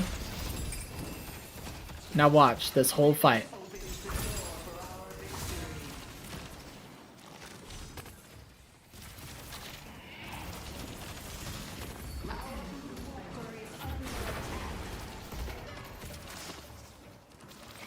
You could have used it again right here. So instead of, we got no uses out of something that in one fight we could have used twice. So you need to be very aware about what you're buying and how you can utilize it. Because look at this. We got our second kill. It's halfway off cooldown for a third use. Should we choose to do earn, push the guardian, whatever we want to do, it would be up by the time we next saw a human being. Look, it would be up like right here. You would have had it for that Shiv. That Shiv knockdown would have been your third usage of knockdown over the last minute and a half. So make sure you're aware of that. Don't be scared to use a knockdown. It's gonna come back. I'd rather you use it and be like, oh, that was bad, than could have used it 3 times and only used it once. You know what I mean?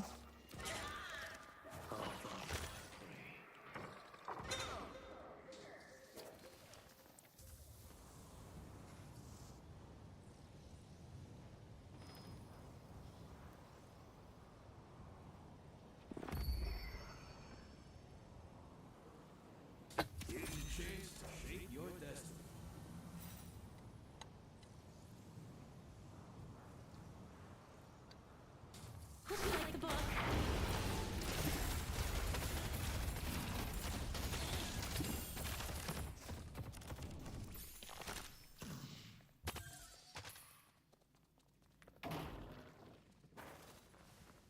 Okay, I feel like you don't know what to do here. That or Graves is commenting that she's being pressured under Walker and you're rotating over to help, which is fine. But it feels like we're just following Paradox. Are you getting comms here? Do you remember enough? Like, are you guys just coming over to try and defend the Walker?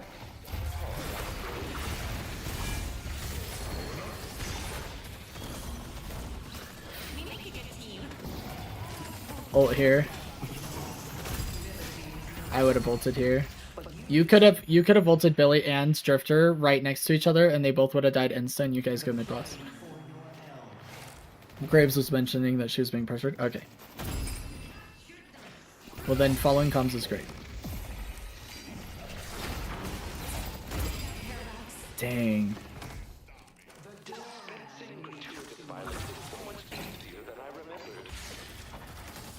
Let me go back because I don't think I have cooldowns. Maybe I did have cooldowns. Okay.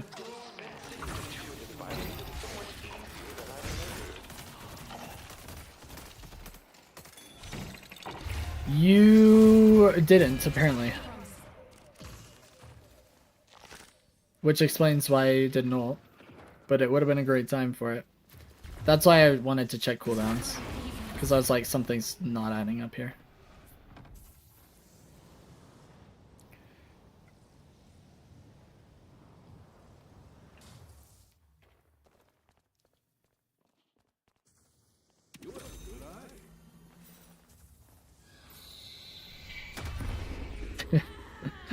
This great talent has like a grudge against you, I swear.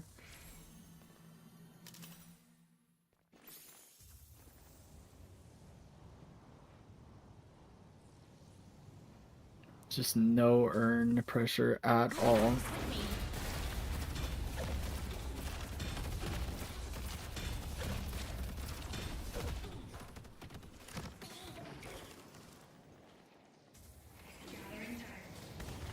I like this fight though.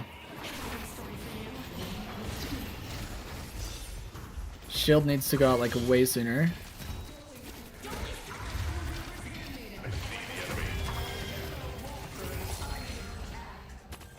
Okay.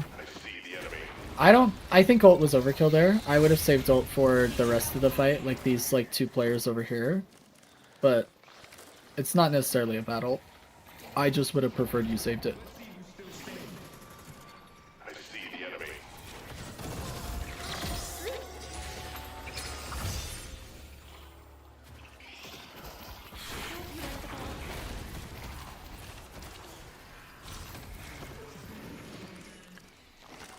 Knockdown on Talon. Okay. I would have used knockdown on Talon as soon as you saw him fly up in the air. It's like half the reason you have it. Oh, that's super unfortunate. I know you didn't want your 3 to go right there. That happens to me all the time. When you try and put it over an edge and it like goes down in front of you.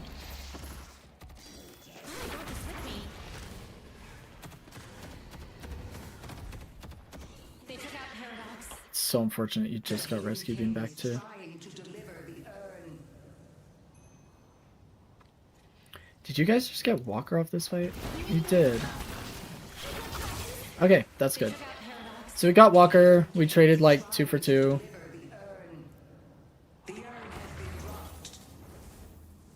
We're going in to help our team on the fight. We must deliver the urn safely.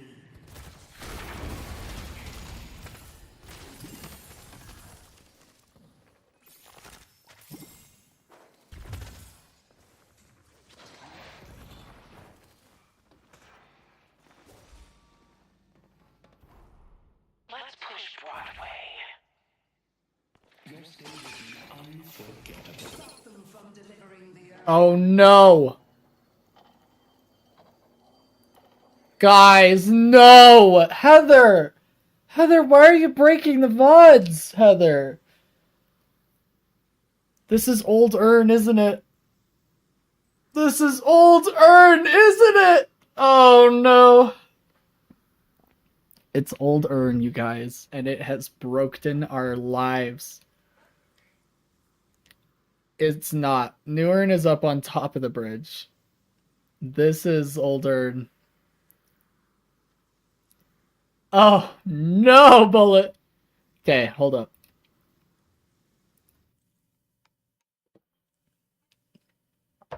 Let's close out a Deadlock. And I'm going to try something.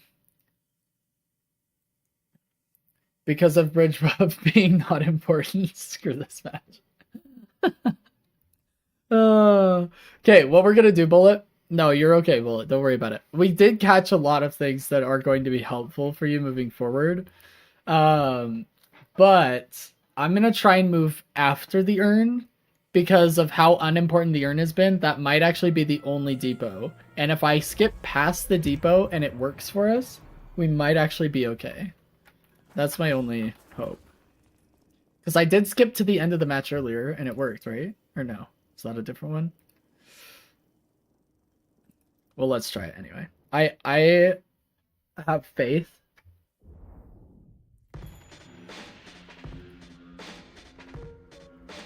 Like right about here. Okay. So you guys won the urn fight, it looks like. And then because I think you just died when you did the urn. Because you guys just got a lot of souls, so it looks like you won the fight and depoted urn, and then you got mid boss. I think this is about where we were. I mean, maybe a minute after the urn. But it is working.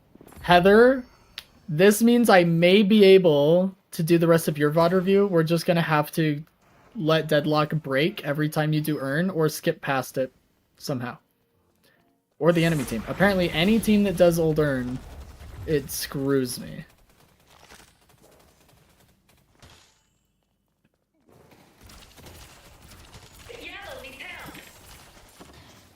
So let's do this. If I see an urn going down, I'm going to have to skip it if it's an old urn VOD.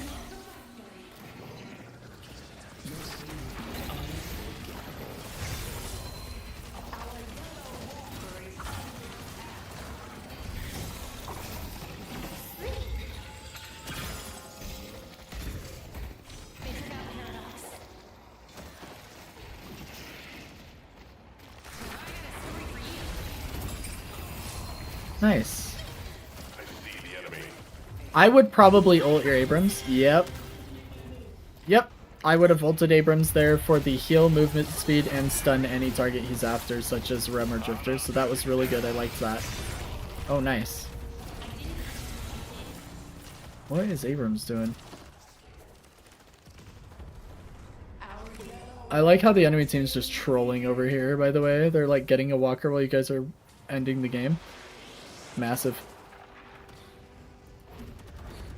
Heather, we'll try your VOD after this, because if I can just skip past the urns, we may be able to actually do reviews.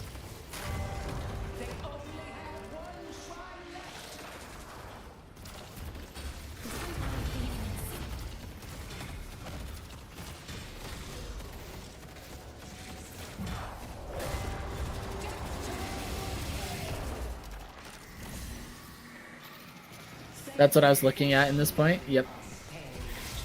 Good, good. Punch Rem buying. Wait a second. Wait a second. Punch Rem bought egg 25 minutes into the game. What in the deuce am I looking at? Honestly, W. I'm trying it in my games. It'll probably work. I'll probably go 1 in 16. Slightly worse than my pocket gameplay.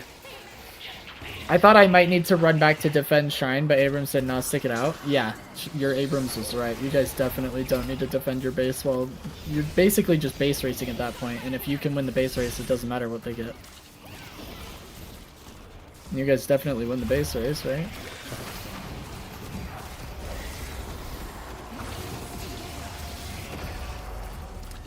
GG, well played. So overall, really good. Bullet, the only notes that I really want to give you, I'll write them down for you, and I'll keep them simple. Like, real simple. Good game. Because this game, you actually played really well, but I'll highlight what you did well, so that you can replicate it. That's what I like to see.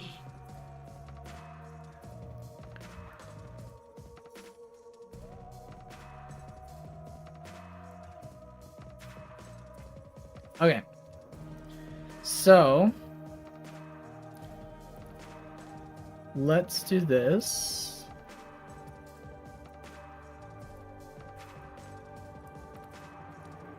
What if I try filling it? Really? It's still giving me this?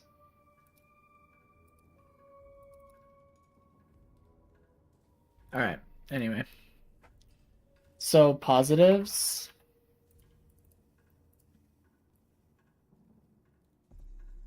And I'm going to bounce between this and another one.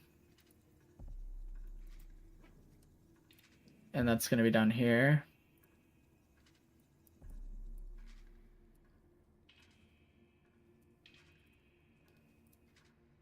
Just for some focus points. Okay. So one,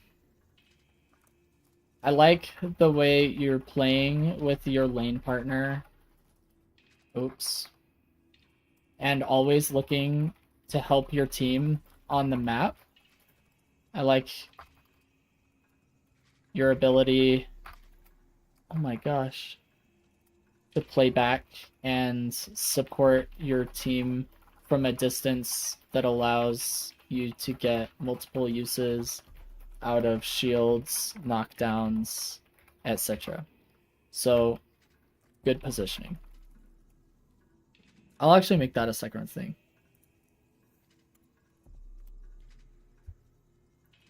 The thing I want you to focus on, however, is in lane, when there is a lot of punching, try to play closer to your teammate in case they burn parry. That way you can back them up. This is a high level concept, but I think you can do it. And I think it'll bring you a lot of value to be parrying people that think they're getting a free melee on your teammate. Okay, my notes, says Heather. Play with Heather more. Bridge buff for Heather. Stop drinking the haterade. Notes for Bullet, that is. Oh, positives. Paige is awesome and is my fave because she reads like me. W's. I mean, need I say more? Heather's got it all down. I cannot wait to watch Heather mess up on their review. Okay. You guys are killing me. Okay. Third thing on positives.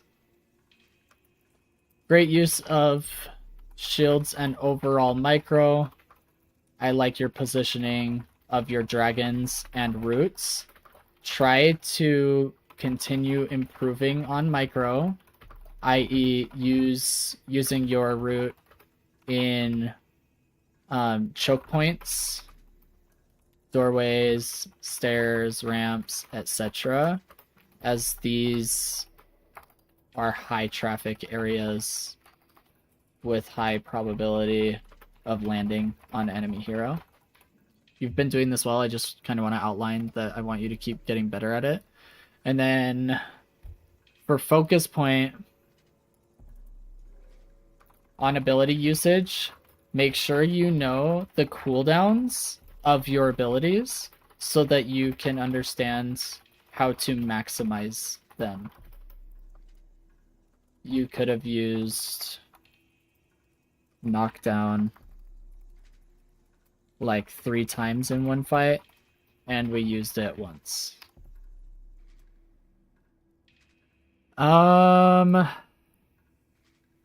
actually don't know that I want to focus on too much more, because the VOD, you played really well. Okay, last thing. Communicate when in doubt. If you want the sinners, but scared you're gonna get pushed, ask a friend to hover you and play with you so you can turn the fight if they do push you. Use communication to fill gaps in macro or to reduce stress of any situation. Fair enough. Does this make sense? I think this is all I really want you to focus on. Like, okay.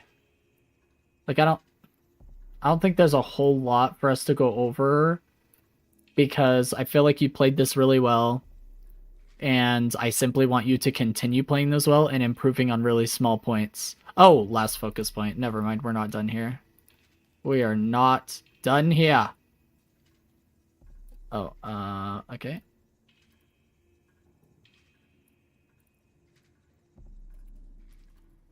Earn is important. Most important objective on the map. Sub 19 minutes in nearly every situation. Please be making space for or running the earn for your team and communicating it so it is an organized team fight. Okay? We're definitely not running the earn enough. That's for sure, even though it breaks the VOD. These are the things, so these are just your focus points in general. There's no like particular part of the game that I need you to focus on, like your lane phase or mid game or late game. Oh, last focus point. Hold up. Last focus point. I keep coming up with more because I keep remembering what we talked about. Bridge buffs. Minimap and clock every wave. 30 seconds. And every camp / sinners. Make sure we are on time. Okay? Because we've been late. No late to bridge buff anymore. That's it. Now I'll stop.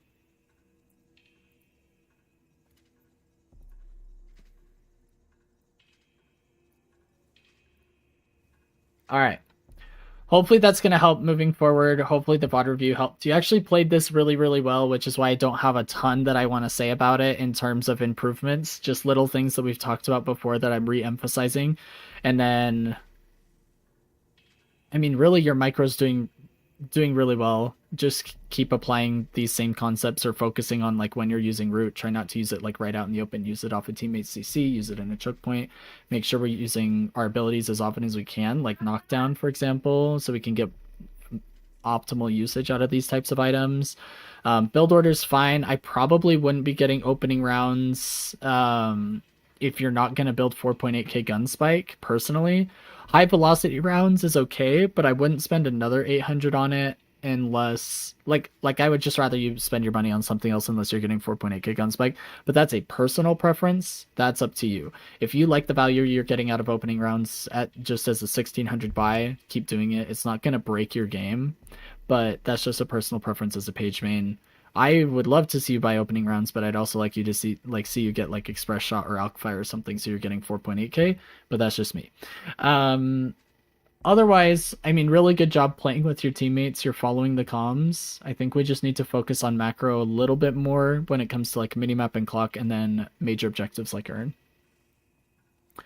Heroic Aura is a great choice on top of opening rounds for the spike. Yeah, Heroic Aura is not bad. It really depends on your team comp, in my opinion. you're gonna get more value out of other items more often, but there are use cases for heroic aura for sure. I agree.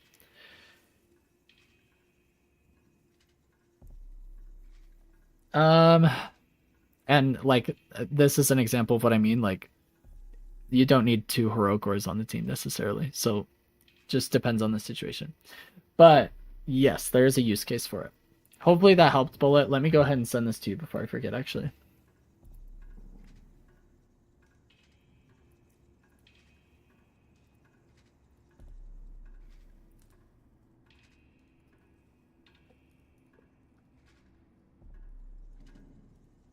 Alrighty. Sick. Yeah, it kind of sucks when we have a game like that to review per se, because it's like you did so much right that it almost feels like I can't coach you on a lot, but just re-emphasizing stuff that maybe you already knew.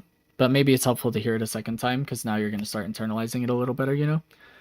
But hopefully it helps moving forward, and then we'll just do another VOD review whenever you have one that you want to send my way.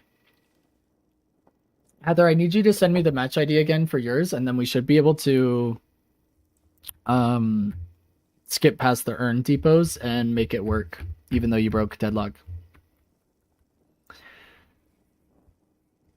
Alkfire is great too. I love supportive gun actives. Yeah, Alkfire plus BRS is like really freaking mega strong, combined with your 3 maxed out on page. So for me, so I've been using this build on page that I kind of like random put together.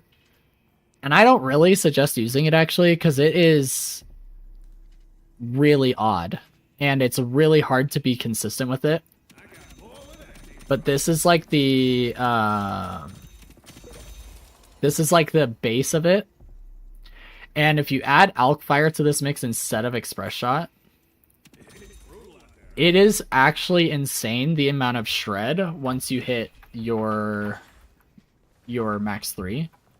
So like once you hit the minus 18 spirit resist here, you're doing minus 18 spirit resist from this.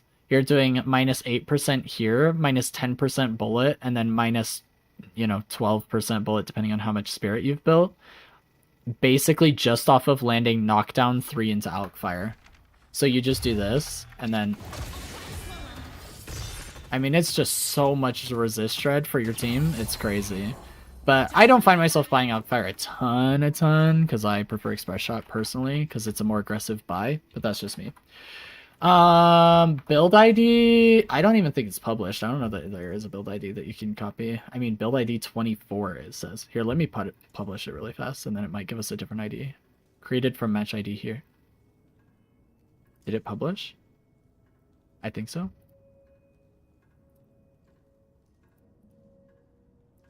There's your build ID. I'll throw it in the general chat in Discord, and I'll at you, Bullet, just in case you want to give it a try. It's an odd build, I will tell you that right now.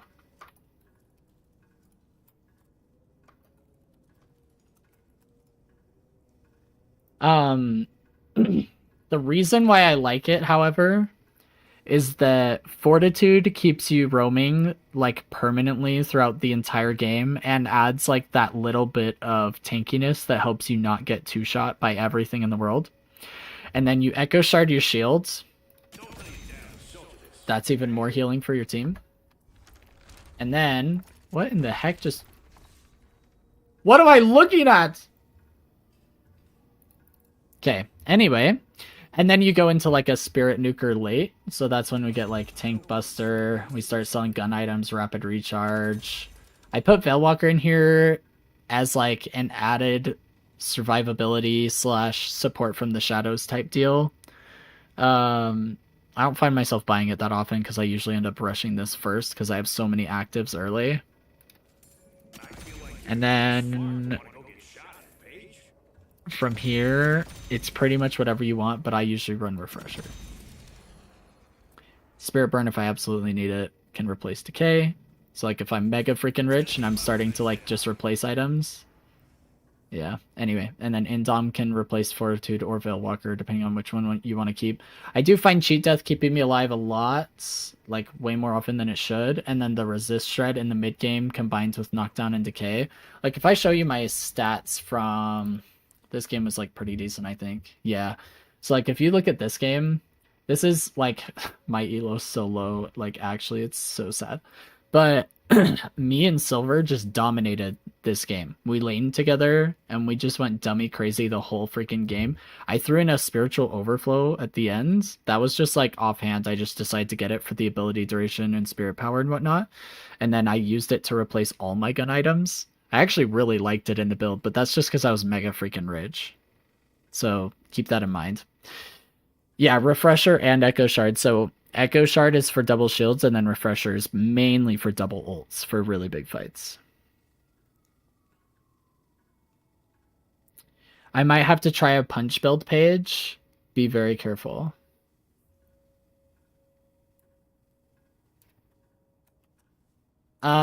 Anyway, yeah, I really liked this build. I had to get Dispel Magic against the enemy team because Bomb Bebop was targeting me until I bought it.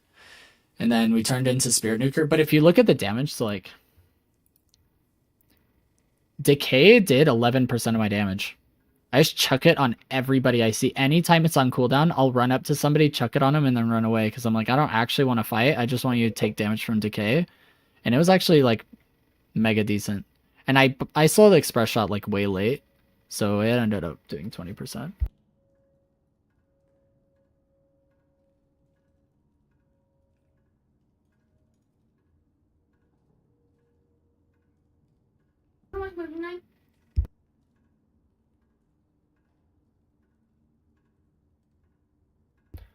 Alright, sorry, my wife came in.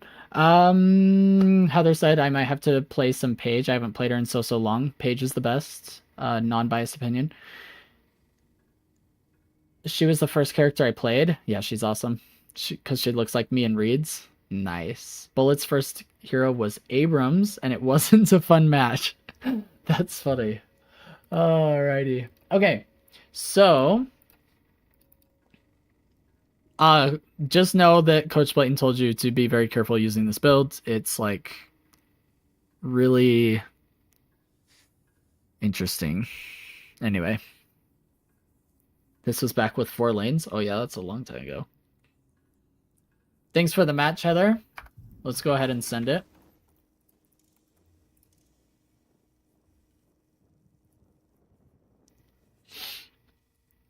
The problem is I have to go past the urn depot, and I don't remember exactly where it is. So, this might take a few tries.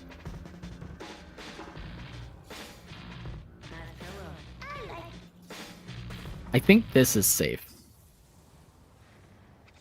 I think we've already... Yeah, there's no urn on the map, so this is after depot. Let's just go ahead and watch from here. We were at 15 minutes before, so we missed the last minute, but that's okay. At least we get to watch Heather not break the game. Let me change my HUD too, because Crab Shack's not reminding me. Useless. Absolutely useless. Okay. They're throwing already? Dang, savage. Not Gunbill. Oh, that's funny. There's page builds that you guys can use that I've made if you want. They're like, I don't know that they're totally up to date, to be honest, because it's been a long time since I looked at them, but they're called the Eternus Chronicles. So if you search the Eternus Chronicles under page builds, you should see the 4 builds I've put together for support, Spirit Nuker, Gun, and Punch. But I'm not saying that I condone the behavior of using any one of those builds. I'm just saying I put them together. Nice stomp.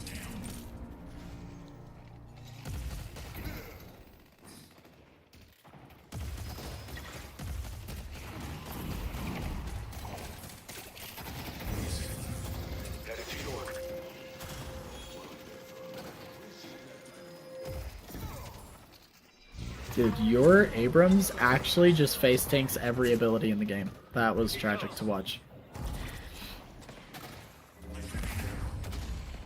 Oh! So low! Oh no, now Warden's dead.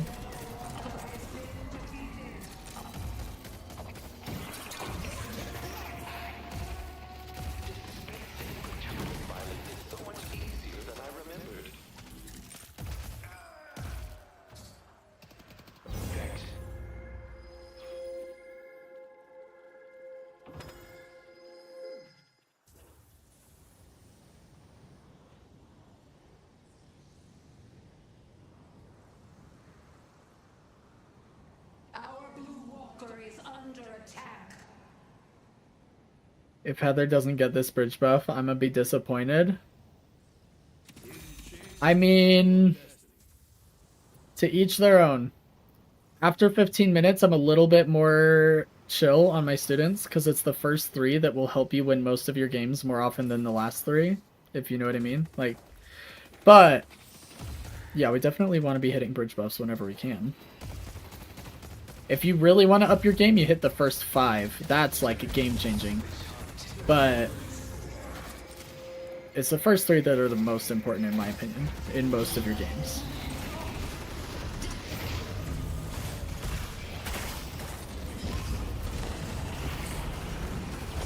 Okay, Heather, Eternus level play here. Let's go back. You ready? Eternus level play right here. You use your you jump off the wall here, use 1 stamina, use your 2, go in the air even higher, ult the 7. I'm telling you.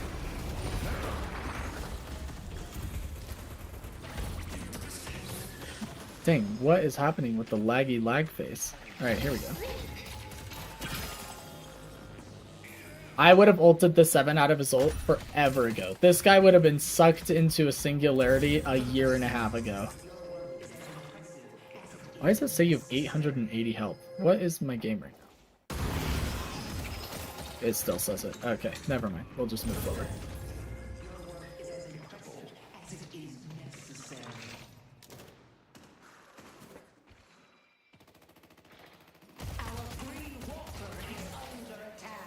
Yeah.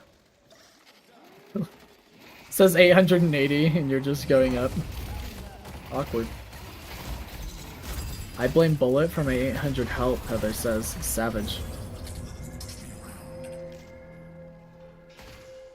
I would have called for your team to come kill this doorman.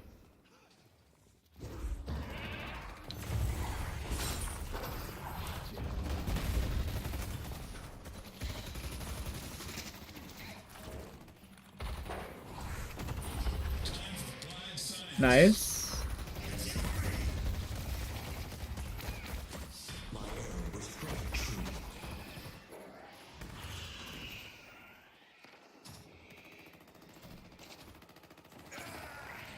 Nice. Dang, your haze actually just beams that guy. Fixation stacks must have been massive. Actually, let's go back and check. Look, it'll probably tell us.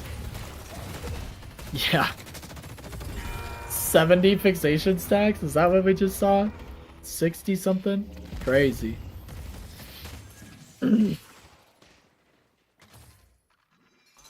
I kid you not, still to this day don't understand how fixation scales. Is it spirit? Is it bullet? Is it both? Is it melee? I have no idea what's going on with fixation. I've never bothered to learn it. I got to Eternus without caring about fixation stacks. I just buy metal skin. Sue me. I'm like, I saw a short from SK actually, and she was like, Deadlock is really complicated to get into, mostly because of items and builds. I'm Eternus 3 and I don't know how to use items and builds. I just go in and I do this, and she just like starts pre-buying everything in the build that she just selected. It's so true, dude. You can hit Eternus with just like pre-select, like not doing any of the optional parts of any build. So it seems like an obvious answer that it would be bullet, but my understanding is that it is not based on weapon damage. So like glass cannon does not impact fixation stack damage. It will affect your base bullet damage, but not fixation. But Lucky Shot, the proc, apparently does interact with it. So there's like little nuances, and I don't understand all of it. It's not as simple as like just buy orange items and do more damage. That's your base bullets. I'm talking about fixation stack amplifier, and I don't understand how that scales properly.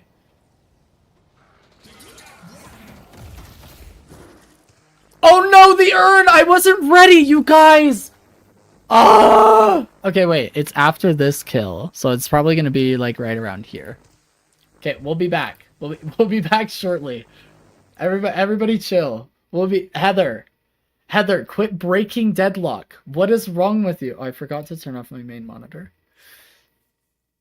Deadlock, I need you to just stop listening to Heather. I need you to be independent of Heather breaking you, Deadlock.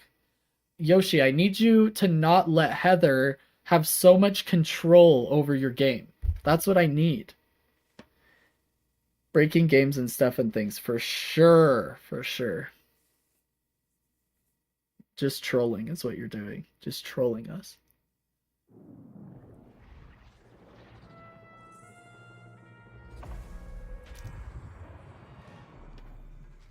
What happened to my...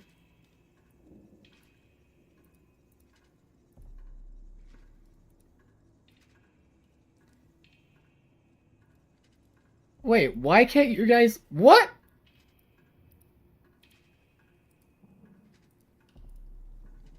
One second, give me a second. Because, it's like... There we go, okay. Heather, you're breaking OBS now, by the way. Unbelievable. I'm being mega trolled right now.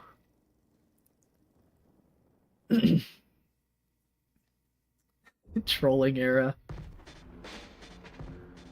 Heather started drinking and it's just over.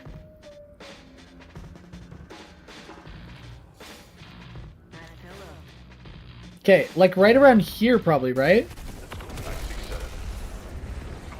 Do I dare go back? I go back. I risk it. We're good. Wait, we go back. Oh wait, was it this kill? I'm so far ahead. Hold up. No! Somebody ban Heather. Somebody time her out. Time out for Heather.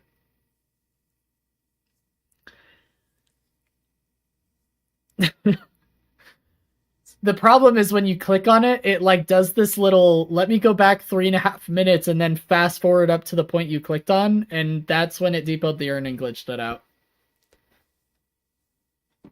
Unbelievable.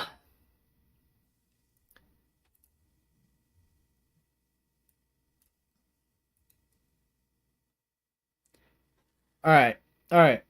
I've got a plan this time. A plan to get over my man. A plan is jam. If you guys don't know what that's from, I'm just gonna have to ban you forever. Okay.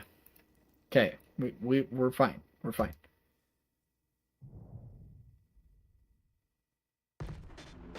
Have y'all seen the new game called Sand? No, I haven't.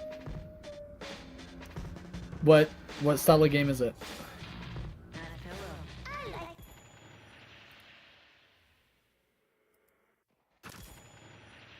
Okay. This is a minute after Earn Depot fight. We won the fight. We got out. I think we're good. Sand Raiders or something?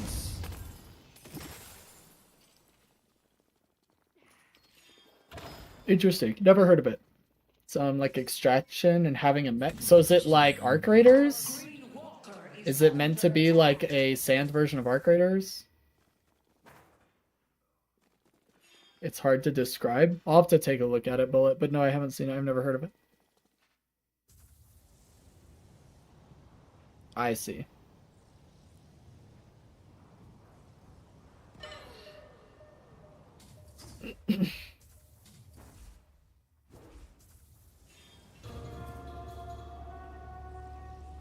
Yeah, think of it Arc Raiders and Sea of Thieves in one. Interesting. Sounds like they made Dune into a video game.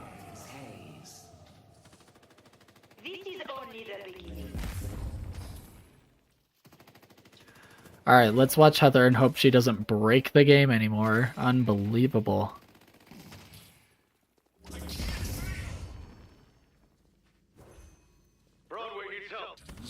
The spirit urn is waiting. Our blue walker is under attack.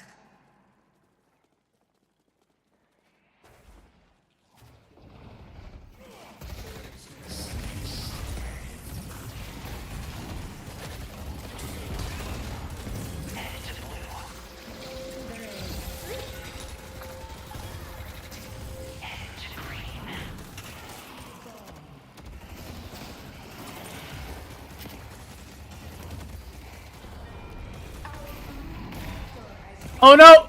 Already got. Wait, I have an idea. The idea failed. The idea failed. Dang it, man. I needed to pay attention to the Urn Depot timing. Honestly, I think I thought somebody else was holding the urn, and I thought they were kidnapping it for a second, and I thought I had enough time to pause and figure it out. See, this is a good problem to have. At least you guys are doing the urn enough that it keeps breaking my deadlock. I feel like every game my VOD reviewed today from Samurai and Bullet was like, urn? We're allergic to that. Unbelievable. Okay.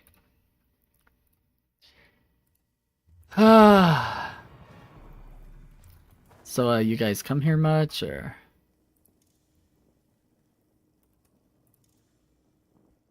Urn, we don't need it. I can tell. You psychomaniacs. Okay.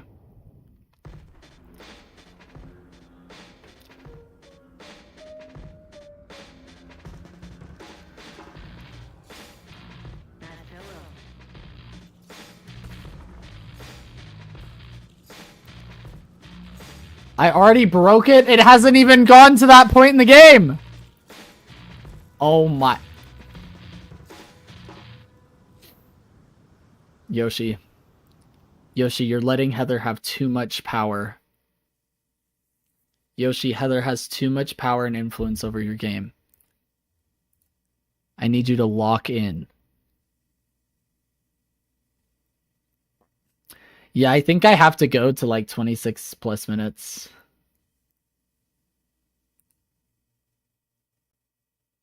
Unbelievable. You guys are killing me. Absolutely killing me. Okay. So, you guys ever been here before? First time? Okay, let's send this. I believe that this is the time. First time viewer, welcome to the chat, Heather. Be careful. There's another Heather here. She has too much power. Okay. Let me go over this death. Or kill. Right here. Safe! What can I say? I mean, I'm just him. Constantly unbreaking Heather's broken deadlock game.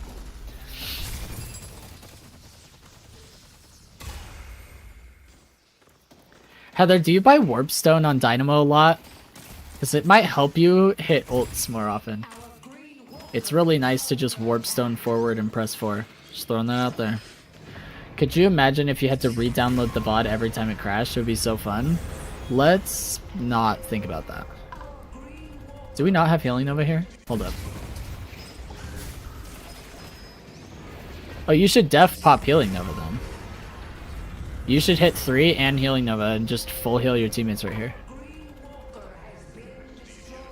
You probably could have like completely fully topped your haze. Sometimes, but I'm super limited with my build if I want the good stuffs. I mean, that's true. Can't have it all. But like instead of enduring speed, you probably could have like put that plus 1600 souls into, you know, Warpstone. See, this is another jump in the air, get up high, ult that 7 out of the air type moment. Because look, your team's just struggling in here.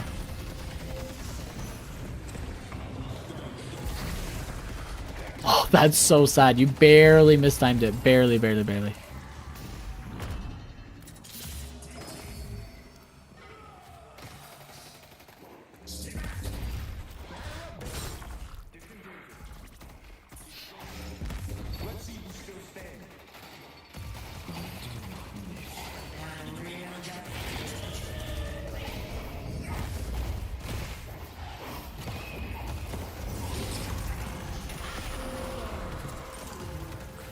Okay, guys got swap off. Graves is pushing their base. Alright. Alright.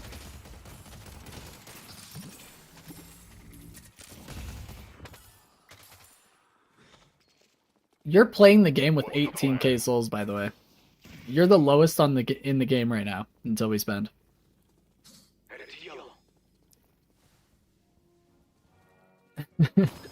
Lit up that wall.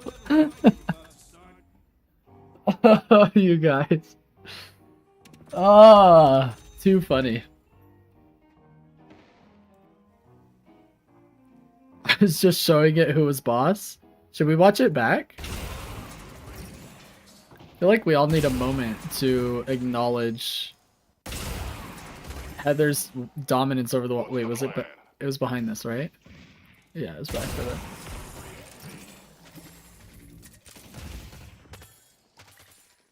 Wait, was it back even further?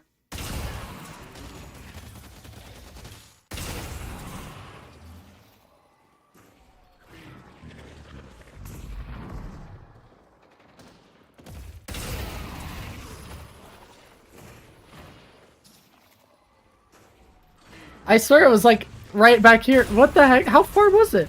Oh, there it is. There's the wall. Hold up. Here we go. Let's watch it in slow-mo.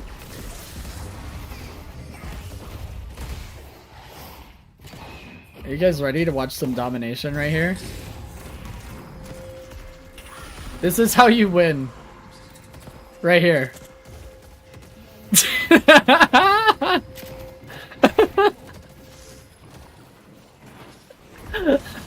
Okay. Alright. Let's get back in it.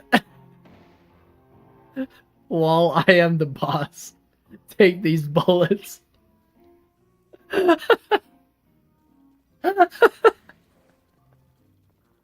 Oh, somebody clip that and put it in the Discord for everybody to enjoy.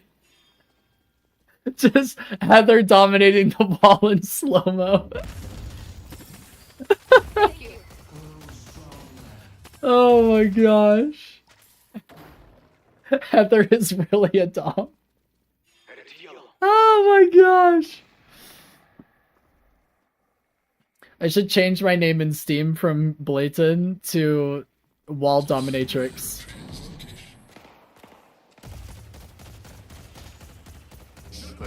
Only few of us will understand.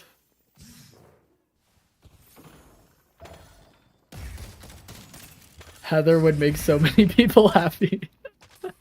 Oh my gosh. This is a minimap and clock moment. Look at Heather going for a 30-minute buff. Minimap and clock moment, Heather. You dominate walls, minimaps, and clocks. That is quite the resume right there. I'd hire you on the spot.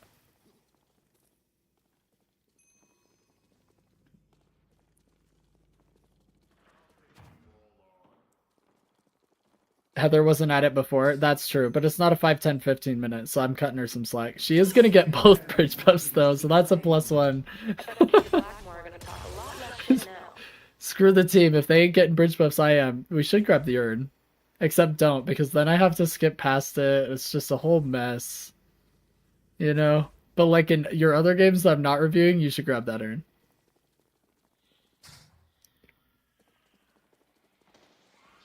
Super late on that second one.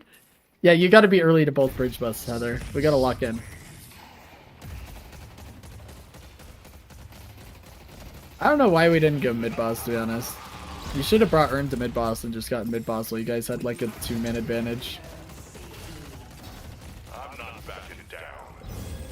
At the same time. Exactly. Is that possible as Doorman? Does Doorman have enough range to like hit both of them? If you get like all of the range? Dang, look at how they're just stomping them from back here. Just owning. I don't think you can, but you probably could get close. We'll test it after this. Because our team dropped Urn, we may actually finish the VOD in one go here. Yeah, I think you could parkour it for sure. You would probably have to set up the door, like, from here to here, and then jump down into it, and then go up, or something like that. You know what I mean? Like, I'll show you guys what I mean in a minute. But nice ult! Oh, and Seven got in the ult at the end. Heather, do you ever get Refresher on Dynamo? Because that also goes dummy hard. Wait, why aren't we using Heal Nova? There we go. And now you're heal. Oh, I always get it? Good. Oh. Okay, you guys do get the kill, but that was really sad. I thought your Haze was gonna die. Oh, she does die, never mind. Billy ult too strong.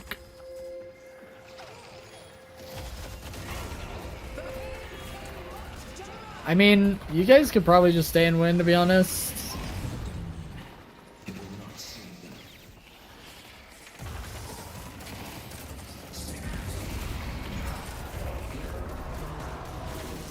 Heck yeah, Heather's on fire.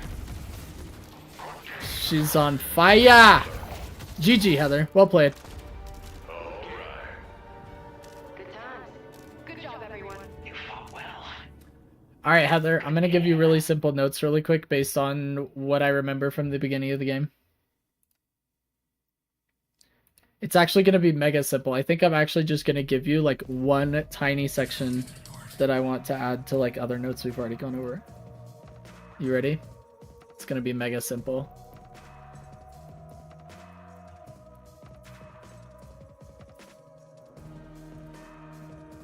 Notes. Okay. And then right here.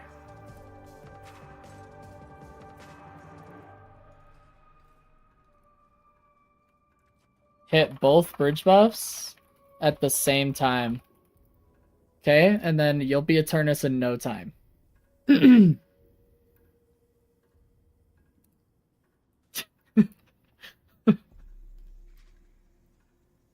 Okay, this is your... this is the value you get from Coach Playton. Okay, but real notes will be down here. Alright, hold up. Real notes. Oh my gosh, you guys cracked me up.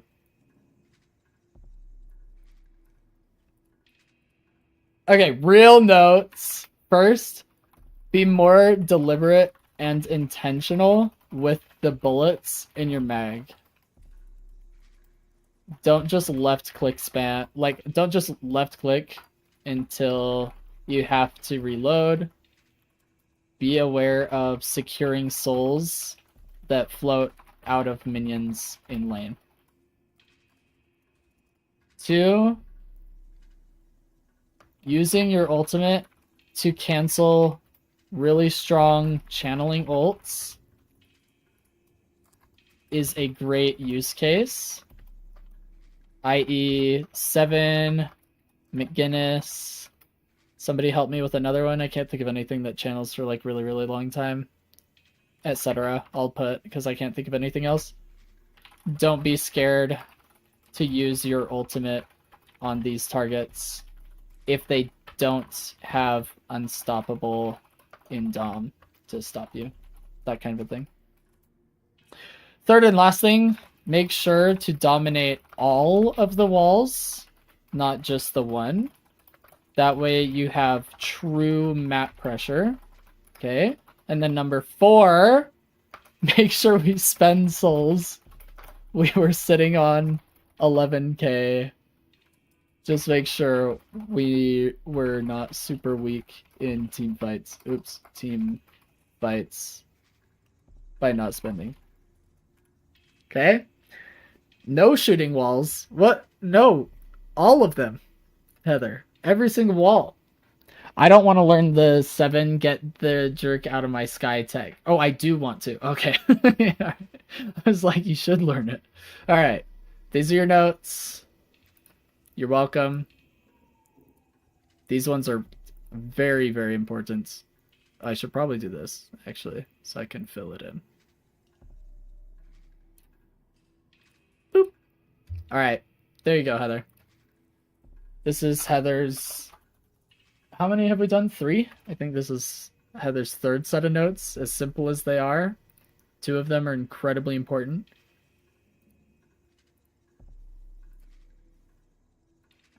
I'll send it your way, Heather. Not a huge thing to be focusing on necessarily. Not a whole lot to give you, but it was a great game to watch. Thank you for sending it our way. I did enjoy seeing you MVP as Dynamo. And dominate walls as well. I think Heather didn't shoot enough walls. I mean, that's what we're getting at, right? That's what I'm here for as a coach, is to assist you guys in knowing just how many walls you should be killing, okay? That is my job, and it is an honor and a privilege. Okay, real quick, before we do anything else, we need to make sure it is reasonable range. Okay, ability range. Per unique hero hit. No, I'm not going to rely on that. Let me do ability range.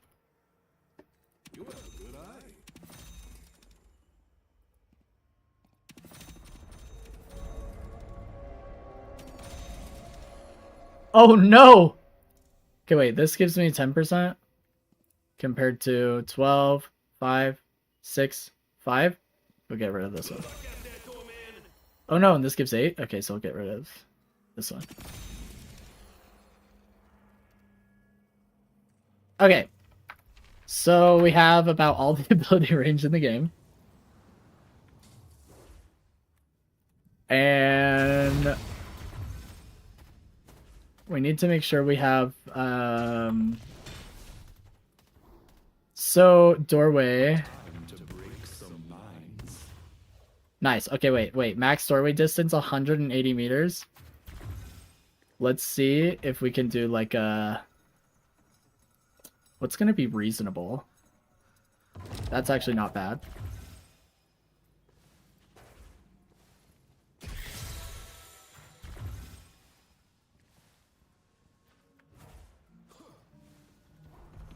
Oh my gosh! Wait! We may be able to do it like all the way. Hold up. It's an honor to be of service. Oh, guys. Oh, guys. Okay, wait. I'm not actually trolling. I'm teaching you to... Wait, give me no cooldown. Okay. Shoot. Wait, we do need cooldown to some extent.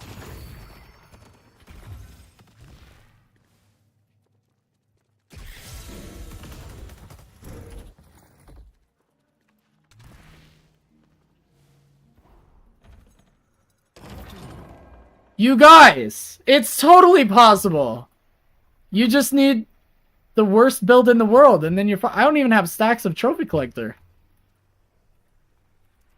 We just punch this bad boy. Oh no, I missed the door. And then we punch this bad boy, we close the door, we go home. Shoot some walls, probably. And then you're good. I mean, then you're Eternus. I think that's pretty much it. Alright. Now that we've covered that, I'm glad we were able to do some myth busting here. All of the wall shooting. Indeed all of the wall shooting. Okay. I don't have any Pro VOD reviews that we can do because they're all old enough that they are expired because I took a week off, which was just really not good, you know.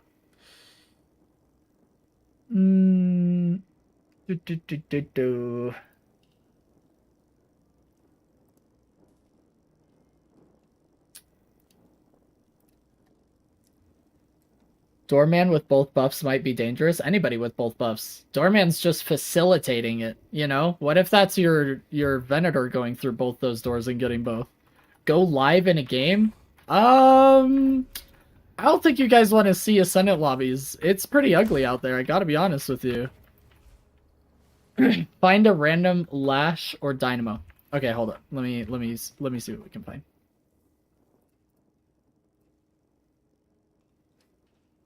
Let's find a live match that doesn't include Coach Blayton going 1-15, shall we?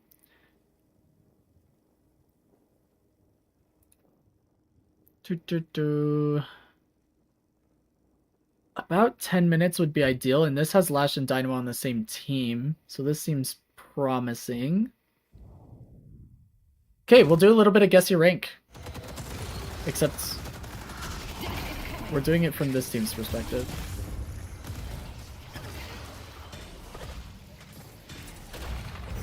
Diamond? That was a quick guess. Okay.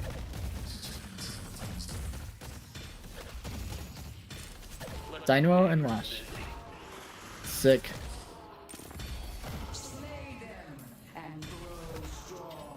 Let's watch it from Lash's perspective, actually, because we just watched Heather play Dynamo. How's that?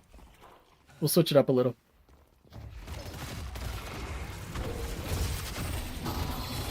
I'm actually really surprised that that didn't hit. I feel like Sinclair meant to steal Lash ult, but Drifter body blocked it.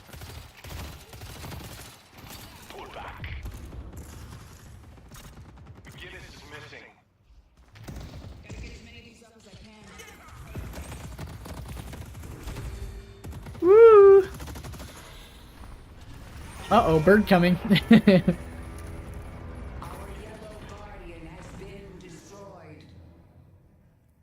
I forget, I can't fast forward because it's live. Easily Seeker Plus. Oh, actually, I can't say coaching Seeker. Wait, what do I say though? I'm not coaching anything. I don't have some. I'm gonna have to get something that says coaching and then like have question marks up there and so, or something instead of a rank symbol.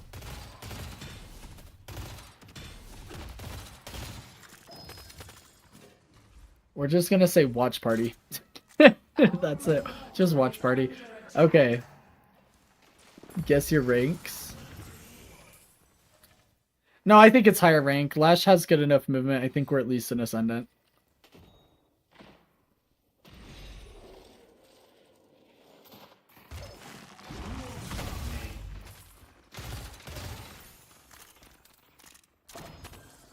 Yeah, he's playing it pretty well so far.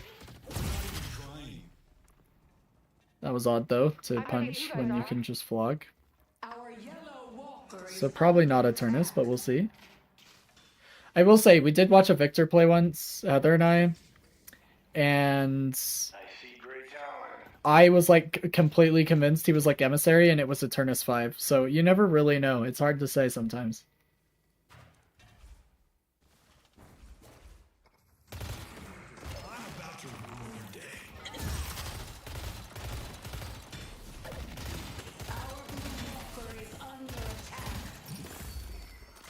See, he is hugging the wall.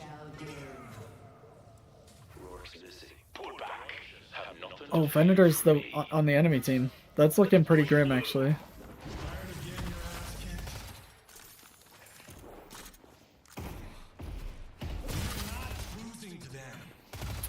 Being aware of Abrams being behind him, backing up, playing with his Dynamo. Good awareness. Oh, you know what we should have done is we should have done the night shift games. Although I'm probably going offline here in a little while anyway, but we could have done the night shift NA series because we haven't done it from last week. But tis what it is.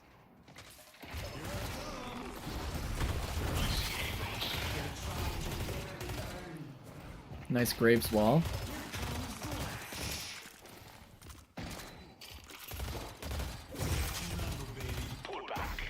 Oof. Abrams gets out, unfortunate. So far I'm guessing Oracle. I still think it's Ascendant. So far.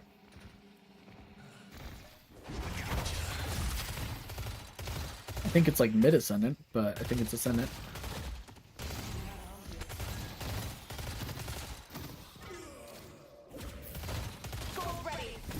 Awkward! Okay, we're making space, trying to get over to urn fight. Silver drops the urn, forces a reset. It's annoying.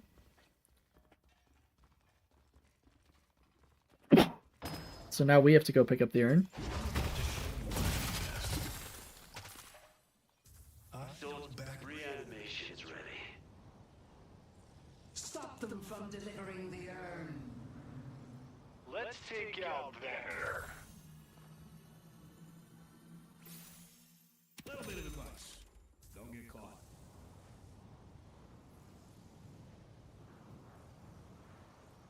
Spirit charge here.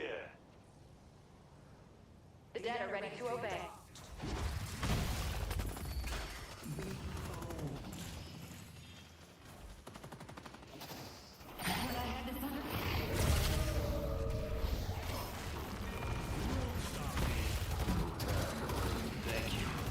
What is that Venator doing? What do you mean?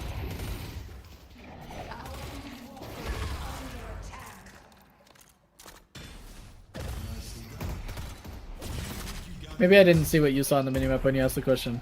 Because it looked to me like he was just fighting the Graves and the whoever else was over there, who I can't remember now.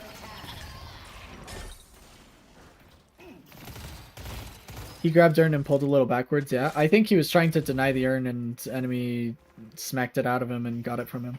Or we did, rather. Friendlies did. Graves and whatnot. Ooh.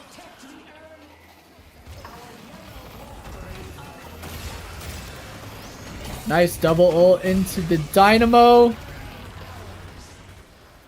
Beautiful. Beautifully done. That felt like I don't have any Ascendant Lashes do that, so we'll see.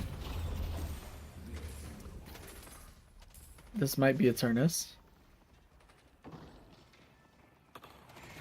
In my experience, and based on everything we've looked at in here, nice, taking down the Great Tone from Verticality, it usually shows me games that are my elo. So like when we would first watch this, it would be like Eternus 5 and whatnot. But now that I'm lower elo, I wonder if it's going to show us more Ascendant lobbies. But it seemed that every time I went on the live matches, it was showing me lobbies from my elo. But maybe I just need to scroll further or something, I don't know. Dang, Venator. I should play Venator. I enjoy him. I enjoy using his ult. I think it's super satisfying to kill people with those stakes.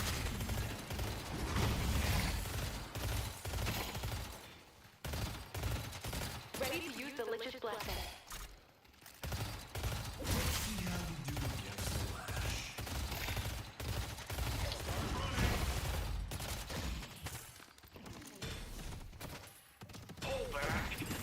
Well, we were down like 12k souls and now we're only down 5k, so not bad. Not terrible. But Venator does have 10k souls on our Graves. That's not bueno.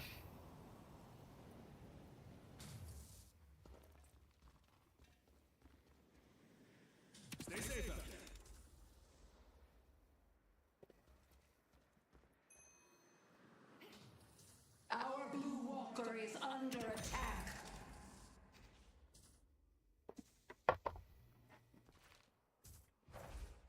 Here's your chance to shape your destiny.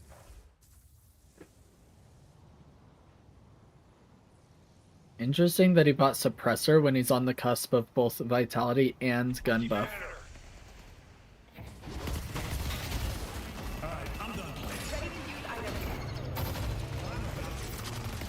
Why did we ult in a 1v2? Now we ult? What the heck? That was good.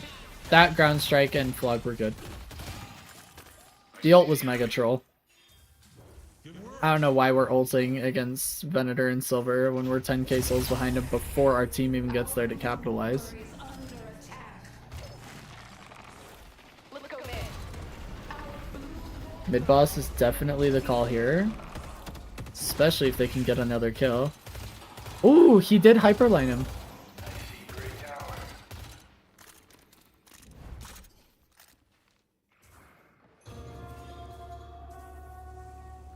I'm still saying Emissary? Dang. Alright. We'll see, we'll see. Hold back. I think his overall awareness of the map and his team is good, but the ult was way early. Mega Troll.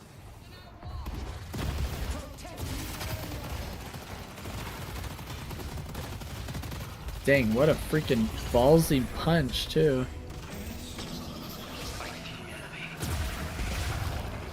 Nice. That was good. Hopefully we're transitioning over to the urn. Yep. Yep.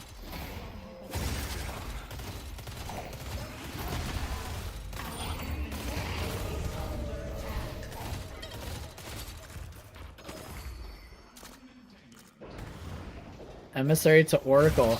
We'll see if you're right.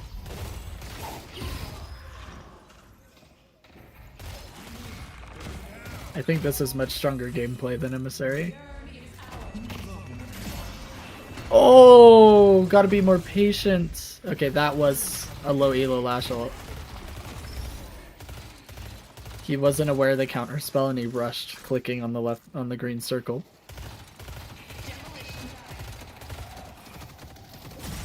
But the Grey Talon using counterspell that well is also higher than what I would normally see from a lot of Emissary players. That was a really good counterspell.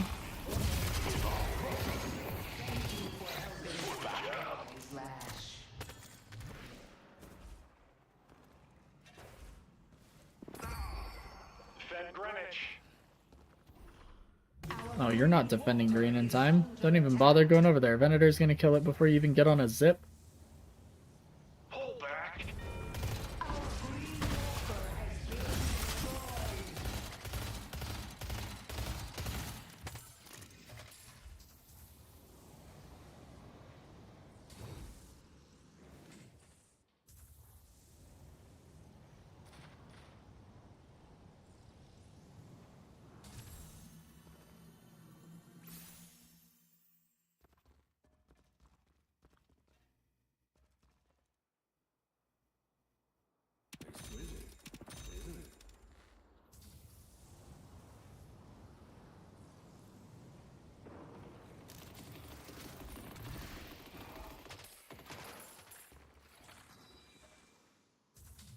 Okay.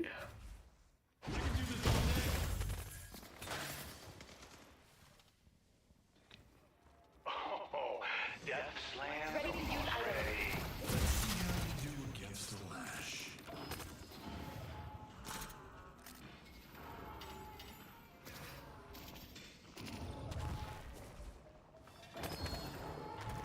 Are you ready to watch perfection in action? The animation's almost ready. I see Venator.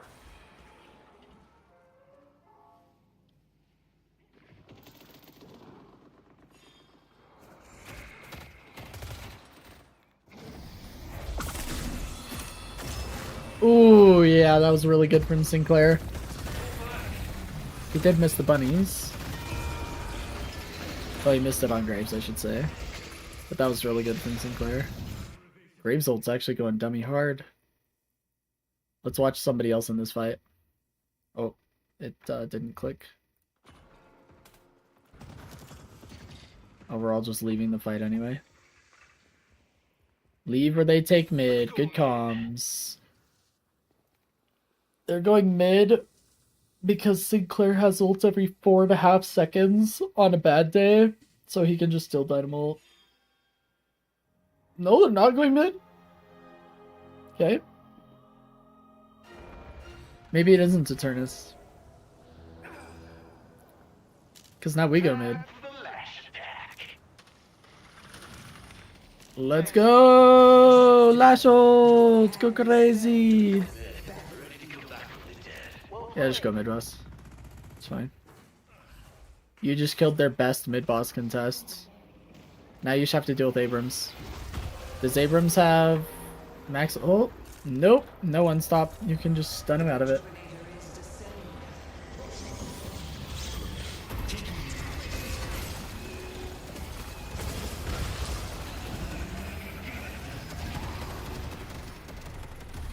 Oh, that McGinnis just channeling ult is owning. We've gotten 1 kill so far. There's our second. They're about to get Graves. Oh no, I think Graves got out. Yeah, Graves got out. Okay. That's Victor Reju. And there's the Sinclair ult. Flog! Nice. And then Sinclair just TPs to safety because he's the dumbest hero in the game. I mean, we went 1 for 3. Not bad. Uh-oh, we just lost Wraith though.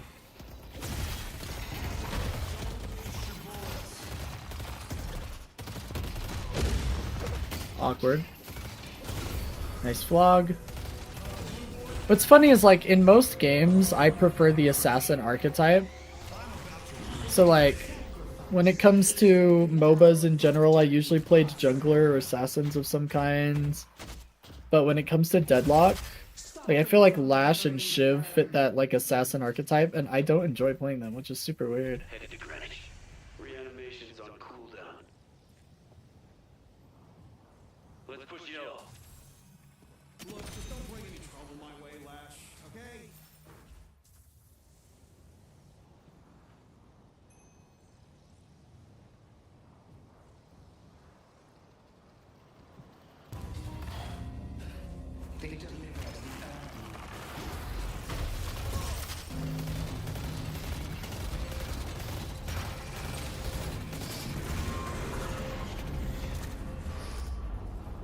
Nice, Drifter pops ult so they can get out since they're in an aggressive position. Then we get bridge buff. The other team got the other one. Nice, nice.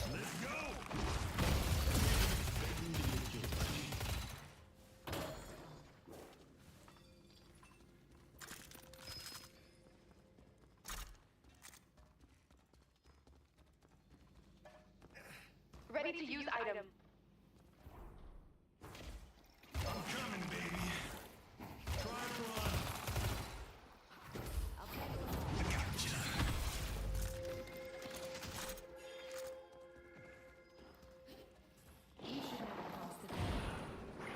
Ready to do my thing.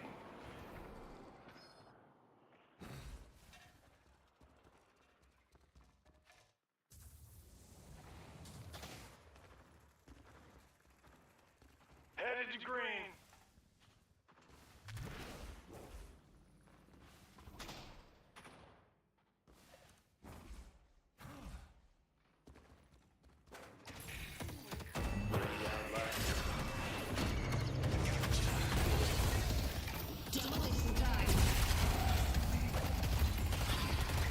That is a fat bag. The dead are ready to serve. Oh no. That bird kinda hurt, and you got a big bag! Oh my gosh, what a save from Dynamo. W.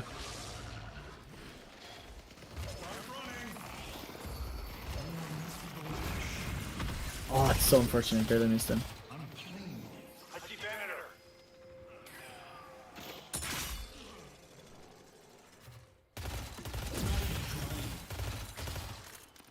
Grace opens the door for our victory.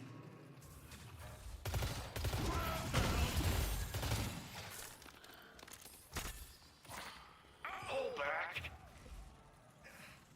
Hold back. Dynamo W's. I mean, did he shoot the wall though? I don't know. Probably could use some work. If you don't dominate the wall, are you actually a Dynamo main? Death Slam's almost ready. Dynamo is just like a palindrome for dominate wall, you know? You don't got what it takes. That was a hate crime. They just solo Lash, solo Dynamo ulted the McInnes. That's wild.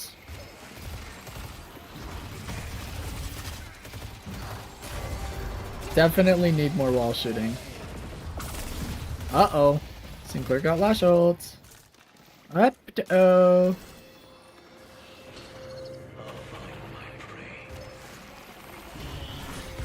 Lash keeps stopping to type to his team instead of having a microphone. I think it's funny. We just see him stop and then I see him type.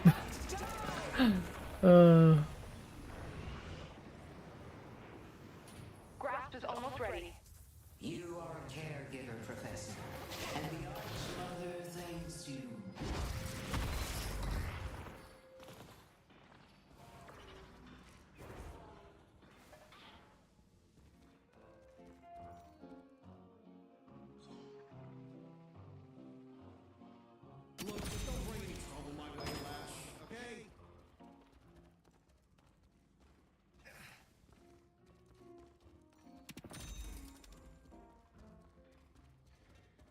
Mystic shot. Death slams He just hit 4.8k gun spike blue.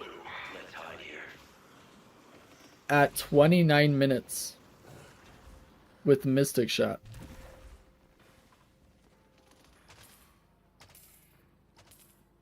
Headed to Broadway. What time is it? Lash time.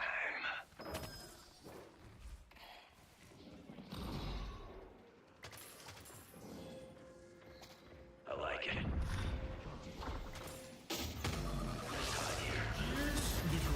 Oh, massive ult. What? Just cursed him. Did he get cursed by Grey Talon's trap out of ground strike doing damage? Is that actually a thing? It's insane. Feel free to give up anytime. The darkness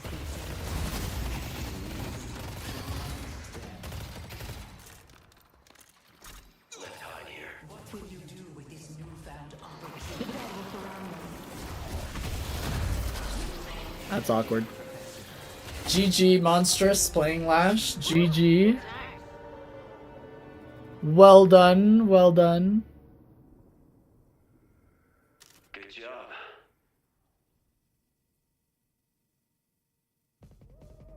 Who's worried? I wasn't worried.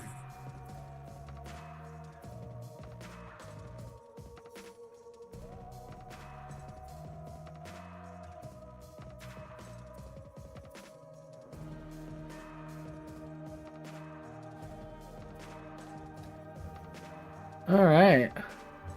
Eternus 5. So, there you have it. Oh, I told you guys it can be so surprising.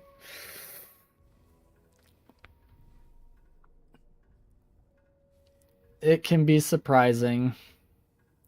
That's so weird. None of them went 1 in 15. That's really odd.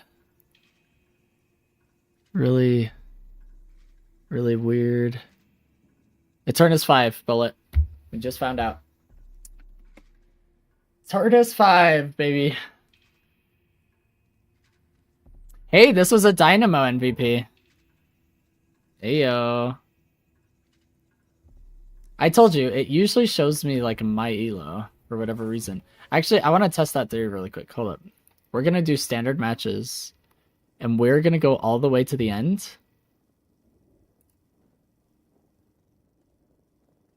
I want to see, maybe it's filtered by rank. Like, highest ranks first, lowest ranks last. Let's see if I can connect to this game.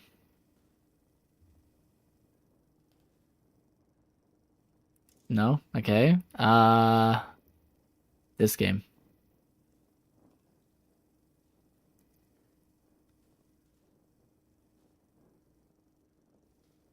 I mean, lame?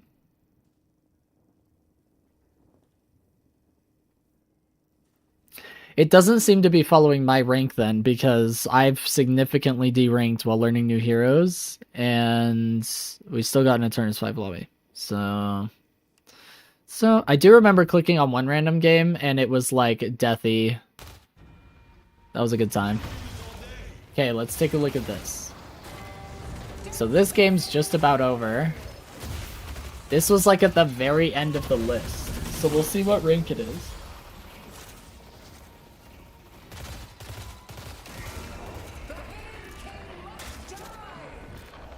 Oh no.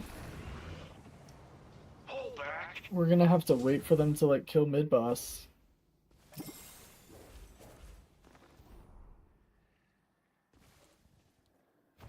It might just show high ranks. That's possible, which is lame to be honest, but it's possible. Poster boy for the Celtics.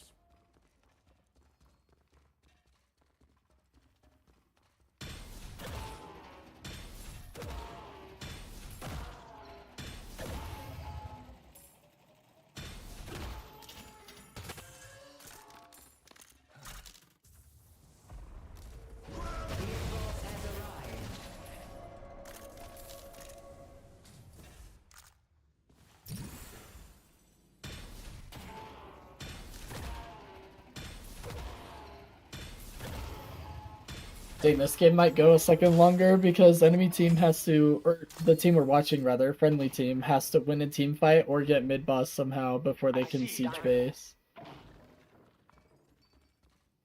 I see Dynamo.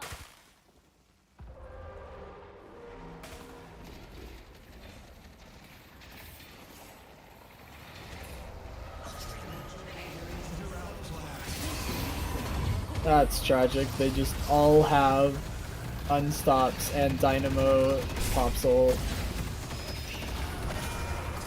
And we lost all our rejuves. They stole 2 rejuves. But it looks like we're winning. Did Hazel just go dumb? Jeez. It must have been Shiv dashing around and Hazelting that just melted everybody because they just started dying so fast. That might be game. Right?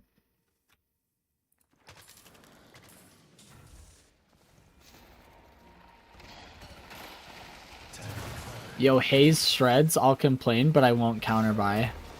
Nice. That's definitely Ascendant.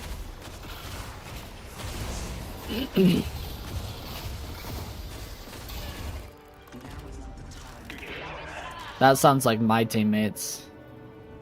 I'll complain, but I won't counter buy.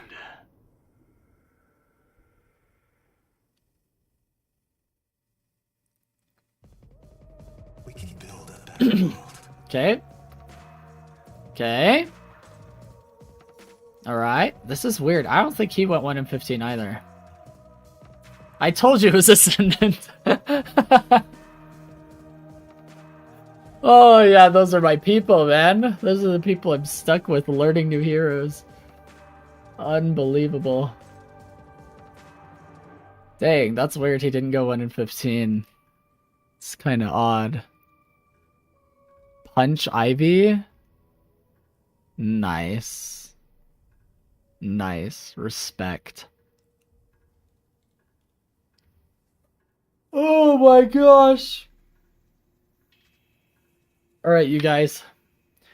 Between all of the VOD reviews and Heather breaking Deadlock, Heather dominating walls, Deadlock breaking thousands of times over again, I'm really nervous.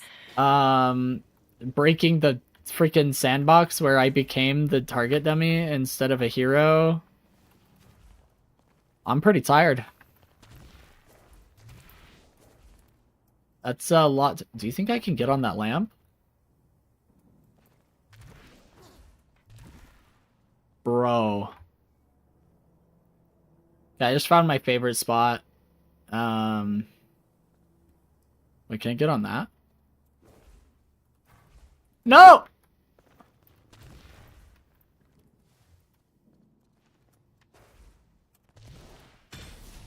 You can't get on that one, you guys. That one you can't get on. No!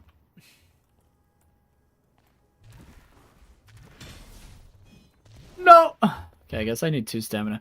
You can't get on that chandelier. I know you can get on this one, you know? But I don't think you can get on that one. Maybe if you're smaller. Hold up, hold up, hold up. Hold up.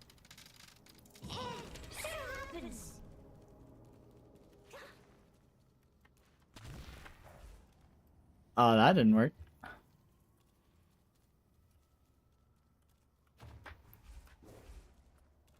Nope. Nope, doesn't work. Okay.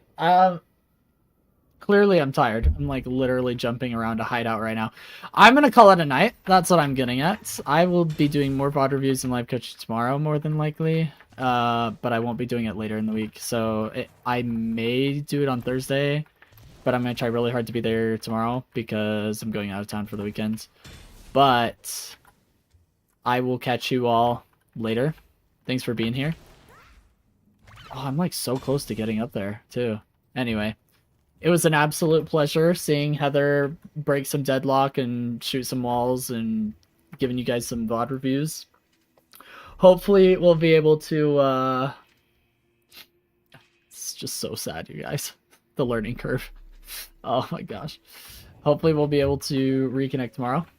Hopefully you guys are getting some good games. You have fun. Thanks for being here. And take it easy. Peace.